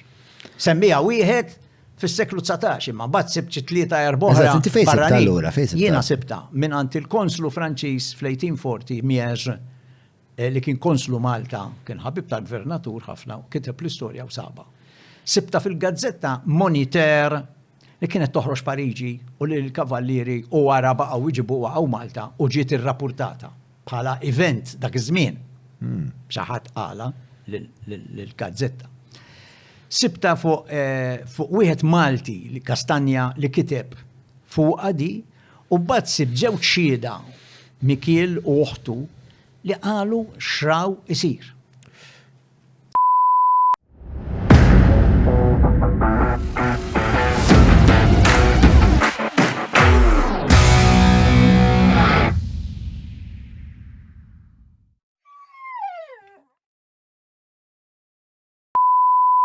Il-min tawa xieda? Xieda tawa l-awtur ieħor qed nipprova niftakar ismu mhux Vassallo Antonio għax dak ma semmijiex. Imma pereżempju kien hemm kotba kbar bħal ta' Testa pereżempju li ħadmu ħafna u taw ħafna referenzi u jibqgħu vera bravi, ma jsemmuhiex. U jien semmejta waċċini. Ġifieri il-bestjalità hemmhekk bdiet, is-sindku ta' Ħażebbuġ The Lost kien kun jomu. Daw il-kunjomi il-barrani Franċiżi għatlek kienu Malti, kienu ilhom għaw bħal ma semmejna Duble u ħafna oħrajn. Da kien il-ħadd it-2 ta' Settembru, il-konfoffa li għamlu Ħażebbuġ ma dal-kanunku, marru għandu, da kien is-sindku, u kellu id-dar tas-sindku. U fija kien hemm l-armi merfuqajn f'każ ta' bżonn ikun hemm jiġu bżonnhom jużawhom. Kienu tal-gvern, ġifieri, għax kienu tal-kavallieri mbagħad baqgħu tal-gvern. Daw qalulu iftħinna għax irridu l-armi. Għallhom għalfejda, The Lost. Da l-ewwel sindku ta' Malta miskin. Għallhom għalfej. Għallhom għaliex l-imdina għamet rivoluzzjoni u ħammorru ngħinu biex inġibu l-ordni. Ma għallux li bdejna rivoluzzjoni kontra l-Franċiżi. Da għallhom jiena m'għandix ordni mill-belt, mill-kabinett, irrid permess. Illum il-ħadd minix se niftaħ minħabba li dija diżordnijaw jekk jien nagħti l-armi lill-pubbliku f'idejek, is-sindku, allura ma nistax. X'għamlu? Qatluh. Dak il-ħin ħadulu l-muftieħ fetħu u telgħu bl-armi jiġru l-imdina jimxuha. Da illum għandna konsilli lokali. U għamiltilhom taħdita, stidnuni ħadd gost jiena biex ngħidilhom kif bdew il-kunsilli lokali l-ewwel darba f'Malta fi żmien il-Franċiżi. Bi kien hemm 12, isu llum kif issir l-elezzjoni qasmuha, għax illum 13 u daw kienu 12. Waħda mill-affarijiet li għattilhom intom bħala kunsill l-assoċjazzjoni tal-kunsilli lokali u hemm il-gvern lokali, ġifieri jaqgħu taħt il-Ministru jekk min insejjer żball Owen Bonnici daw, gvern lokali mal-kultura. Daw missom lil dal-sindku martri, da sindku martri. Miet biex iżomm l-ordni. Ejwa, ħadd ma għamillu plakka, l-ħapida, Ħażebbuġ għamlu tant affarijiet. Ejwa, ħadd ma ftakar fih da, l-ewwel sindku f'Malta li miet martri, sa fejna fih ma miċi ieħor sindku għaw Malta martri. Ma minnux monument. Aħna ma tantx ninqalgħu monumenti għal Malti ma ninqalgħux. Ek ma semmu xejn, Karwana Galizja, ġurnalista, taqbel u ma taqbilx magħha fuq x'kienet tikteb u ma tiktibx. Hija l-ewwel ġurnalista Maltija mill-1839 meta ġibna dik li jgħidu la freedom of the press. Sewa l-libertà tal-istampa. Li kellha tmut minħabba x-xogħol tagħha. Issa tista' ma taqbilx mal-femmijiet li kellha, dik storja oħra. Imma għaliex m'għandniex monument. U għaliex kellna nużaw għadhom jużaw min jixtieq jibqa' ifakkara, kellna nużaw tal-assedju l-kbir il-belt. Biex tara kemm l-assedju l-kbir tal-belt il-monument huwa nazzjonali, ħassew li kellhom imorru fuq hemm. Pereżempju Franza xi jgħidu li semmi Franza. Franza jtuna ħafna eżempji, wieħed minnhom huwa meta qatlu 9 ġurnalisti ta' Charlie Hebdo fl-2015, sewwa, jiena wasaltem ftit ġranet wara Pariġi u kien hemm kbira. U l ħaġa li għamlu n-nies sabu l-monument ġo Pariġi tar-Repubblika isu bħalma għamlu ta' Malta, sabuħet nazzjonali. U bdew jiktbu l-graffiti u jpoġġu l-fjuri u jwaħlu r-ritratti tagħhom, eċetera, eċetera. U l-gvern induna x'ġara, imma x'għamel, mhux qed ineħħilhom ir-ritratti u l-fjuri kuljum. Bħalma minn aħna. X'għamel il-gvern? Iktar għandu sens kbir ta' ċivilizzazzjoni. Ħallihom jagħmlu dak kollu. U da sar mort naraħat għand ir-ritratti, dak kbir jibqa' tiela. U tara daw l-fjuri, da kibru sa nofs il-pjazza ħadu. Ħalla kollox hemm. Imma sena wara kien hemm François Hollande, President. Sena wara da, felu is-sena eżatt. Għamel lapida kbira ħafna. Waħħala fej qatluhom fit-triq. Għamluha bir-ram u l-kliem bir-ram bl-ismijiet kollha tagħhom. U sena wara il-President stess mar ipoġġi l-fjuri, mar bil-banda apposta, għamil ċerimonja kbira biex isellmilhom il-President tar-Repubblika, mar isellmilhom lil daw li mietu ġurnalisti. Min dikinhar il-post nazzjonali tal-Monument tar-Repubblika ħallewh għax issa għandhom fejn ipoġġu l-fjuri. U awtomatikament wara li għaddew 3 xhur ma marrux nies iżjed u l-fjuri nixfu, eċetera, eċetera, abbat in-nies reġgħu natfu kollox, neħħew il-graffiti li kien hemm u ġi. U restawrat. Meta mort 6 xhur wara sibtu jien nadif kif kien. Issa kieku għamilni hekk aħna Malta. Kieku ħaqna minnieh dal-monument.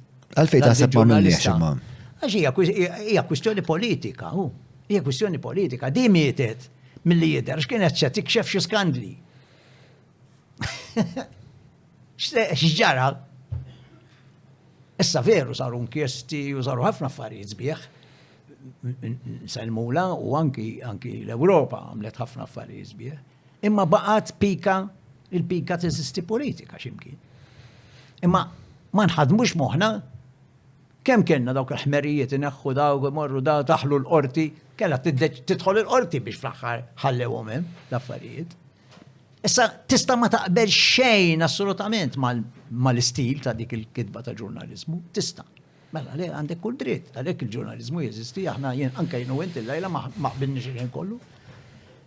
Imma persuna li tmut martri minħabba xogħla u speċjalment fuq suġġett sensittiv bħal da freedom of the press, il-libertà tal-istampa, tiegħi ġieħ x'imkien.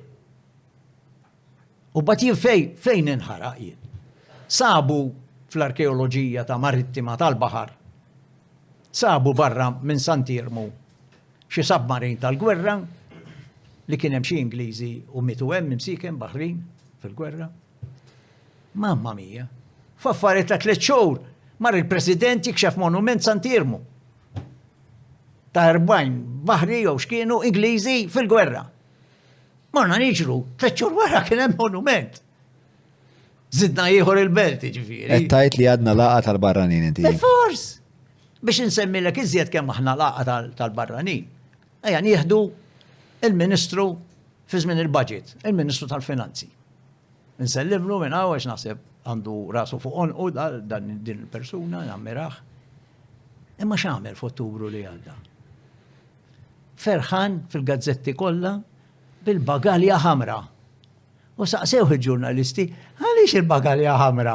Mhux dejjem sewda kienet mill-indipendenza law? Ejju, ħariġi bħal Ministru tal-Ingilterra. Tal-Exchequer. Għax dik ħamra. U tajt li l-kolonializmu mhux hawn. Da qed insemmu Ministru tal-affarijiet tiegħu ta'. Da ħass li jrid jikkopja l-Ingliż. U ma nistax nifhem eżatt xi motivat biex tagħmel xi ħaġa bħal dik.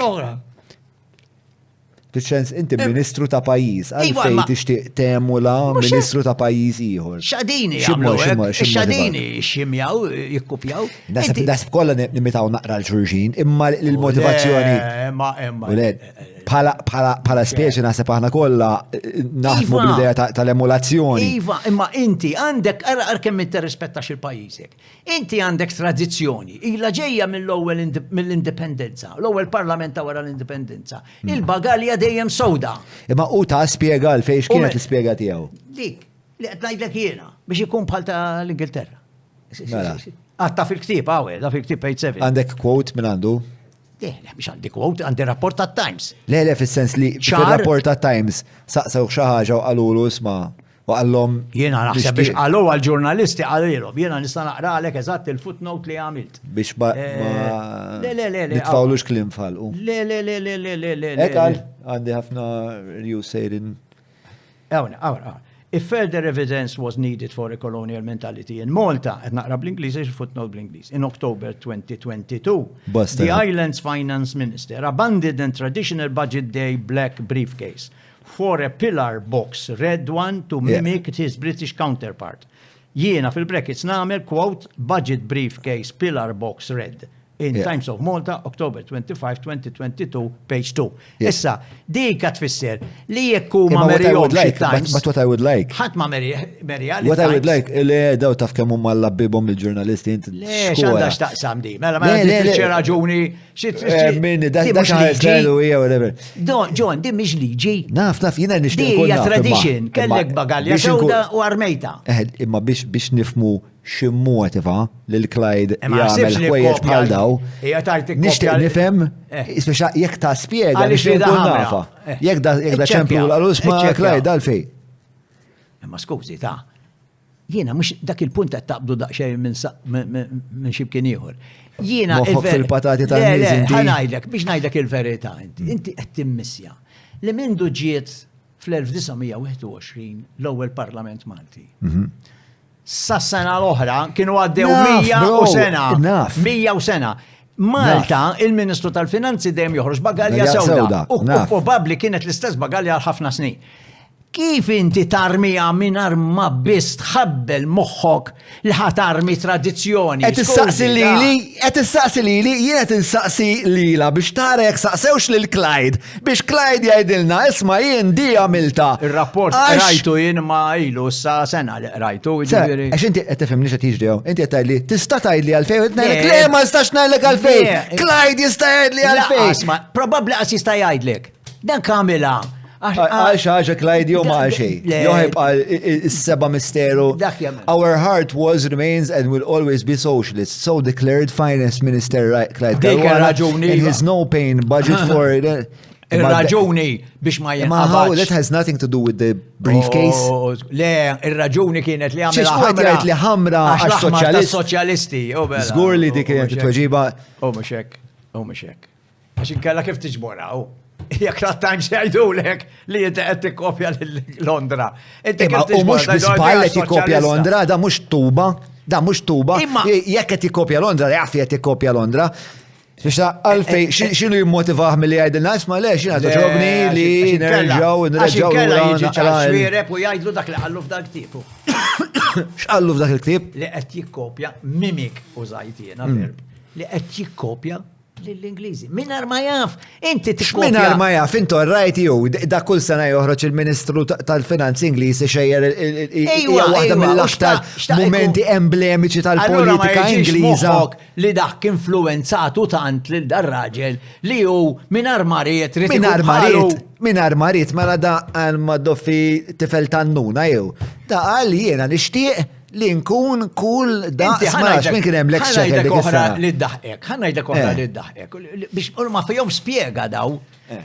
Il-Royal Malta Yacht Club. Jew il-Royal Golf. Royal xaw Royal Malta, mela Malta u xirien. Ma tistax, hija Jgħid biżarra. tal-podcast sabru. Hija biżarra, ma jistax ikollok xi ħaġa Royal hawn Malta. Għax ma jeżistix re. Ma jeżistix. Huma mhux branch tal-Ingliżi, għax kieku nifhimha, Royal għax baqgħu branch. Le, huma indipendenti. jorganizzaw ħafna affarijiet żbien, selmilhom minnaw, ħafna minnhom ħbib tiegħi, nifirħilhom li jieħdu ħafna onuri, jagħmlu Rolex Race waħda mill-aqwa tad-dinja. Xej? Madan kollu ma jindunawx waħedhom li il-kelma Royal ma toqgħodx. Daqs kemm joqgħod każin li jismu King Zone, jew Queen Zone, jew Imperial, daw joqogħdu. Qed tiftaħar bil-kolonjaliżmu ibni. Inti ġifieri qed tiftaħar bħal manna George Cross fuq il-bandiera li dak Inti li li tajt. Mhux lilek. B'mod ġenerali. Għamlek intelligenti ħafna iktar jien. Issa fuq ċerti affarijiet naqblu ejja. Ma a spokesman for Caruana confirmed that the 2.5 kilogram case was a reference to Malta's British past. Ġifieri konxjament għamilha da ma midix għax fettillu spiex ta' Kolombia. Jimporta t-tini raġu. Le, ismani, jiena flebda punt matlek, jiena kull ma tlabt hija spjega minnaħa ta' Clyde. Għamil xolok ta' ġurnalist. Xfettillu? Kelli raġu. Bħalma ħajkolli raġu tal-popolazzjoni. Nistenni għu naraw. Mela fuq din naħseb jiena u inti se jkollna nagħmlu naqra ta' mħatra. Nitmin taslima u kollu, għan il-taqaw għareddu ta' Rwenin. Fil-31 ta' dik leġi naħoss il-bart, bella ma nabġ faħar ta' s-sena. U min jitlef jaqbes il-bahar, eja. Il-bahar ma xobbux, jinu uħdeħ, u rrit nisimaw bil-lej, qabel ma norqot. Isma ħanħalles il-sentenza. Minix dilettant. Mela, spokesman ħanala biex dan il-kapitlu traġiku ta' dan il-podcast. Fakkarni ħanajdlek il-5 festi qabel nalqu.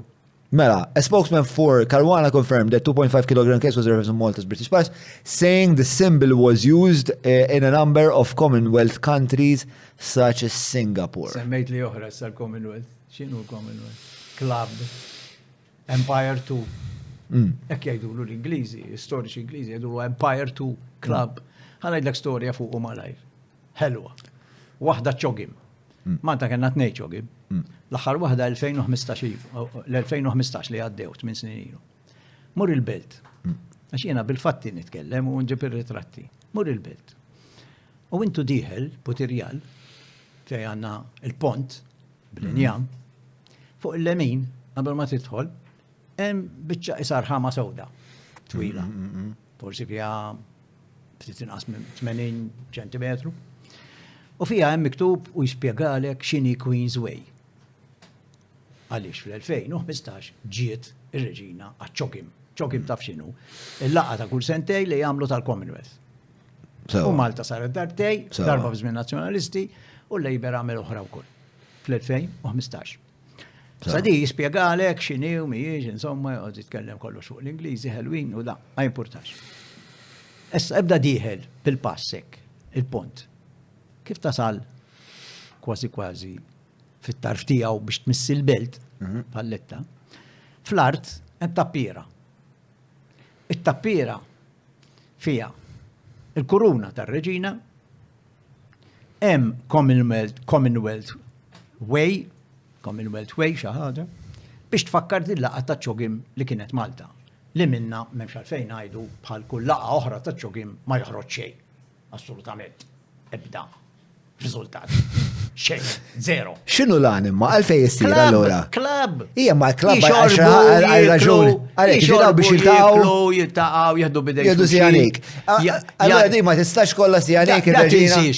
Da tinsiex li kwart minnhom huma dittaturi sfrenati ġol Afrika għax jafu x'inhi demokrazija, imma qegħdin fil-Commonwealth. Issa, u aħna qegħdin magħhom. Tajjeb, ara li l-Amerikani kienu fil-Commonwealth? Le, ma 13 stat kienu kolonji Britanniċi. Qatt ma daħlu fil-Commonwealth. L-Irlanda daħlet imma fl-1949 ħarġet. 49, sewa. Ma rridx tibqa' fil-Commonwealth. U l-Awstralja, New Zealand, Kanada. Għandhom miljoni ġek fuq il-bandiera.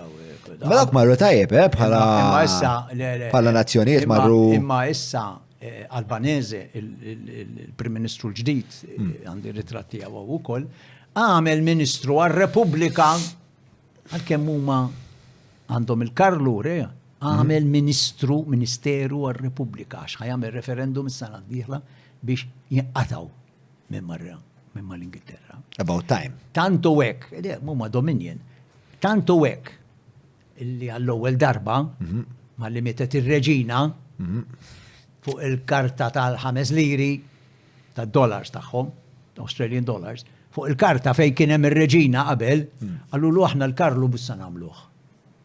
U għamlu xi ħaġa tagħhom tal-aborigini. Sawa?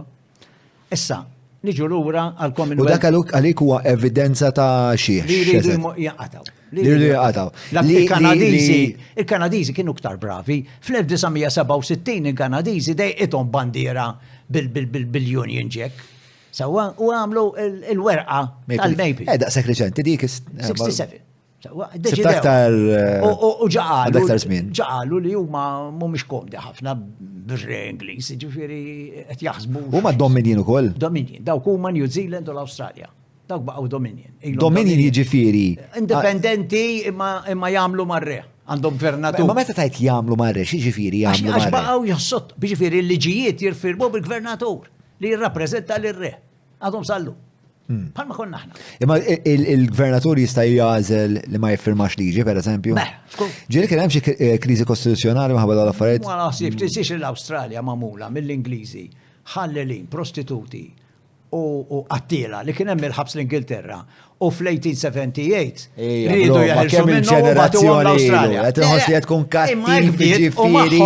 U magħhom kien hemm il-Maltin, kien hemm 10 Maltin.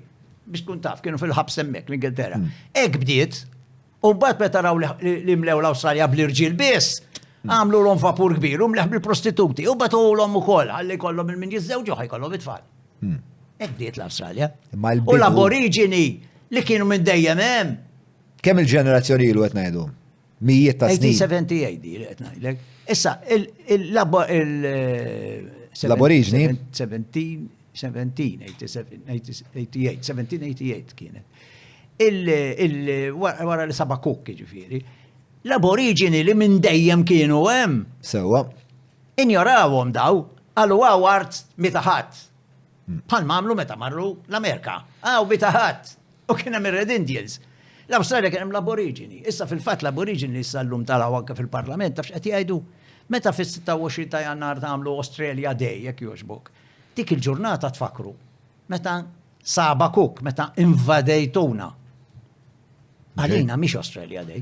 Aħna konna qabilkom ħafna. Yeah, fuck off and go home day. Ġifieri l-Awstralja għaddejja minn fażi interessanti ferm fil-politika u Albanese jidher li moħħu. Ma konna. Jisom qed jirrekonċiljaw, milli qed tgħidli jisom qed jirrekonċiljaw. Tawhom ħafna iktar drittijiet, qed tituhom ċertu artijiet lura, indunaw li pereżempju bħall-Amerika u Red Indians u l-aborigini meta jkun hemm pereżempju jaraw nies li hemm il-ħabs. Jindew ħafna minnhom jispiċċaw il-ħabs jew bid-droga għax ma jkollhomx l-istess opportunitajiet. Għaliex second class citizens. Qed tifhem? Illum qed jippruvaw jirranġaw. Jien jidher li l-aborigini u l-American Indians or the Native Americans, I forgot li minn dawk it-termi huwa non-offensive. Insomma, Red Indians għax Kolombo. Red Indians gur li ma Native Americans jew Kolombo ħaseb li wasal l-Indja, għalhekk għallhom Indians. Għandhom it-ngħidi huma dawk iż-żewġ popolazzjonijiet għandhom problema kbira ta' alkohol. Ma kinux jafu, ma kellhomx ma ġewx esposti għalija. Kienu second class imwarbin, daqs kemm rajna films fil-50s meta kont żgħir jiena, kemm rajna films tal-Cowboys u l-Indians, dejjem jisparawlhom, dejjem joqtluhom, dejjem jagħmluhom minn kollox. Ġifieri dik hija storja. Ma konna l-belt deħli Putirjal tiftakar? Ejja, u l-Queensway konna. U aħna u deħlina tlek kien hemm tappira fl-art, kbira mhux ħażin, u hemm il-kuruna tar-Reġina. Sewwa. Jiena għatti Marija u jekk għamluha di u jekk huwa tal-Commonwealth, Commonwealth Way, jekk hu tal-Commonwealth. Il-logo tal-Commonwealth huwa globu, tista' tfittxu fuq l-internet. Huwa globu li għandu kwart minnu isu bix-xibka. Kif għamilna l-arma tar-Reġina u ma minnix l-arma tal-Commonwealth, la qed infakru l-Commonwealth.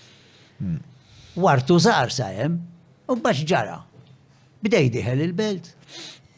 Immur qudiem il-Parlament, immur qudiem San Ġwan, immur qudiem ċerti bereċ, immur qudiem il-Palazz, immur Stat Amerika u nara daw it-tappieri kollhom kien. Għadhom hemm? Hemm xi 20, żgur. Għamilhom issa fit-215. Ma forsi jagħmluhom għall-okkażjoni, żgur li għadhom hemm. Le, qegħdin hemm tal-irħam infilzati fl-art mat-tarmak. Hemmhekk qegħdin għal permanenza. Iġifieri, meta saqsejt jiena, għatir m'għaliex il-kuruna tar-reġina, għalluni xi l-kap tal-Commonwealth. Skużi, għamel il-logo tal-Commonwealth.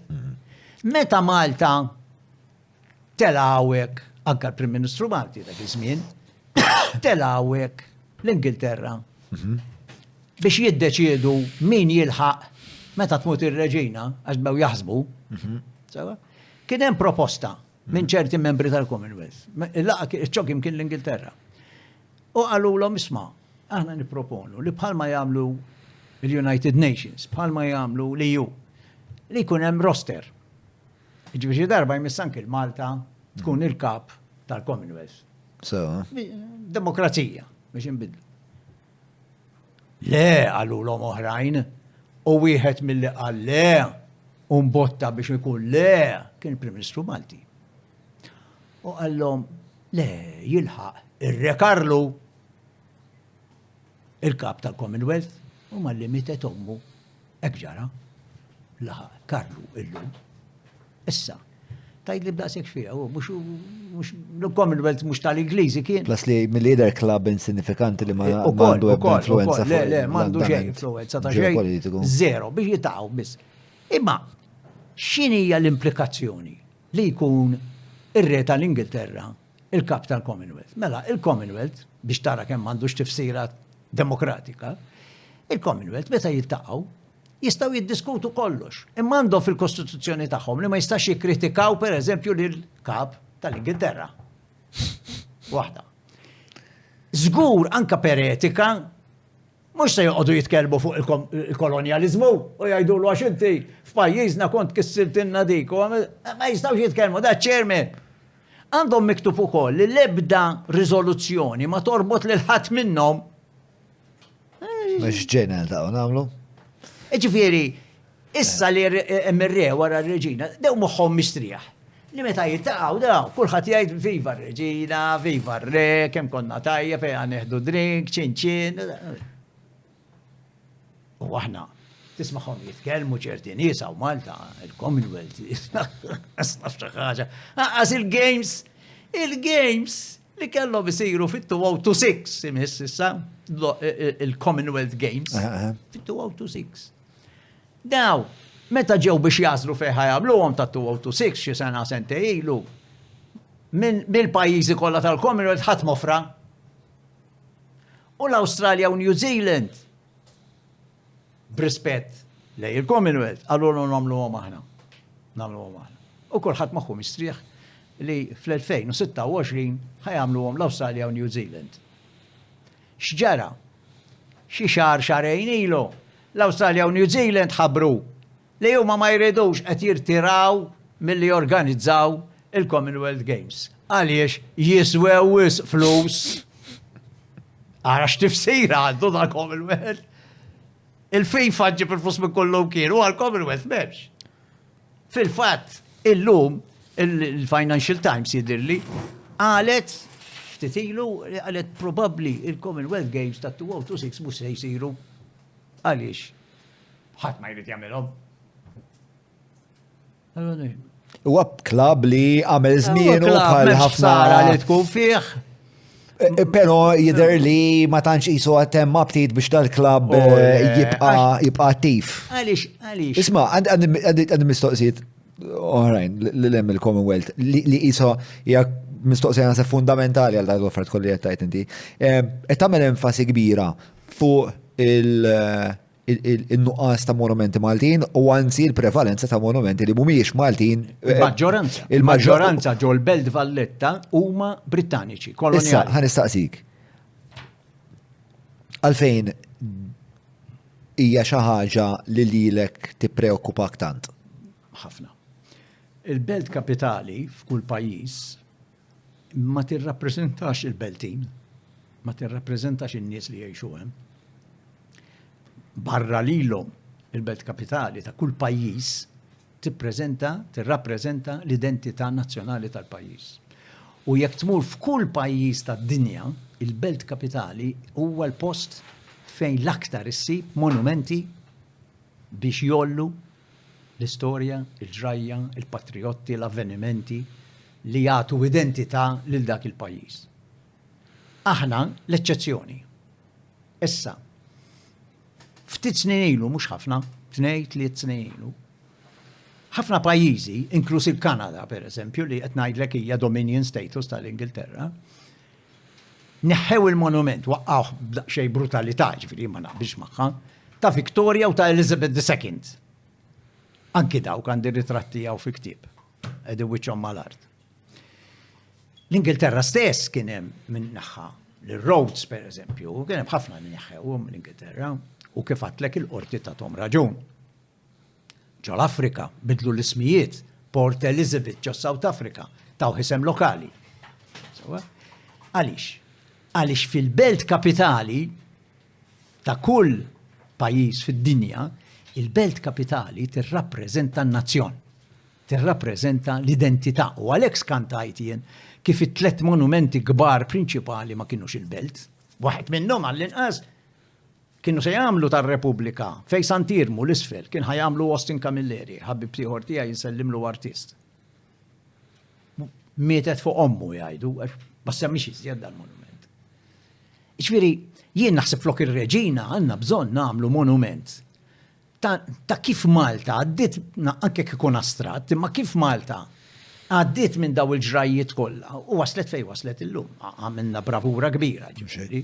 Sewa biex ikun jaqqat iktar in-nazzjon, ikun hemm xi ħaġa iktar għax kull ma għandna li jaqqat in-nazzjon huwa tal-assedju l-kbir.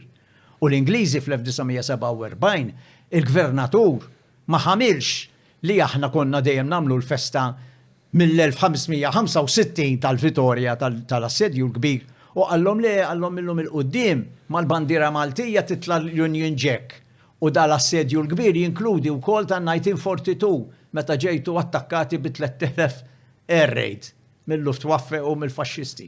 U minn dik serqulna anki dik l-esklusività nazzjonali. Għaliex jirrappreżenta wkoll dak l-assedju li huwa differenti, dik kienet il-gwerra mhux tal-assedju l-kbir. Imma ma jimpurtax jien ma nara xejn ħażin, ma biex nurik kemm l-Ingliżi kienu konxi ħafna li joqogħdu attenti li l-monumenti ma jidħlux il-belt jekk mhux għal xi raġuni Ingliża. Bissa kemm ilna indipendenti? Inna indipendenti 60 sena dieħla. U f'daw is-60 sena. Nistgħu nibqgħu imma realment. Le, x'sar? Realment, f'60 sena nistgħu nibqgħu ngħidu li dan kollu għat-tort tal-Ingliżi jew li aħna bħala ġens. Le, jien m'għandi xejn nagħti tort l-Ingliżi, anzi, jien l-Ingliżi ikolli intihom id-dritta u r-raġun. Lena konna fi żmien kolonjali huma kienu jgħidu li hawn tagħhom u kellhom il-forza biex juruha li hawn tagħhom. Għamlu li riedu, ma tistax tindaħlilhom. Affarijhom dik iddeċidew x'jagħmlu huma.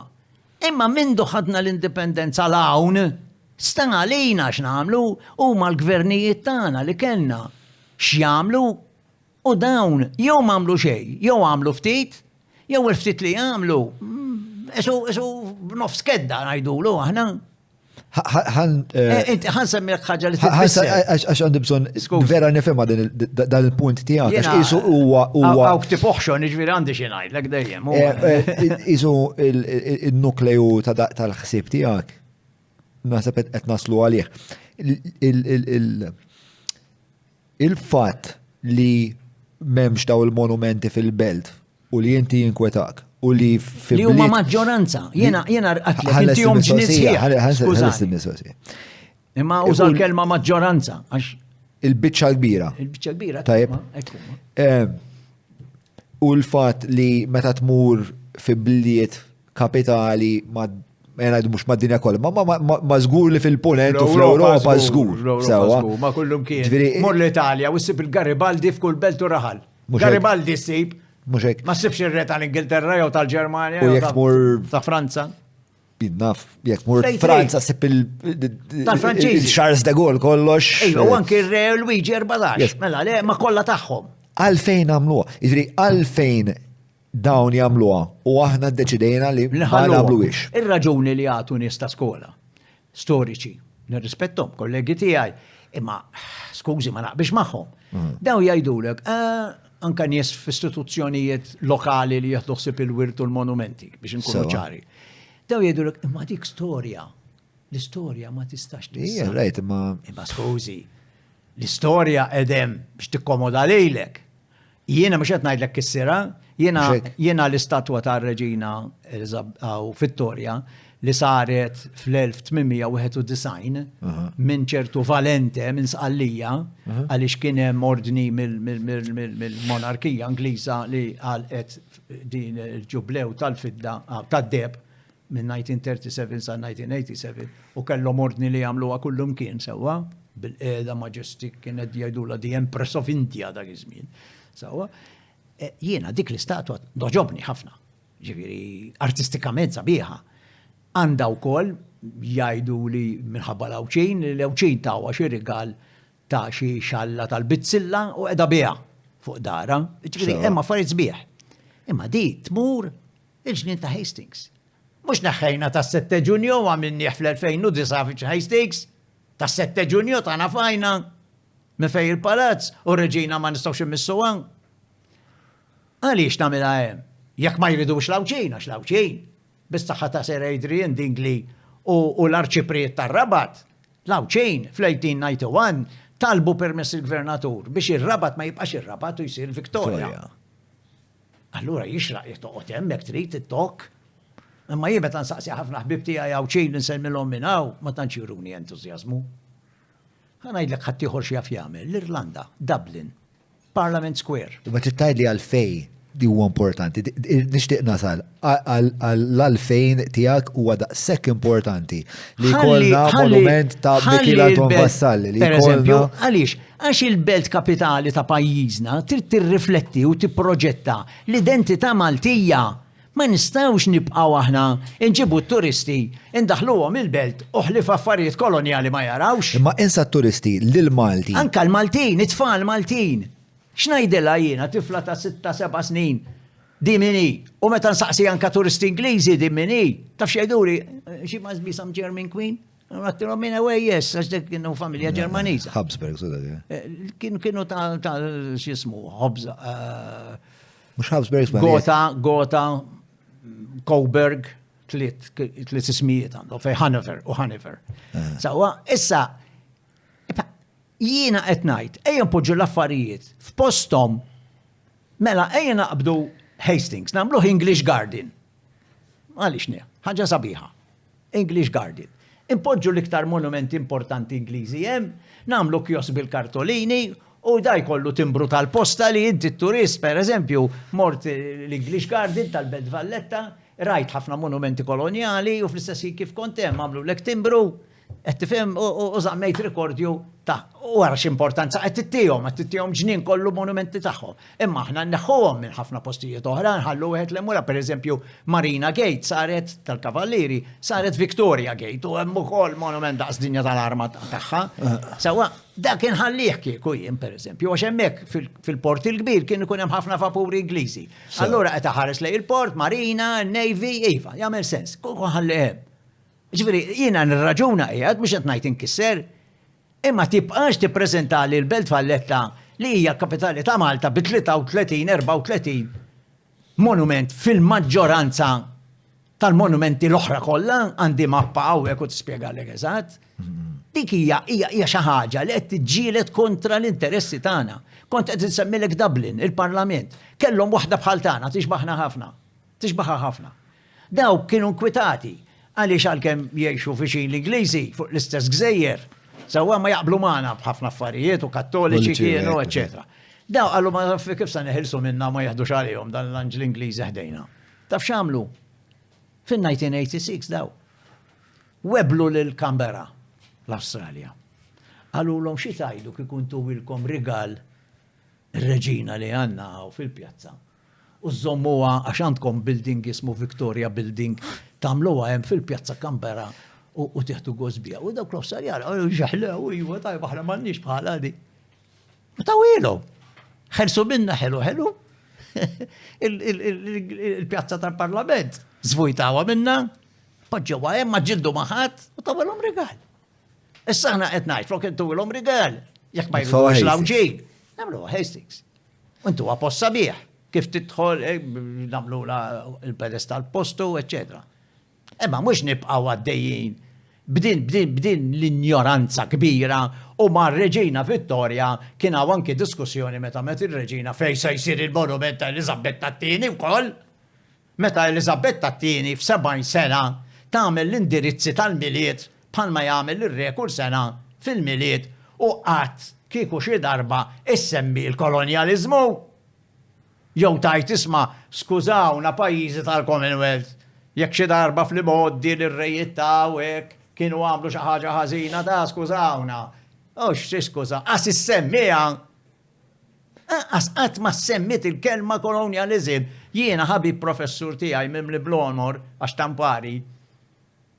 Għamel il-PhD tiegħu id-dottorat Cambridge. Meta kienet jikteb fuq Malta it-teżi tiegħu, kull fej kiteb il-kelma colonial għataħħilu l-professur Ingliż u kitiblu imperial. Issa llum colonial u imperial saret fisser l-istess, imma hu qed jara imperial. Glorjuża. Imma colonial ma ridix. Għax huma stess jixħlu l-hom infushom meta ħarġu bil-Brexit l-Ingliżi, għax għadhom jemnu dawk li huma ta' ċerta età naħseb, għadhom jemnu li huma xi power fid-dinja. Għadhom jaħsbu fl-imperu. Però l-Ingliżi il-riżulta daw li fl-ekonomija waqgħu għalajnhom. Qegħdin baħaru bħalissa. Ġifieri. Le u anke wara t-tieni gwerra dinjija. U l-istess nies li votaw għall-Brexit. L-istess nies li votaw għall-Brexit jekk issegwi il-Guardian u l-Observer li jien naqrom regolari, sewwa u anke l-Financial Times, tinduna Ingliżi stess daw il-gazzetti kollha jgħidulek li l-polls qegħdin juru dejjem li min kien ivvota għal-Brexit illum xewqa li forsi ma jrid jidħol fl-Ewropa imma jrid jagħmel minn kollox biex jerġgħu jiftħu l-affarijiet mal-Ewropa. Le, jien li tant edha ħażina l-Ingilterra ekonomikament bħalissa li anka l-ġviri u s-suicidi jizdidu. Depressing il-kelma bl-Ingliż. Però wieħed ma jistax jinnega għas li għaċ-ċivilizzazzjoni tal-dinja l-Ingliżi għamlu ħafna biex biss għandna iġġildu l-Hitler broda ġifieri. L-Amerikani. Mhux l-Amerikani waħedhom. Kieku ma daħlux l-Amerikani Lil-Hitler ħadd ma kien iċajlqu minn hemm. L-Amerikani taħseb li l-Amerikani waħedhom taħseb li l-Amerikani waħedhom mingħajr l-input. U l-Ingliżi taw sehemhom u l-Franċiżi taw sehemhom, kulħadd ta' sehom, u l-Kanadiżi u l-Awstraljani taw sehomhom, u New Zealanders taw sehomhom, u l-Maltin taw sehomhom, kulħadd ta' sehmu, imma ż-żewġ gwerer kbar tal-1914-18 u l-1939-45 it-tnej li huma meta daħlet l-Amerika, rebħu l-alleati. Għax l-Amerika u kol naqra ħaxxej, għax l-Amerika tistenna titrattenja. L-ewwel biħilhom l-armi. Imma meta l-Amerika qalat dik ix-xeba fis-7 ta' Diċembru 1942 mingħand il-Ġappun f'Pearl Harbor. Ma setax tibqa' aktar passiġġati.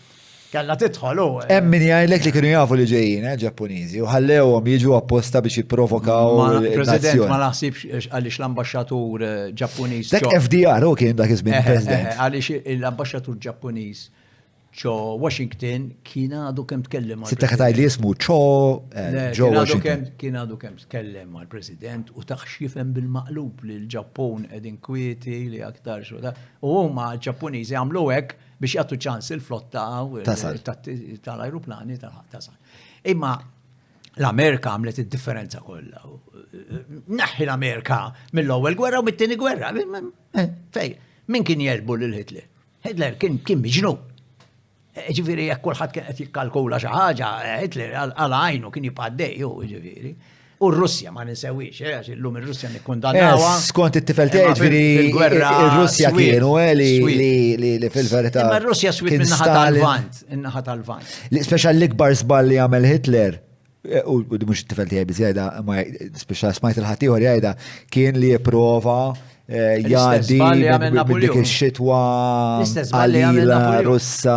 Napoleon mhux dak l-istess ball għamel fl-1812. Apparti li jekk għal Hitler il-ħajja umana ma kienet tiswa xejn għal Stalin kienet tiswa inqas minn xejn. Stalin u naħseb l-ar bniedem laqat kien hemm Ivan the Terrible u naħseb l-ar li kien hemm fl-istorja Russa. Imma rridu neħħulhom il-kappell, tilfu miljuni ta' nies, jiġifieri, rashom jibsa u waslu fej waslu sforz kemm daħlu n-nisa u t-tfal kulħadd kien qed jiġieled, jiġifieri. Imma ma kellhom x'għażla jiġifieri. Le. Tiddeżertaw joqtluk. Imma fir-realtà ir-Russi kellhom parti kbira in-naħa tal-Vant biex jikkontrollaw. Inti tafa l-istorja, Jalta taf x'inhi żgur. Malta tu Jalta. Min Awtel u Jalta.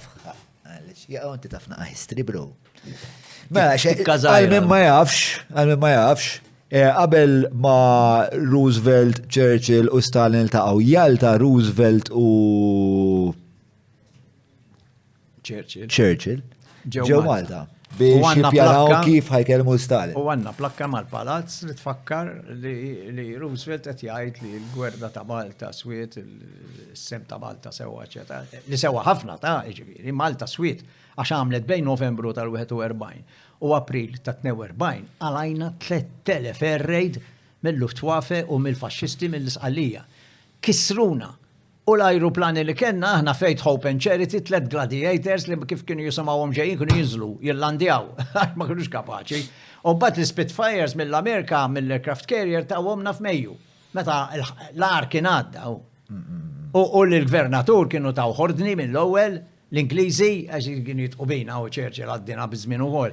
Kienu jitqubina u lilu qalulu isma' lesti biex tevakwa kollox kien hawn 30,000 baħru soldata u Malta Ingliżi. Għallu l-lesti kollox biex s-ġimmat tevakwa u titlaq, ċedija. Isma, ma ċedijiex għaxir nesċielna il-Malti b'sagrifiċi kbar jissapportu. Għatandi ħafna affarijiet fuq xiex nistaqsik u ħajkollok terġa' tiġi. Għax fuq l-internet ma tkellimnax, tkellimna vera ftit, fuq l-integration ma tkellimna xejn, fuq il-Helsin ma tkellimna xejn, hemm ħafna affarijiet fuq xiex ngħidu. Storja rikka u vera qed noħu gost nitgħallem minn għandek. Grazzi anki għalija kumpliment dak li qed teħdu gost, nistama li telespettaturi qed jieħdu gost bħalek. Imma ir-realtà hija u għaw fejn nipprova sakemm baqa' li ħajja niġġielidha din il-mentalità li aħna nagħmlu lil xi ħadd u minnu. Issa nsertaw l-Ingliżi għax kienu l-aħħaraw. L-Alla tara. Li Madonna daw għamlunna pjaċir għal ġeħwiċna, le mhux għal ġeħwiċna, għamlu li rridu jagħmlu għax jaqbel lilhom. Ħana ħafna drabi gawdejna minna, differenti ju. Imma as a side effect qed tajt inti. Gawdejna minna bħal-lazzru fil-Bibja, tiftakar għal-istorja, kien joqgħod taħt il-mejda u li jaqalik il-frakta li kien biżejjed għalih biex jiekol.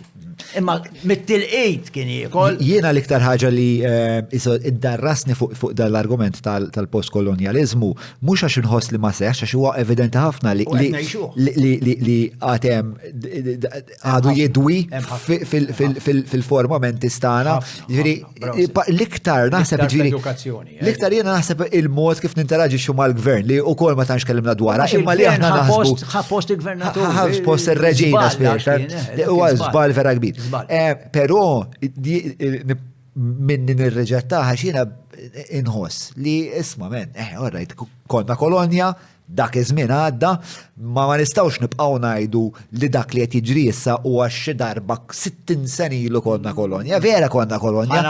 Imma hemm bżonn ninfatmu minn dan il-ħsieb. Ħajkolli nagħlaq b'dan il-ħsieb li għadtu fl-introduzzjoni għax jolqot ħafna dak li għadt inti. Fil-fatt Iva, għalet dina ċerta waħda tistudja Robinson. Tistudja l-Ingilterra kienet qed tagħmel Jennifer Robinson. Di qalet hekk, colonialism is everywhere and all the time. Under different forms, we are all in a post-colonial situation. Amen. Dik għamilta fl-intro tiegħi, fil-prefazzju għeda. Għaliex tritu ma triċ, aħna prodotti fid-dinja kollha kważi fuq 5 kontinenti ta' dawk il-kolonializmi li kienaw. Tritu ma triċ. U jiena għandi teorija li aħna għadna kolonja li d-dinja tal-punenti hija kolonja kollha estensiva tal-Amerika. Illum qed insiru hekk. Għandek il-ġins, għandek il-koka, għandek Eżatt, il-films, il-media, McDonald's, l-internet, il-Burger King, l-aħbarijiet, il-Pizza Hut, dawn l-Amerikani fejn jridu. Il-raġli, ma taqaf, xo, Ekku. dik jgħidulu soft power, ġifiri, dak li jeżisti. U l-Ingliżi, dik ħadmuha per eżempju bil-British Council, bil-Beatles. Ma fl-aħħar mill-aħħar, kollu soft power. fl-aħħar mill-aħħar il-kolonizzatur. Iju tajjeb naħduh. Ma jinteressax li jagħmel violenza u li jinteressax li jieħu kemm jista' jkun minn dak it-territorju. Allura jekk jista' jesporta l-koka. Territorju illum influenza fil-moħħ. Influenza, Iktar ma flus, jkollhom risorsi, nies jkollhom. li l-Ingliżi jarawhom dejjem sbieħ u dejjem aħjar, iktar ħossuhom li huma potenti. U issa ngħaddu għal-patruni jistaqsu flimkien ma' Charles Schwireb infakkar il-patruni jistaqsu miġjuba lilkom mill-Fitbit tal-Browns li huwa programm ta' 12 ġimgħa fejn dak li jkun jgħaddi minn proċess fejn ittejjeb ir-relazzjoni tiegħu mal-fiżiċità, mal-atletiċiżmu, ma' saħħtu b'mod ġenerali. Huwa programm ta' 12 ġimgħa fejn dak li jkun jgħaddi minn proċess ta' eżerċizzju, titjib fid-dieta u anke jsiru testijiet qabel u wara l-proċess biex dak li jkun jifhem mhux biss l-estetika kif marret iżda wkoll internament il-proċess fiex sarraf. Nista' ngħidilkom li f'Julian sarraf ħafna affarijiet sbieħ li ma konx nemmen li kienu possibbli. Mela, ara tlaqna jienu Charles Schwireb il-patruni jistaqsu. Mistoqsija jgħamant Robert Formosa li huwa he's a genealogist li vera xtaqtu kien qiegħed meta bdejna netħattu fuq il-ġeni u d-DNA u hekk għax. Kienu wieġeb aħjar minni żgur. Ma nasibx li għandu xi għarfien tal-ġeni partikolari Maltin, ma forsi kun jista' jtina naqra iktar spiex ta' direzzjoni ta' fejn għandna nħarsu. Mela, waħda mill-problemi fundamentali tal-pajjiż li nara jien u in-nuqqas ta' kuxjenza soċjali jew l-idea ta' ġid komuni fejn il-ġid tal-individwu qed jissupraċċedi jew jisbuq il-ġid tas-soċjetà. Mod ieħor kif tara li l-aqwa li jintajjeb u l-bqija x'importanti. Taħseb li din l-attitudni tiġi minn nuqqas ta' identità ta' minnu l-Malti. U allura m'għandniex viżjoni ċara ta' x'inhi s-soċjetà Maltija, speċjalment issa fejn is-soċjetà tant qiegħda rapidament tinbidel. Ekku, żewġ punti hemmhekk joħorġu kbar. Waħda naqbel miegħu perfettament hija l-istampa preċiża kif naħseb jien ukoll, ġifieri. Iva, għandna dak li l-Malti b'mod daqsxejn goff jgħid il-mentalità ta' bibi. Ġifieri dik teżisti. Iktar ma nsir sinjur. Jiena meta waħħalt fil-kolonjaliżmu għaliex il-kolonjalist peress li ma kienx pajjiżu jieħu fejn jrid u fejn jogħġbu jiġi jitmellax jitlef il-pajjiż. U llum għandna ħafna fl-awtoritajiet li qegħdin jekk ma jagħmluhiex diretta jippermettuha għax hemm il-liġijiet da wara kollox jistgħu jibdluhom. Sewwa ġifieri ir-rol tal-awtorità tal-ippjanar huwa dak mentri qed taħdem bil-maqlub. Jiddispjaċini ngħid f'ħafna każi. Nirringrazzjaw li kien hemm eċċezzjoni pereżempju Ħondoq ir-Rumien. Li eċċezzjoni, imma qed nifirħu għax hija eċċezzjoni, meta suppost dik hija regola, ġifieri. Dik waħda. It-tieni semma anke minħabba li issa mħaltin. Veru, hawn numru qed jiżdied ħafna b'rapidità ta' barranin mill-Lutwanja, mill-Pakistan, mill-Nepal, minn kollhom kien. Ġifieri, ftaħna l-borders kollha ħalaqna. Ħafna minnhom huma skjavi għax qed jitħallsu pagi vera baxxi, ħafna minnhom ma jafux l-Ingliż, għax l-Ingliż ma jafu u allura r-risposta tiegħi u nagħtijielu u nagħlaq ħalli ma ntawwalx bl-aħħar sentenza li ktibt f'dan il-ktieb. F'dan il-ktieb l-aħħar kelma li għadt, l-aħħar sentenza li għadt ħelwa ntoġbot anke fir-reviews għaliex ikkwotawha diversi reviews tajba li kellu u l-aħħar kelma hija ta' Konfuċju. Kulħadd jafu x'vera Konfuċju għex snin ilu ċ-Ċina u waħda milli niżilta taħt it-title Afterthought jiena mela hemmhekk eżatt qiegħda u qiegħda hekk. The answer għax għalilna għall-futur speċi s-snaw nagħmlu. The answer may lie in education. Jiena edukatur u għandni nemmen ħafna hekk. Chinese philosopher Confucius, who lived between 559 to 479 before our era, says, if you think in terms of a year, sow a seed. If in terms of 10 years, plant trees. If in terms of 100 years, teach the people. U dik li għandha. Mawx edukazzjoni. Aħna nazzjon, jiddispeċini ngħid, ta' ħafna bċielaq u ta' ħafna nies li minn għalihom jifmu ħafna, imma ħnieżer kif qal is-sinjur li jridu jiddubbaw, jisirqu, jaħtfu u malajr, għax dik oħra kera. Ġifieri da mhux iridu jsiru sinjuri fit-tul hemm xi pjan, le, malajr issa millu malada. U naqbel miegħu, ġifieri m'hemmx tajt iżjed. Anzi, grazzi tal-analiżi li jagħmel.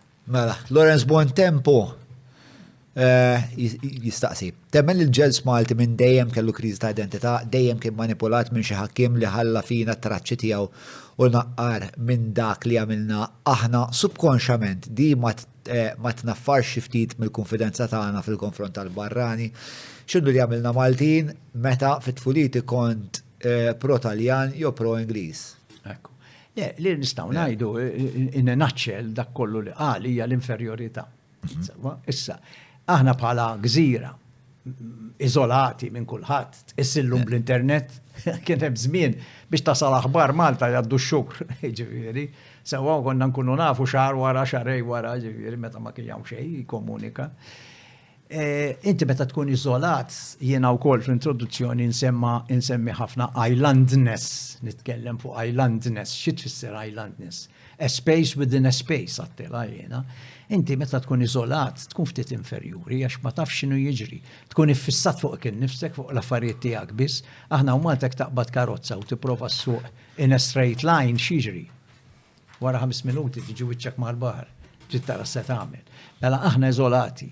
Bħala nies li fuq gżira iżolati, minna nfusna psikoloġikament ikollok ċerta inferjorità. Għaliex tibża minn kollox u minn kulħadd, kull min jiġi hawn se jagħmilli xi ħaġa. Qabel kienu jiġu l-furbani jisirquna mixtut fil-fatt fi żmien il-kavallieri għal-bidu l-ewwel 50-60 sena, aqas irħula fit-truf tal-baħar ma kien hawn. L-irħula fit-truf tal-baħar ġew meta l-kavallieri bdew juru li jiddefenduna. Li mhumiex għamlu t-torrijiet, għamlu 16 torri pereżempju. Ġifieri l-inferjorità toqtu l-persuna, u ġvera, anka f'individu, ġvera, minn ikun ferjuri, ikun baħnaqnu, jisu. Issa, dik l-inferjorità aħna, bil-mod il-mod, imma pattejna għalija, billi kull barrani li ġijaw, tallimna xi ħaġa minnu. Sraqnilu s-sena, ħadnilu, ikkupjajna, ħafna affarijiet sbieħ li kellu, kif konna kapaċi namlu dil-pittura, nibnu daw il-knejjes, għamin jom waħedna mbagħad, imma kkupjajna dejjem il xi ħadd. Jiġifieri mingħand il-kavallieri tallimna ħafna. Ovvjament, il-flus sfortunatament fil-korso kienu attrazzjoni kbira. Tmur tisraq il-ħadd ieħor tagħmel il-flus. Taħt l-Ingliżi xaħħam bil-flus l-nies ta' madwar il-gvernatur u ġib il-permessi biex timporta din u timporta l-oħra u tibda ġib dik u tiftaħ ħanut u tħaddem it-tfal mal-gvern. Il-flus imexxu kollox. U dak huwa l-valur ħażin li wiritna. Dak huwa l-valur li baqgħna, ma baqgħniex valuri oħra tlifnihom. Allura naħseb li l-ewwel ħaġa li rridu nagħmlu noħorġu minn dil-fost ta' inferjorità. U meta semmejt il-monumenti ġol Belt Valletta, din hija s-soluzzjoni għaliex qed nippermettu fil-Belt Kapitali ikun hemm maġġoranza ta' monumenti tal-kolonjalist. Għaliex fuq il-bandiera qed nippermettu il-George Cross tal-kolonjalist. Illum m'għandniex nagħmbuh fuq il-bandiera m'hawn l-ebda pajjiż fid-dinja li rċieva xi ġieħ mingħand il-kolonjalist u għamilha fuq il-bandiera minn 192 pajjiż. Ma ħadd ħliefna. Jekk ma ħorġu minna di, se nibqgħu inferjuri. Il-fatt li tmur il-belt u tara dawk il-monumenti kollha Ingliżi qed juri li inti inferjuri. Li meta tella l-bandiera u hemm il-George Cross fuqha, inti inferjuri għax qed taħseb li għax hemm il-George Cross, inti ħad tkun stmat iżjed fid-dinja milli kieku m'hemmx. Dik hija disgrazzjaw. Mela, għandi mistoqsija li hija marbuta ma' simboli, ġifieri mal-bnadar, mal-monumenti. Imma jien nħoss li jekk is-simboli jkunu il-kelma hija shallow bl-Ingliż, ikunu vakwi. Mela jekk m'hemm xejn warahom ma jfissrux ħafna. Mela jekk jiena pereżempju tifel Amerikana l-argument. U filgħodu nagħmel namel taf Idejja fuq qalbi. namel il-Pledge of Allegiance, titla U l-bandiera. qoddim il-bib tad-dar ikolli l-bandiera diġà. Imma dawk l-affarijiet kollha jfissru xi ħaġa li hija profonda ħafna. L-identità. L-identità hija msawra minn Simboli, valuri vera drawiet ċari. u valuri. Imma dawk is-simboli li qed nipprova nwassallek huwa li dak is-simbolu jirrappreżenta set ta' valuri imnaqxa fid-DNA tagħhom. Il-ħelsien U taddihom il-ġenerazzjoni għall-oħra. Il-problema kif nara jiena, u l-ewwel anke tkellimna naqra dwar il-lut per eżempju. Il-lut minkejja li ma kellhomx territorju, xorta kienu jħossu li huma lut, u xorta meta jaraw l-Star of David. Kellhom il-Bibbja torbothom. Hija, imma eżatt, imma l-Bibbja x'inhi? Il-Bibbja hija set ta' valuri. Meta ta' Sara hija set ta' valuri. Biss mandamenti. U l-beatitud, beatitud mhux tagħhom. Le, iktar warahom. Eżatt. Dak it-tradihom. Imma għandek ġifieri il-problema, mhux il-problema, il-problema li għandna bżonn insolvu. Il-mistoqsija li qed insaqsija. Jekk l-Amerikan meta jħares lej il-bandiera Amerikana jaħseb mela dik tirrappreżenta il-ħelsin tal-kelma, tirrappreżenta d-demokrazija, tirrappreżenta li jien jista' jkolli l-proprjetà tiegħi, tirrappreżenta l-pajjiżek. The founding principles tal-Amerika u għalfejn sawret il-Kostituzzjoni. Jiena meta nħares lej il-bandiera Maltija, il-bandiera Maltija x'tirrappreżenta? Il-fatt li fiha George Cross l-ewwel li jinsir xi ħaġa għax kont kolonist aw taħt il-kolonja. Għax kont kolonja taħt ieħor. Għalhekk hija żbaljata. Bil-minus. Dejna bil-minus. Mawx għalik, dik tajba ħafna. Bdejna bil-minus, kif tħares lej bandiera. Jiena għadt anke fil-ktieb, kif ma jistħix il-politiku Malti jew il-President stess imur jattendi daw il-konferenzi barra l-pajjiż u d-dimu jpoġġulu l-bandiera u fil-bandiera hemm il-George Cross. Jiena mhux il-George Cross innifsu, il-George Cross missu qatt il-medalja qatt ma missa telqet mill-mużew. Fil-mużew tippost qiegħda dik, imma mhux tagħmel li fuq il-bandiera tiegħi u jien darbtej Madonna l-iktar tnej minn nies kbar fil-politika ta' Malta u ma Borċo li veru Mintoff. Kif it-tnej li huma fl-64 u fl-74 jaċċettaw li George Cross jibqa' fejn kien. Mintoff naf li rid ineħħih. U tant rid ineħħih li Anton Kassara la jaħfirlu li kien l-ewwel editur tal-Orizzont kien għalli darba Mintoff qallu dal-Marija ta' George Cross għaw x'nambu ħaqqas naqra brodu ma tista' tagħmel bih. Mintoff kienu ħobb il-brodu u l-ħobb mixwi pereżempju. Sawa, mbagħad in-nazzjonalisti kitibgħu gom f'Subbonniċidi fil-ktieb tiegħu fuq kif firmaw ir-Repubblika eċetera f'pages 22-23 minn irid isiba. Da għamilha ċara u tkellem ċar fuqha. Li Mintoff beda jbeżżaħħom qabel ma ġew biex jiftehmu, għax taf li ftehmu kollha barra sitta fuq tar-Repubblika fil-Parlament, qatt ma kienet li ftehmu kollha fuq il-Kostituzzjoni sieħa.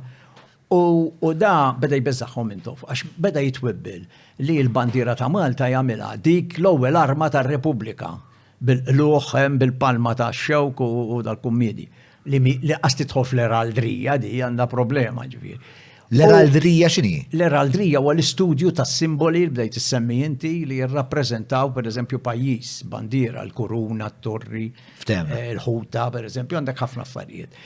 Di ma titħolx fihom il-bajtar tax-xewk u l-pala, pereżempju, ma kinux jidħlu fiha di. Issa hawn min ħobba dik qiegħda l-marsa dik l-arma. Imma peress li ma xtaqux ibiddel il-bandiera kollha u jagħmel di, pereżempju, li minn għalija kien għamilha xi tifel ta' Form 2. Dak iż-żmien mill-iskola. Daw għalulu għara, ħa nagħmlu kompromess. Għalulu il-George Cross inħallu hemm nagħmlu faxxa ħamra madwaru hekk. Għalulu ma jew griża, silver, ma nafx li ma ġiet l-ewwel minnhom wara indipendenza. Għalulu imma nikkonċedulek biex ma tibqax tinsisti, ħa niftehmu, x'inkella mhux se niftehmu, sewwa. Għallu nikkonċedulek li fil-Kostituzzjoni ndaħlu il-ġdida tar-Repubblika li l-abjad u l-aħmar tal-bandiera jista' jinbidel biss b'żewġ terzi fil-Parlament. Imma l-George Cross nistgħu inneħħuh b'maġġoranza sempliċi, nofs u wieħed. U għadek sallu.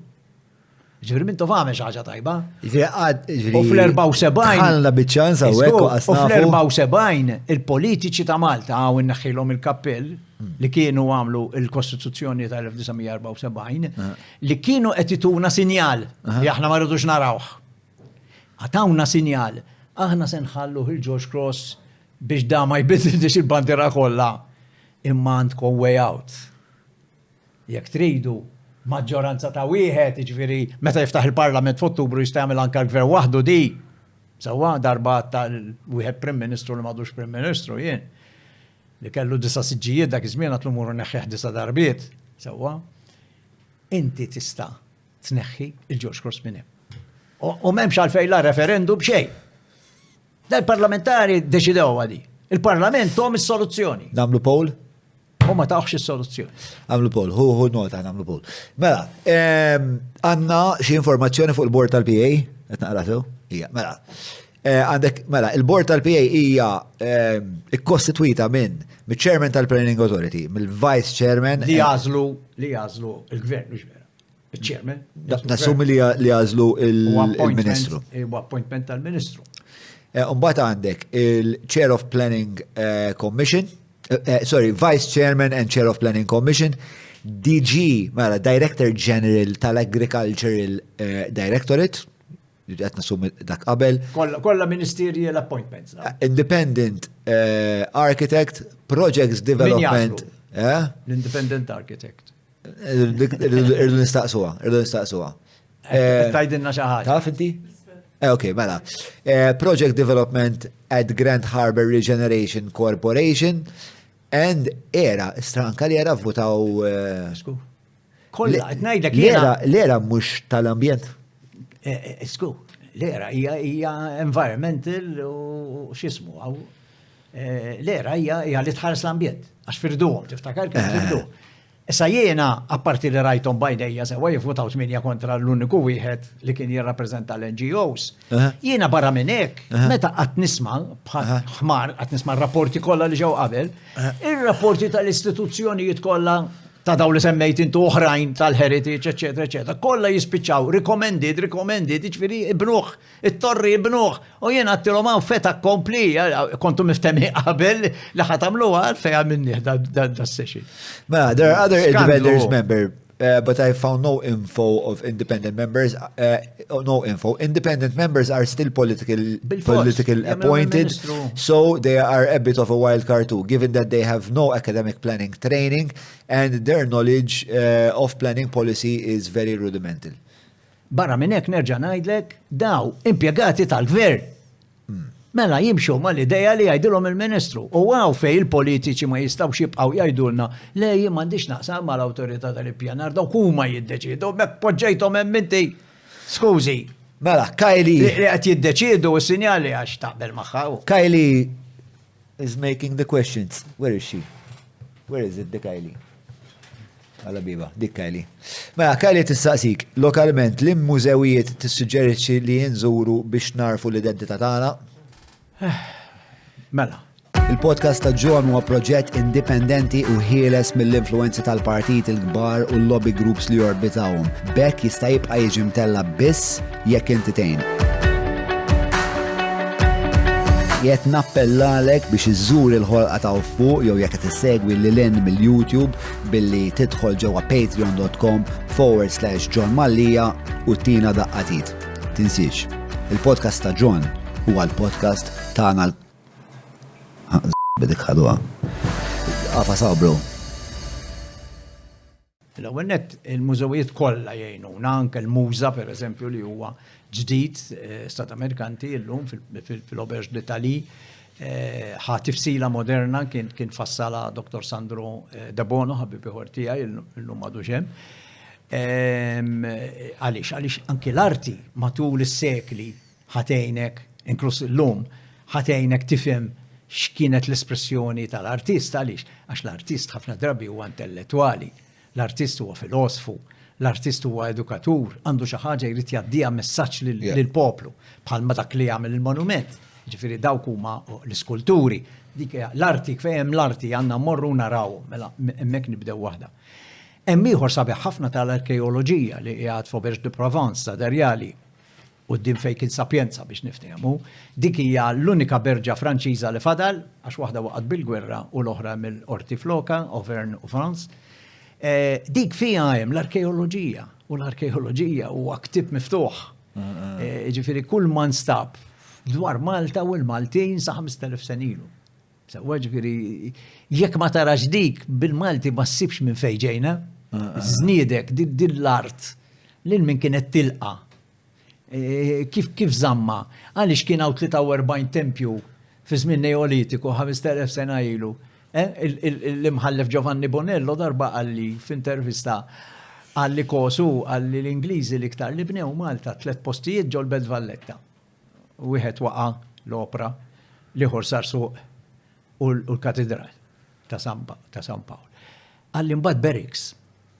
Għalli mitzan oħra meta jiġu l-Maltin ta' mitzan oħra u jħarsu lura bil-kemm jindunaw li l-Ingliżi kienu Maltax ma tantx ġallaw bini partikolari. In-nies neolitiċi ta' 5,000 sena ilu ħallew iktar minnhom. 43 tempju. Qed tifhem biex tara r-riflessjoni meta jgħaddi żmien inti kull perjodu tpoġġi f'postu mbagħad bil-kwiet il-kwiet. Sewwa? Mela allura dak huwa mużew ieħor tal-arkeoloġija. U mbagħad għandek iktar milli hemm mużewijiet tal-parroċċi interessanti, pereżempju l-Birgu. Hemm mużew parrokjali żgħir imma fih ħaġa li l-Maltin ma tantx imorru jarawha. Hemm ix-xabla awtentika tal-Avallett u l-kappelli bihom iġġieled l-assedju l-kbir. Li bihom qatel it-toħrok u li ferowh. U bat Malta aħna nagħmlu storbju biex inġibu mill-Louvre x-xabla li taħ ir-re ta' Spanja. Sewwa li kienet tgħaddej b'dekorazzjoni ġifieri u l-istallet. Imma dik tal-Birgu ta' veru ma jmur jara ħadd. Ġifieri dik naħseb għandna bżonn nibdew naħsbu li morru narawha u nħossuna l-Avallett wara li rebaħ l-assedju u kienet jum il-Vitorja ħassu li kellu jmur fil-parroċċa tal-Birgu għax minn hemm iġġieldu l-assedju u joffri lill-Knisja il-kappellu xabla.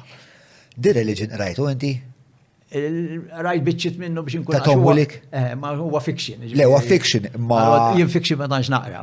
Imma għal-kurzità rajtu jgħat id-dar ġifieri fuq l-iskaffa u segwejt ħafna minnu l-emmolaw u nammerhom daw li. Għax qed niftakar għax hemm dal-mument fil-ktieb hemm dal-mument. Ejva, ġifieri daw huma affarijiet sbieħ li ta' min jarhom. U mbagħad għandna pereżempju r-Roman Villa, dik li ngħidula Domus tar-Rabat. Mhux l-istess li Malta kienet wieħed minn 17 il-ċittà.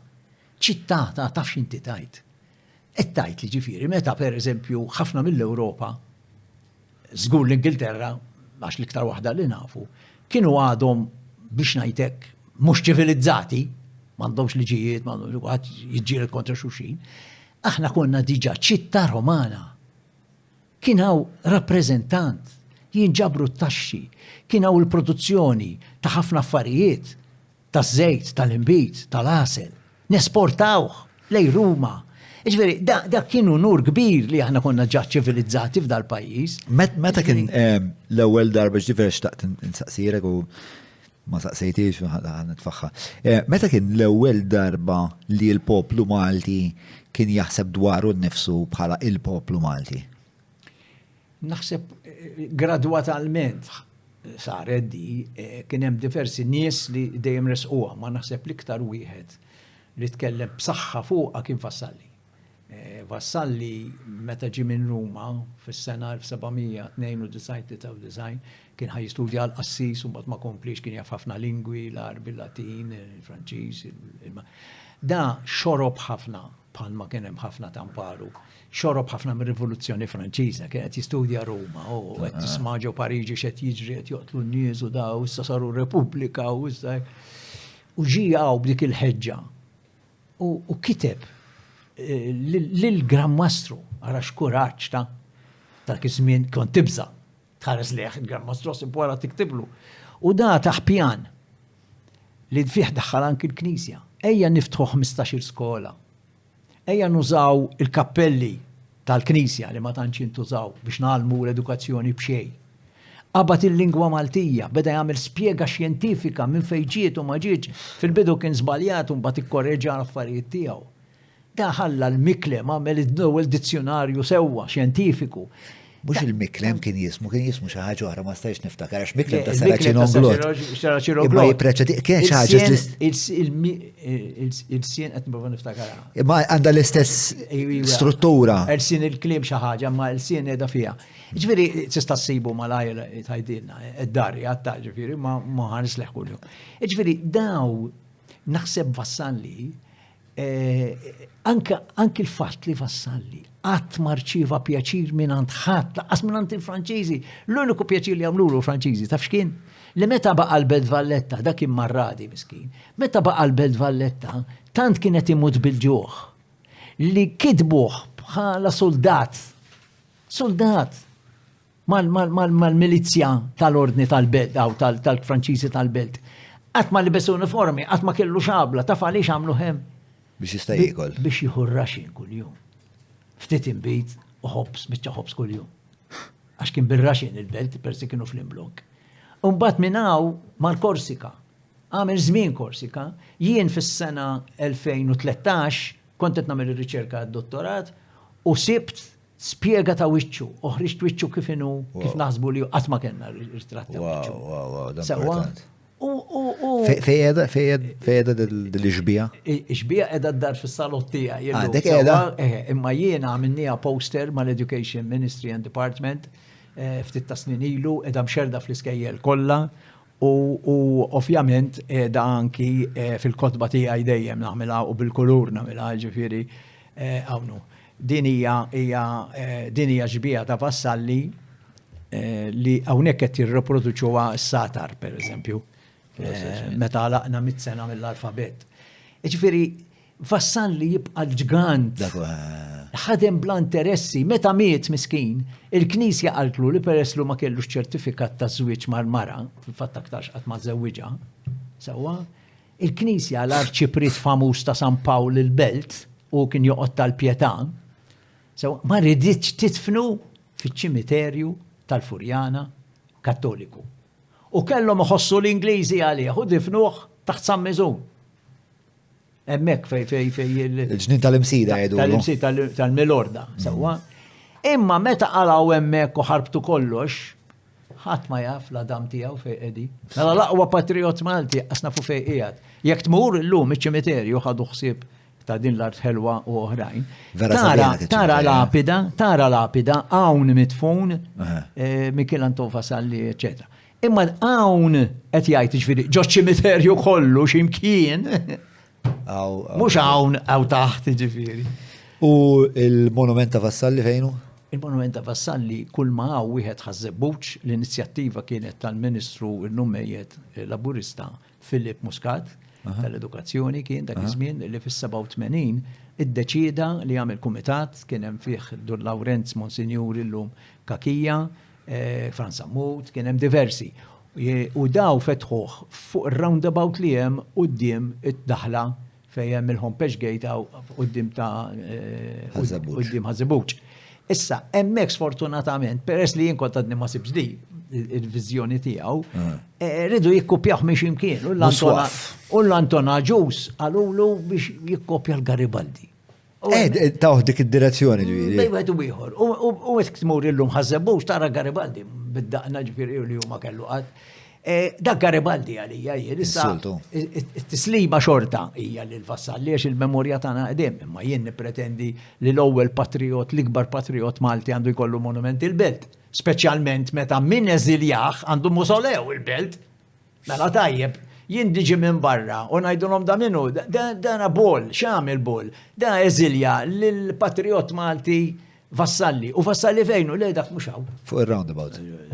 Daw affarijiet. Jien nixtieq mliema Repubblika tal-Banana jista' jkun jagħmluha għax naħseb ħadd ma jagħmilha fid-dinja. Mela, Rejzer Rafa jistaqsi, I wish the profs to deny or elaborate. Issa jiva wledi. About boxes. About? Boxes. Maltese history archives that were burnt by the British. Ma dika speċjalment fil-gwerra li għaddiet hemm żewġ stejjer fuq dawk. Jien insemmihom hawn. L-iktar waħda tieni li ħansemmi. L-ewwel waħda hija ħafna mill-arkivi kienu f'bieb żgħir dejjaq fejn Hastings. L-ordinanza jew waħda mid dawk it-toroq. U waqgħet bomba hemmhekk kun erdu ħafna.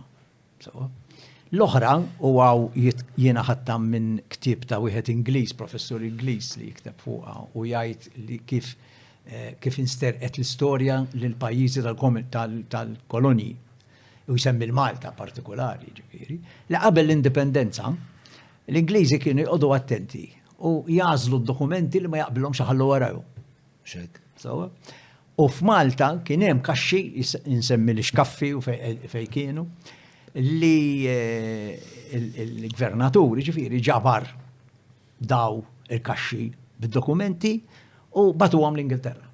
Dan ir-raġel Koban minn għalija kun jomu jgħidilna wkoll li sfortunatament ħafna minn daw il-kaxxi intbagħtu minn arkivju għal ieħor Londra u llum ma jeżistux iżjed, imma m'hemmx ċertifikat li ġew maqruda.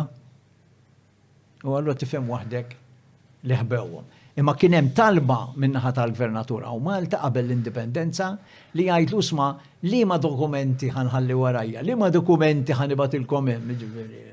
Sewa. Din hija l-imperu u x'vera, min ikun fl-imperu jagħmel li jrid. Nagħti d-dettalji preċiżi hawn ġifieri għax da pubbliku għal kulħadd. Mela, dik kienet l-aħħar mistoqsija li kellna għalik il-lejla. Minna tiegħi nirringrazzjak, nittama li. Pjaċir tiegħi li. Ħadd gost naqra magħna. Illum l-ewwel ħadd gost vera magħkom, għandek familja sabiħa hawnhekk u ħafna minnhom ikolli ngħid u nieħu gost ngħidha di għalkemm jien għandi 75 sena li hawn ħafna żgħażagħ u li tagħmilli kuraġġ għaliex jekk ma tkunux intom iż-żgħażagħ. Ekku. Li sewwu ħsara li ħallejna aħna ma nafx min se jkun. Ġifieri u jalla ma tkunux bħas 70% lis-sena l-oħra taż-żgħażagħ fis-sena 22 kienu qalu li aħna l-karriera tagħna rridu nsibuha wara minn Malta. U ma tihomx tort għax m'għandhomx sense of belonging, ma llimnihomx li inti tippartjeni minn dal-pajjiż. Allura tkun hawn u tkun Brażil, u tkun Kanada, tkun fejn tkun xorta.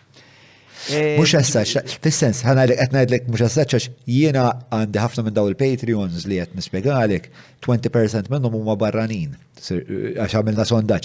20% huwa. Inneħħilhom il-kappell għax il-barranin ħafna drabi apprezzaw ħafna iżjed. Jiġifieri huma nies Maltin li marru joqogħdu barra. Iva u ġew lura. U le, joqogħdu barra. Baqgħu jgħixu barra. Imma bil-podcast sabu isu dil-opportunità jew dan il-post fejn jżommu rbit ma' Malta. U nkellimhom. Jiġifieri namel telefonati missjoni. U jgħidulek li minkejja li telqu ħasbu, ġifieri ħafna minnhom ħasbu li daw setgħu jitilqu u saw ħossuhom.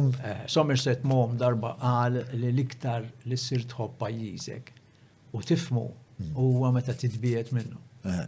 Xorta jiddispjaċihom x'għamilna. Dawk li jgħixu barra iħossu il-ġibda lejla ruq tagħhom. Aħna li ngħixu hawn drabi aħna omja u nibqgħu nafġu. Isna tiġiġ. Dik hija ħasra. Xorta għandhom ix-xewqa ġifieri li l-affarijiet isiru aħjar. Mela, jiddispjaċihom u jaraw pajjiżhom li huma ferħanin bih. Mela, nirringrazzjak ta' kollox u l-iktar għaliex entni nuża dan il-mezz tal-medja tant modernu, tant kapaċi inti għalih, li nxerret iżjed daw il-ħsibijiet biex nipprovoka, ma nipretendix kuħat jaqbel miegħi, imma nittama li b'dak li għadna għandna l-ħsieb ta' min jista' jieqaf, jaħseb u min jaf. Jekk ikun hemm miraklu jibdel ftit emilu. Dik daqsxejn diffiċli. Diffiċli mhux impossibbli. Saret. Mela, grazzi tal-li segwejtu li u l-Charles il-lejla. Li fija żgur provokajt ħafna ħsibijiet, ġifieri. U provokater tajjeb inti. Tajtna ħafna fuq xiex nirrifletti. Mela, grazzi ħafna men. Nerġgħu niltaqgħu fiċ-ċert. Grazzi kulħadd u viva Malta. Konna ngħidu għaw. Viva Malta. Lili tajjeb.